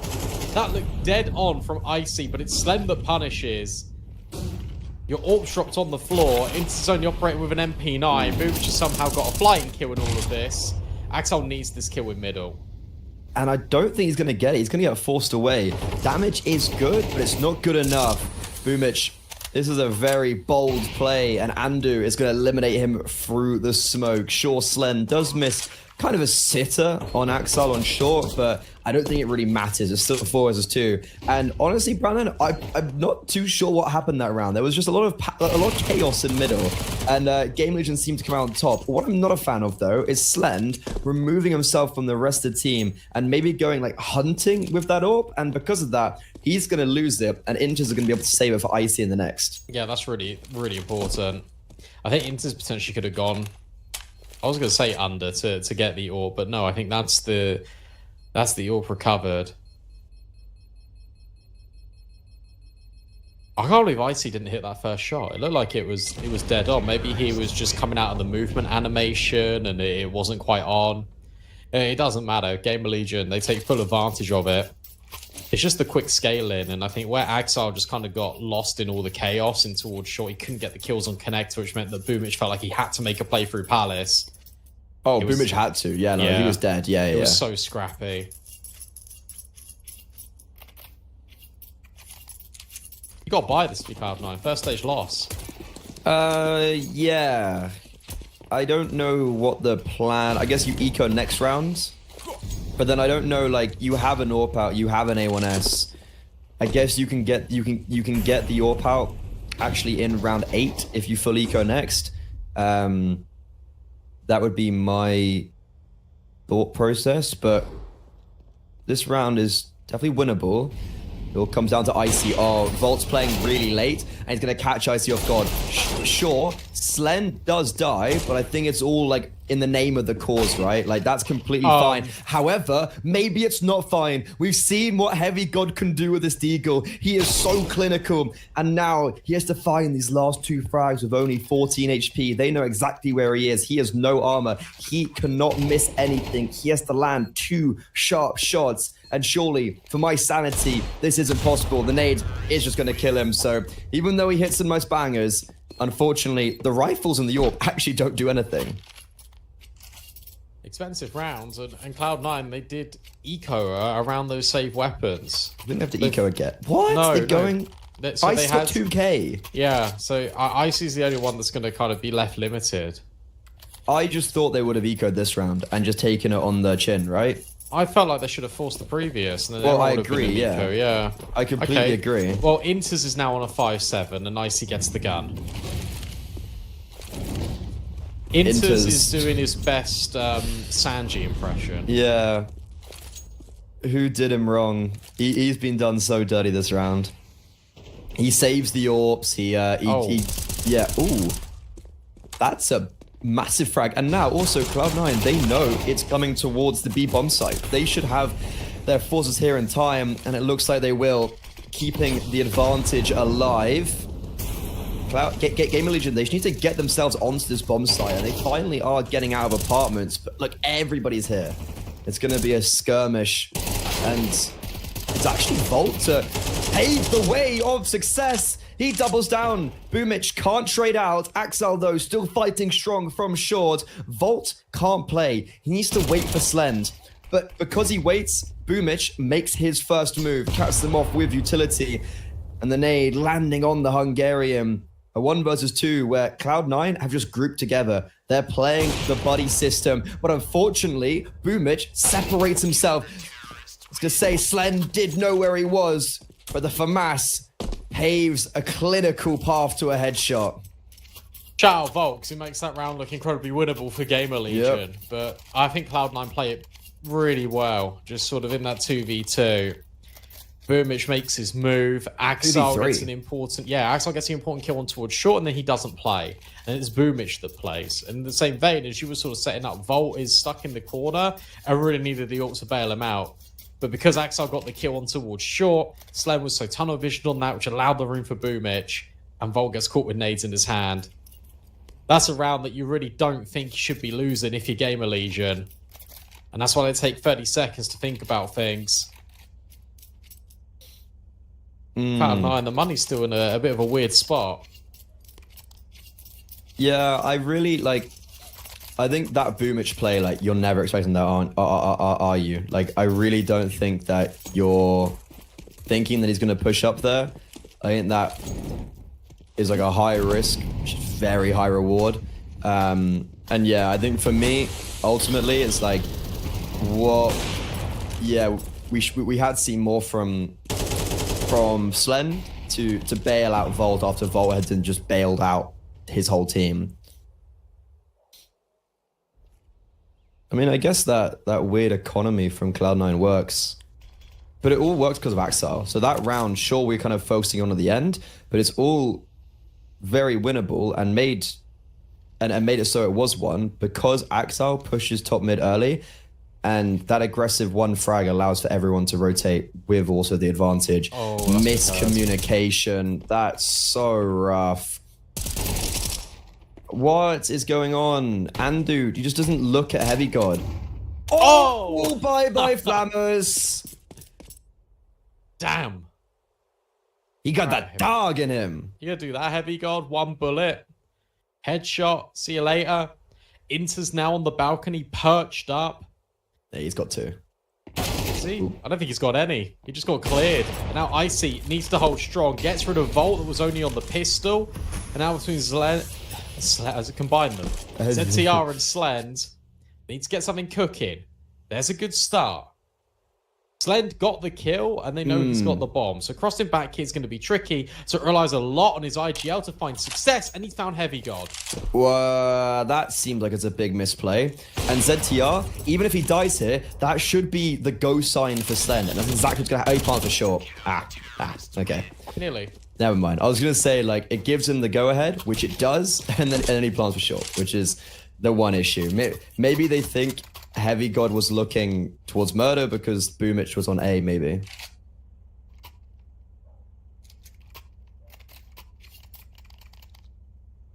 Unlucky. That's a 2v4 that ZTR gets way more purchase from. And again, another one of these rounds that feels like it shouldn't be winnable, just becomes winnable. Finally, we get an eco. So that's the first eco we've had since, like, the second round. Feels like it. They're just going to burst. Palace dive. They have made it out. Planted. Yeah, they can definitely put the bomb down. Success. Whatever happens from now is just an added benefit, right? Like, you've got the bomb down.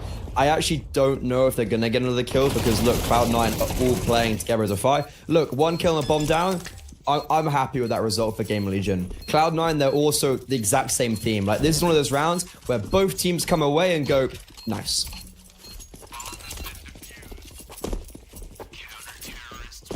Yeah, you take those. You keep the AWP. You got some SMG kills as well.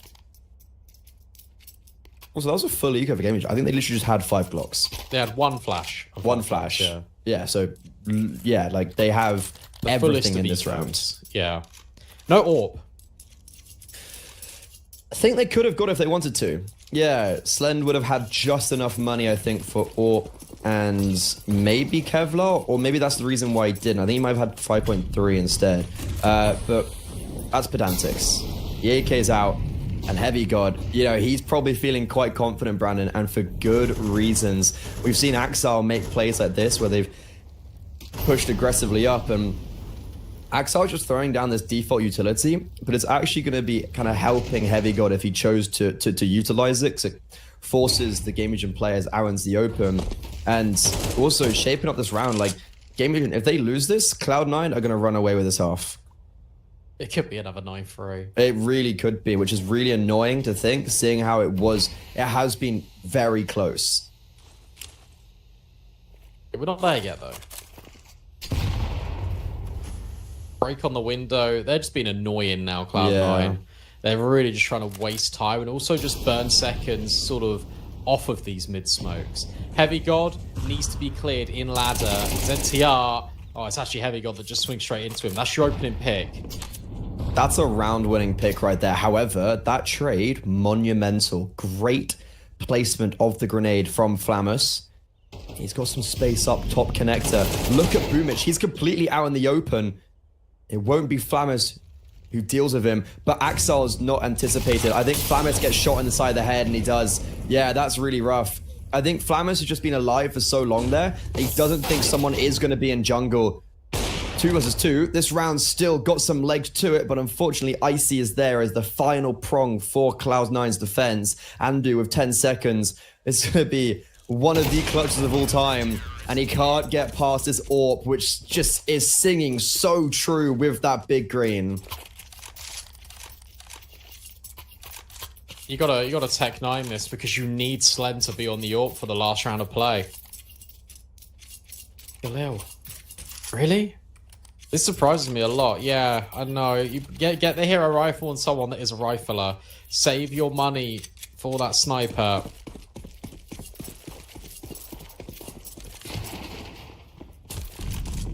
They're just going to hit A. They're going to do it with pace as well. It's going to be really quick for GamerLegion. It's a change of pace. I actually like this. And I think what they may be thinking is like, do you remember that eco round when we got the bomb down? Like, let's try to do that, but with some smokes and some like kind of tech 9s and AKs. Unfortunately though, Heavy God is a god. And his bullets are landing very heavily onto GamerLegion. Bomb's going to get planted. So they're getting the exact same result they did when they had full Glocks as they are with utility Tech 9s and AKs. And the only kill is Boomich, maybe a bit over-eager with that shot. You know, everyone had died and he was like, no, I need to get a kill. He just kills Inters. Bro, I feel bad for Inters. He's saving the AWP, buying A1Ss, on 5.7s, team killed. He can't do anything. He is winning the game. He's doing it for his team, you know? He's what every team needs. Despite all that adversity, he's still 8 and 6 as well. Like he's having a good game. Yeah. No AWP again. Again. Ah. I don't like it. I don't like it either. It just feels like a massive, just sort of mistake because Icy's been doing so much. Maybe if you overwhelm, that could be the way into A. Boomich goes 1 for 1. There's a player in jungle that's now mollied off, but Heavy God doesn't give a damn about your utility. Another multi-kill for Heavy God. And sure, you got the ZTR lurk on the way. Maybe he can find both of these players, but one's already holding for him. Ooh, he does catch off one, but now they know where he is. If he swings and kills Axile, we've got something going, but instead, that confusion is going to allow Flamus to backstab him. They know about Heavy God. They don't clear him effectively. Nothing can bring him down right now. The grenade doesn't quite end off ZTR, so the IGL up in a clutch.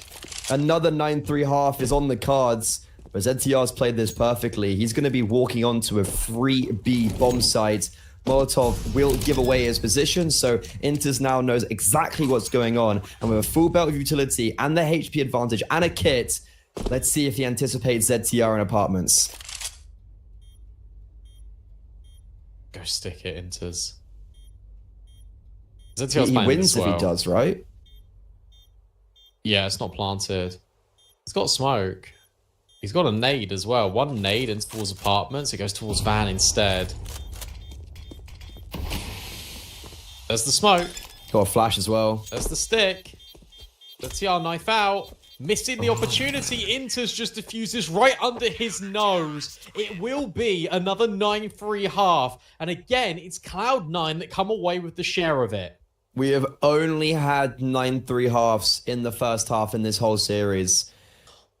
Oh, ZTR just kind of looks up and is like, yep, that could have been a round one.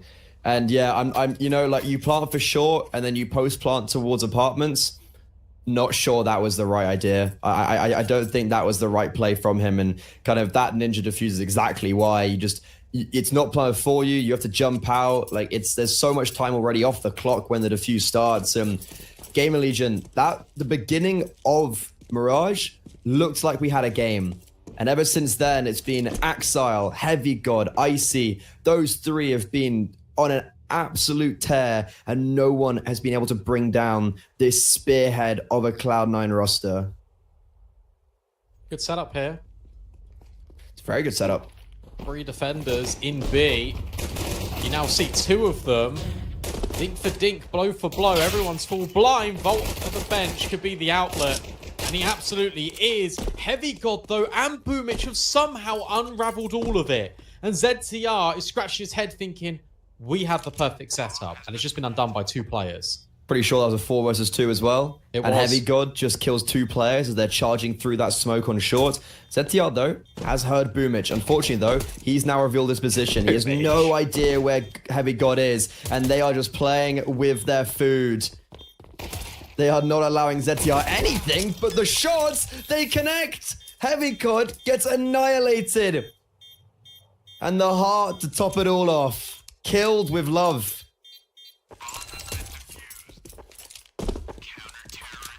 I think Bubich was playing that really stupidly. He was, yeah, honest. he was over, like, he was like... He already thinks they've won the round. But at the same time, I can understand him playing it with Heavy God, like, you know, trying to play with his teammate. Yeah, but let's go 3-2-1 and swing together. There was none of that. Yeah, true.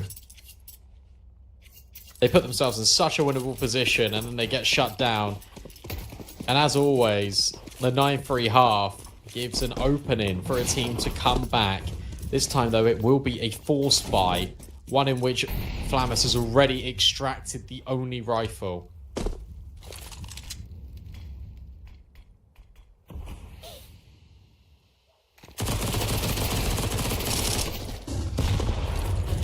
Ooh, ZTR, kind of lucky to get away. Oh, wow. Flamus just runs up mid as well. So yeah, Cloud9 on this force buy. So actually, wait. So if anyone wasn't here for the first 2 maps, basically what happened, it was a 9-3 half, and then the other team, the team that was on 3 would then build into the half. On Dust 2, it got really close. It was a 13-11, and it should have gone to overtime. On Vertigo, Cloud9 kind of kept their cool, and like, I think there was only like 7 rounds won in the end. It was like 4 in a row for GamerLegion. So what's going to be interesting to see, do we see somewhat of a rematch of Vertigo where they do get some rounds on the board, but instead of it being like 7 and bust, they can actually exceed that and continue putting pressure on Cloud9. What are these stickers on this Galil? Oh my god. This is Boomich's. I did see Icy as an AWP boom with like a Titan. He's like really cool stickers on that. Andu has a really cool AK as well. Boomich has great skins. I think I assume he might get let them. Oh my god, the bomb gets planted. Sorry, that's in itself a lot more than I thought they would have got. Volt kind of swings and misses. No way. No, they've got They can't. They've got no HP. No health. Yeah, like I think 2 kills is like 2 kills and a bomb down is a lot more than I thought they would have got seeing the beginning of that round. True. Very true. It looked flat from Cloud9, and then they just walk in A and put the bomb down anyway. You gotta eco this, because now you can prioritize IC on the sniper. I don't think it's wise to invest in again if you C9. Okay. Fair enough.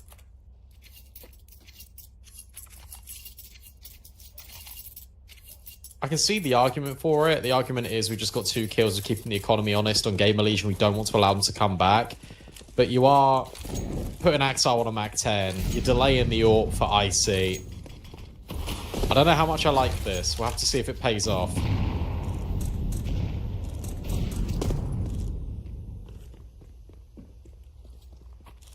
Slend getting aggressive.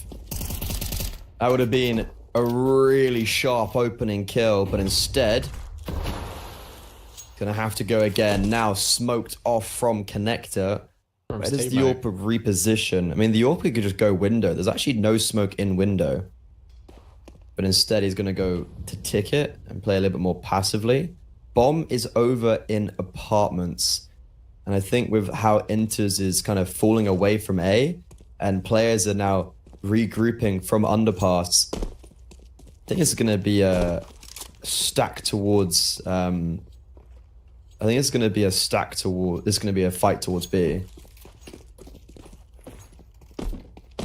Yeah, ZTR might get tested again. ZTR gets tested a lot just on the GamerLegion defense, but he's really good at actually finding these multi-kills from balcony. And he's a very dependable and underrated B anchor player. I'll definitely keep your eyes out for him. There's that top con smoke. Ben's now worried about mid. You've got to start pushing just sort of in towards ramp here if you're GamerLegion. They've got no info. This is awkward. Andu, he needs to go huge. He catches them off with utility. Only gets 1, but it's actually a team kill as well. ZTR has moved away from that B bomb site. They know about him. Or do they actually? No, I thought someone shot at him. I don't think they actually know he's there. And the bomb's going to get planted. Heavy God Once again, so clinical, but ZTR plays the B anchor role in this round to perfection. Icy now up for the clutch. The bomb's not planted for him. Volt has a kit, and Volt's just going to defuse. There's nothing Icy can do about it. And even though he does smite down everyone in his path, there's nothing he can achieve with it being planted away from him. Oh, no AWP recovered. It's actually quite big. Glenn dropped, so he has to reinvest another one. They are doing the damage here, Cloud9, and because they keep doing the damage, they're going to keep buying. They're going to keep entering this cycle.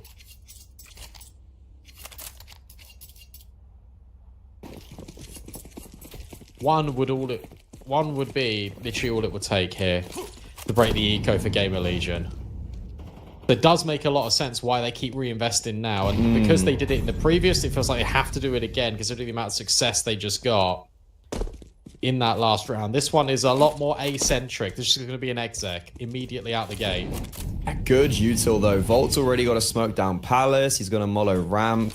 It's just kind of going to not allow them to fly their way out, but that was never their plan. You can see that there's a second pump of utility with Molotovs and flashbangs. So even though Volt did put down instant utility, it actually worked out in favor for Cloud9, and the bomb's going to get planted in a 5 versus 5 post plants. Oh, burst through.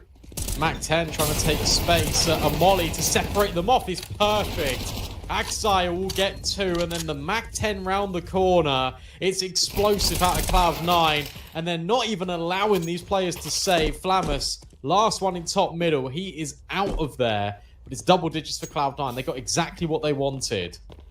Money is now... We are waving bye-bye to the GamerLegion economy, and we might be just waving bye-bye to them on Mirage because it's going to be 10-6, and we're going to have to see a force buy from GamerLegion as they're on a double eco. If they lose that, well, it's 12. Oh, and no. They've got no money. Boomich, we were talking about how Cloud9 were not allowing them to save. Well, they forced that issue the whole way. What do GamerLegion do here? This is worst case scenario.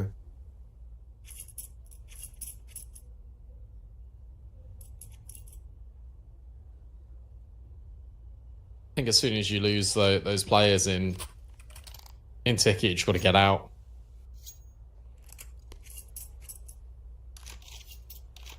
Yeah, prioritizing this eco has not happened. Every round Cloud9 have played in this T side, whether they've won it or lost it. And for the majority, they've actually been losing the rounds. They've been doing substantial damage. They've consistently been putting the bomb down. One Famous, that's your feature piece. That's what you're hanging in your house in round 17. A FAMAS and pistols. Oh, this could be game over. A round of 16 game that truly is just worthy of a finals with these pieces as well, like these two teams. And it's exciting to see how competitive this tournament is, where you look down the list of teams still alive and you're like, well, everyone's just really good. And then what's even more amazing is the fact that Alternate Attacks are actually the first team in the semi-finals, or were one of the first teams. They're looking to break the mold. Volt is completely by himself, by the way, on this A-bomb site. That was a nice smoke lineup for Palace. I've actually never really seen that before. So Volt is just fighting for his life. And yeah, he gets hard cleared. It's not a great spray from Heavy God, but my point I'm still going to make is that Heavy God in his prime is, like, unmatched. This is best map by far as well. Inferno Pit player, though, do you remember on OG? Oh, yeah. Yeah. Oh, okay, maybe you're right. He's a really underrated player, I think. And yeah, like, I agree with that. What's really... And I'll put my hand up and say I kind of was in the same boat of, like, I watched him... Like, I've interviewed him at LAN. Like, I've seen him at LAN. I've watched him and casted him numerous times. And I was like, oh, yeah, he's all right. And then he got the call up to OG, and I was like, yeah, like, I could see him doing well. And then, like, he plays a whole different level than we saw in Endpoint, which is something that really surprised me. And he's upgraded that even further now on Cloud9. So he's definitely someone that's like, I did not expect this, and it's really cool to see his progression. Yeah, there was definitely always a really good player there in Heavy God. I'm glad he's got this opportunity. I'm glad he's still doing it. Keeps pace with Axel. At times he overtakes him, like this map. I see 16 and 7 as well.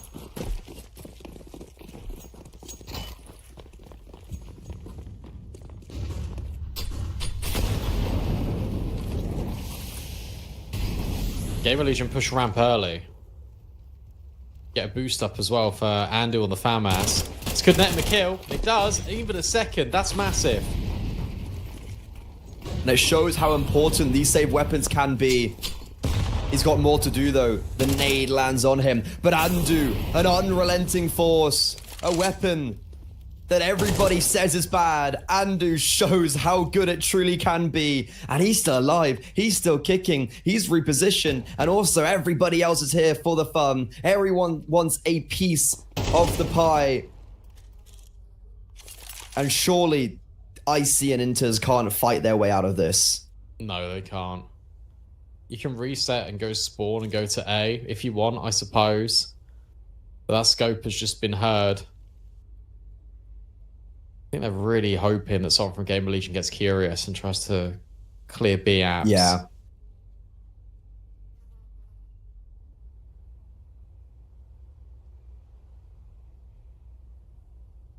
I think you're just saving.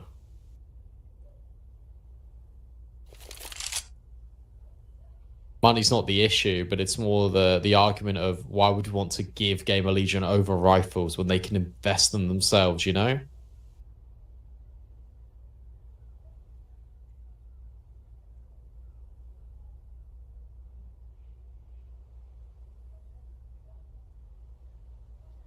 What a round from Andu. The fact he stays alive and like, you know, that was literally just him.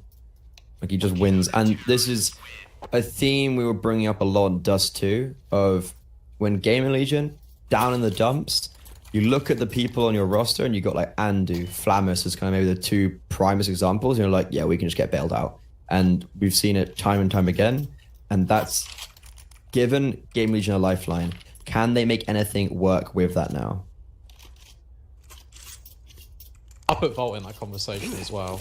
I do as well, but I think here the roles definitely like favor Flamus and Andu, but Volt, like, you know, he's been brought on originally as someone who can play at that level, so you know he still obviously has that capability.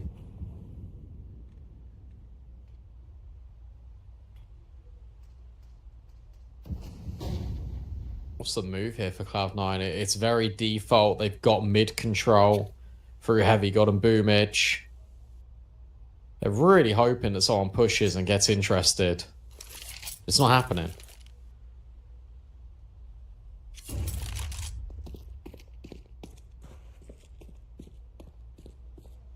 Gonna be again.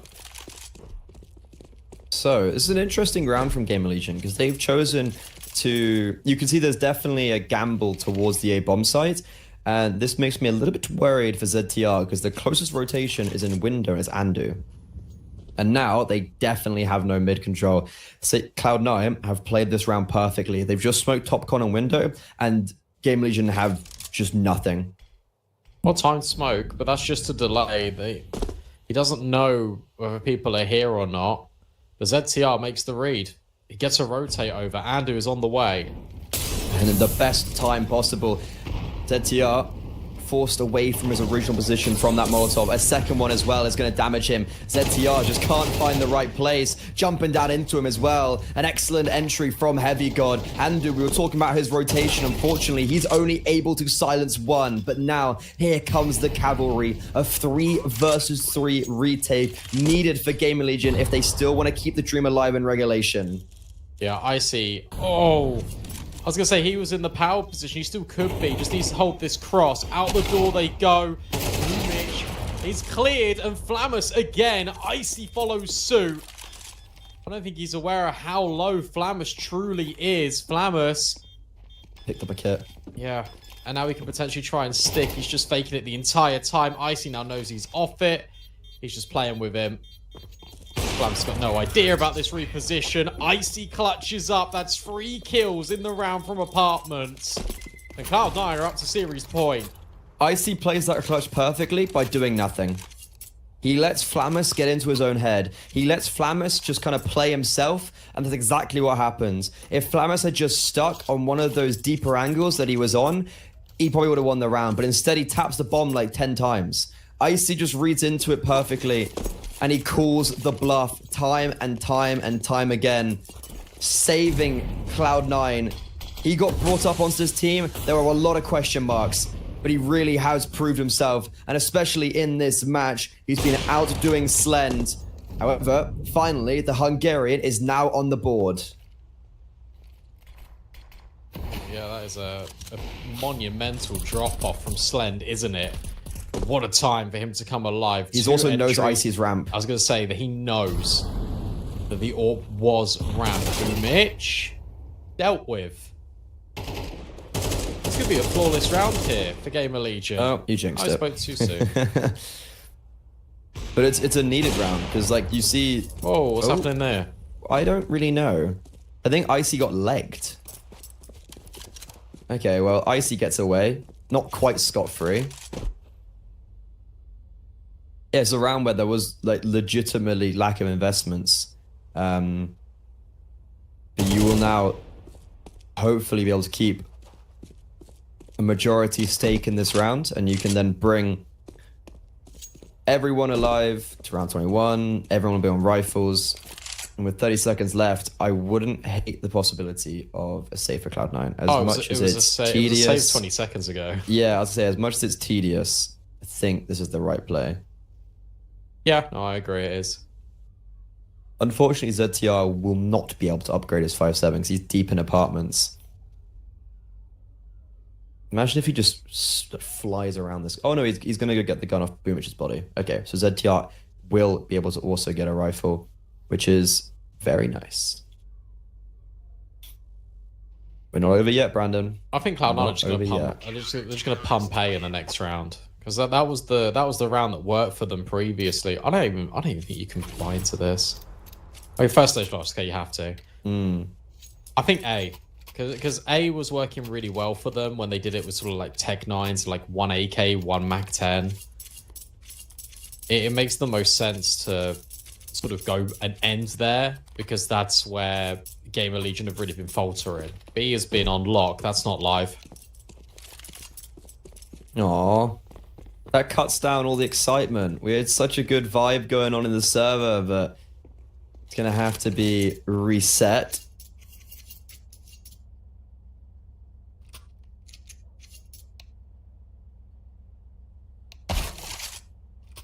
Okay, hopefully we should be back in soon.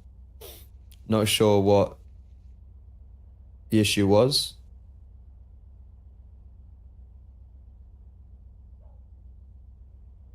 But it shouldn't take too long.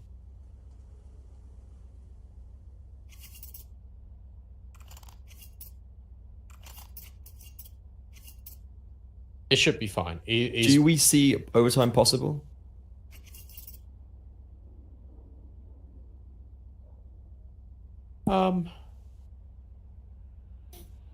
Definitely can. I just think the economy is a little bit tricky for GamerLegion to be able to maintain it for 4 rounds. If Slend starts to arrive like he did in the previous, then we're having a conversation. If the AWP is still missing, then it feels unlikely.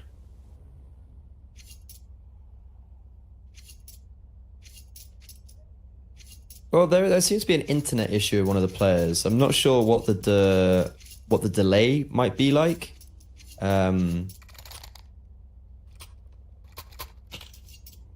Seems like people are buying.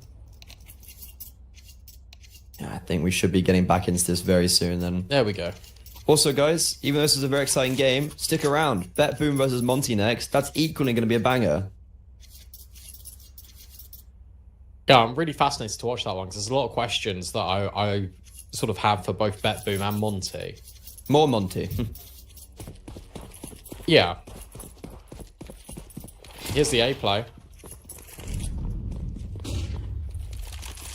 You called it. They're just gonna go straight, full pedal to the metal towards a bomb site. Last round, or a couple of rounds ago, GamerLegion did completely stack this. Unfortunately now, pretty much only just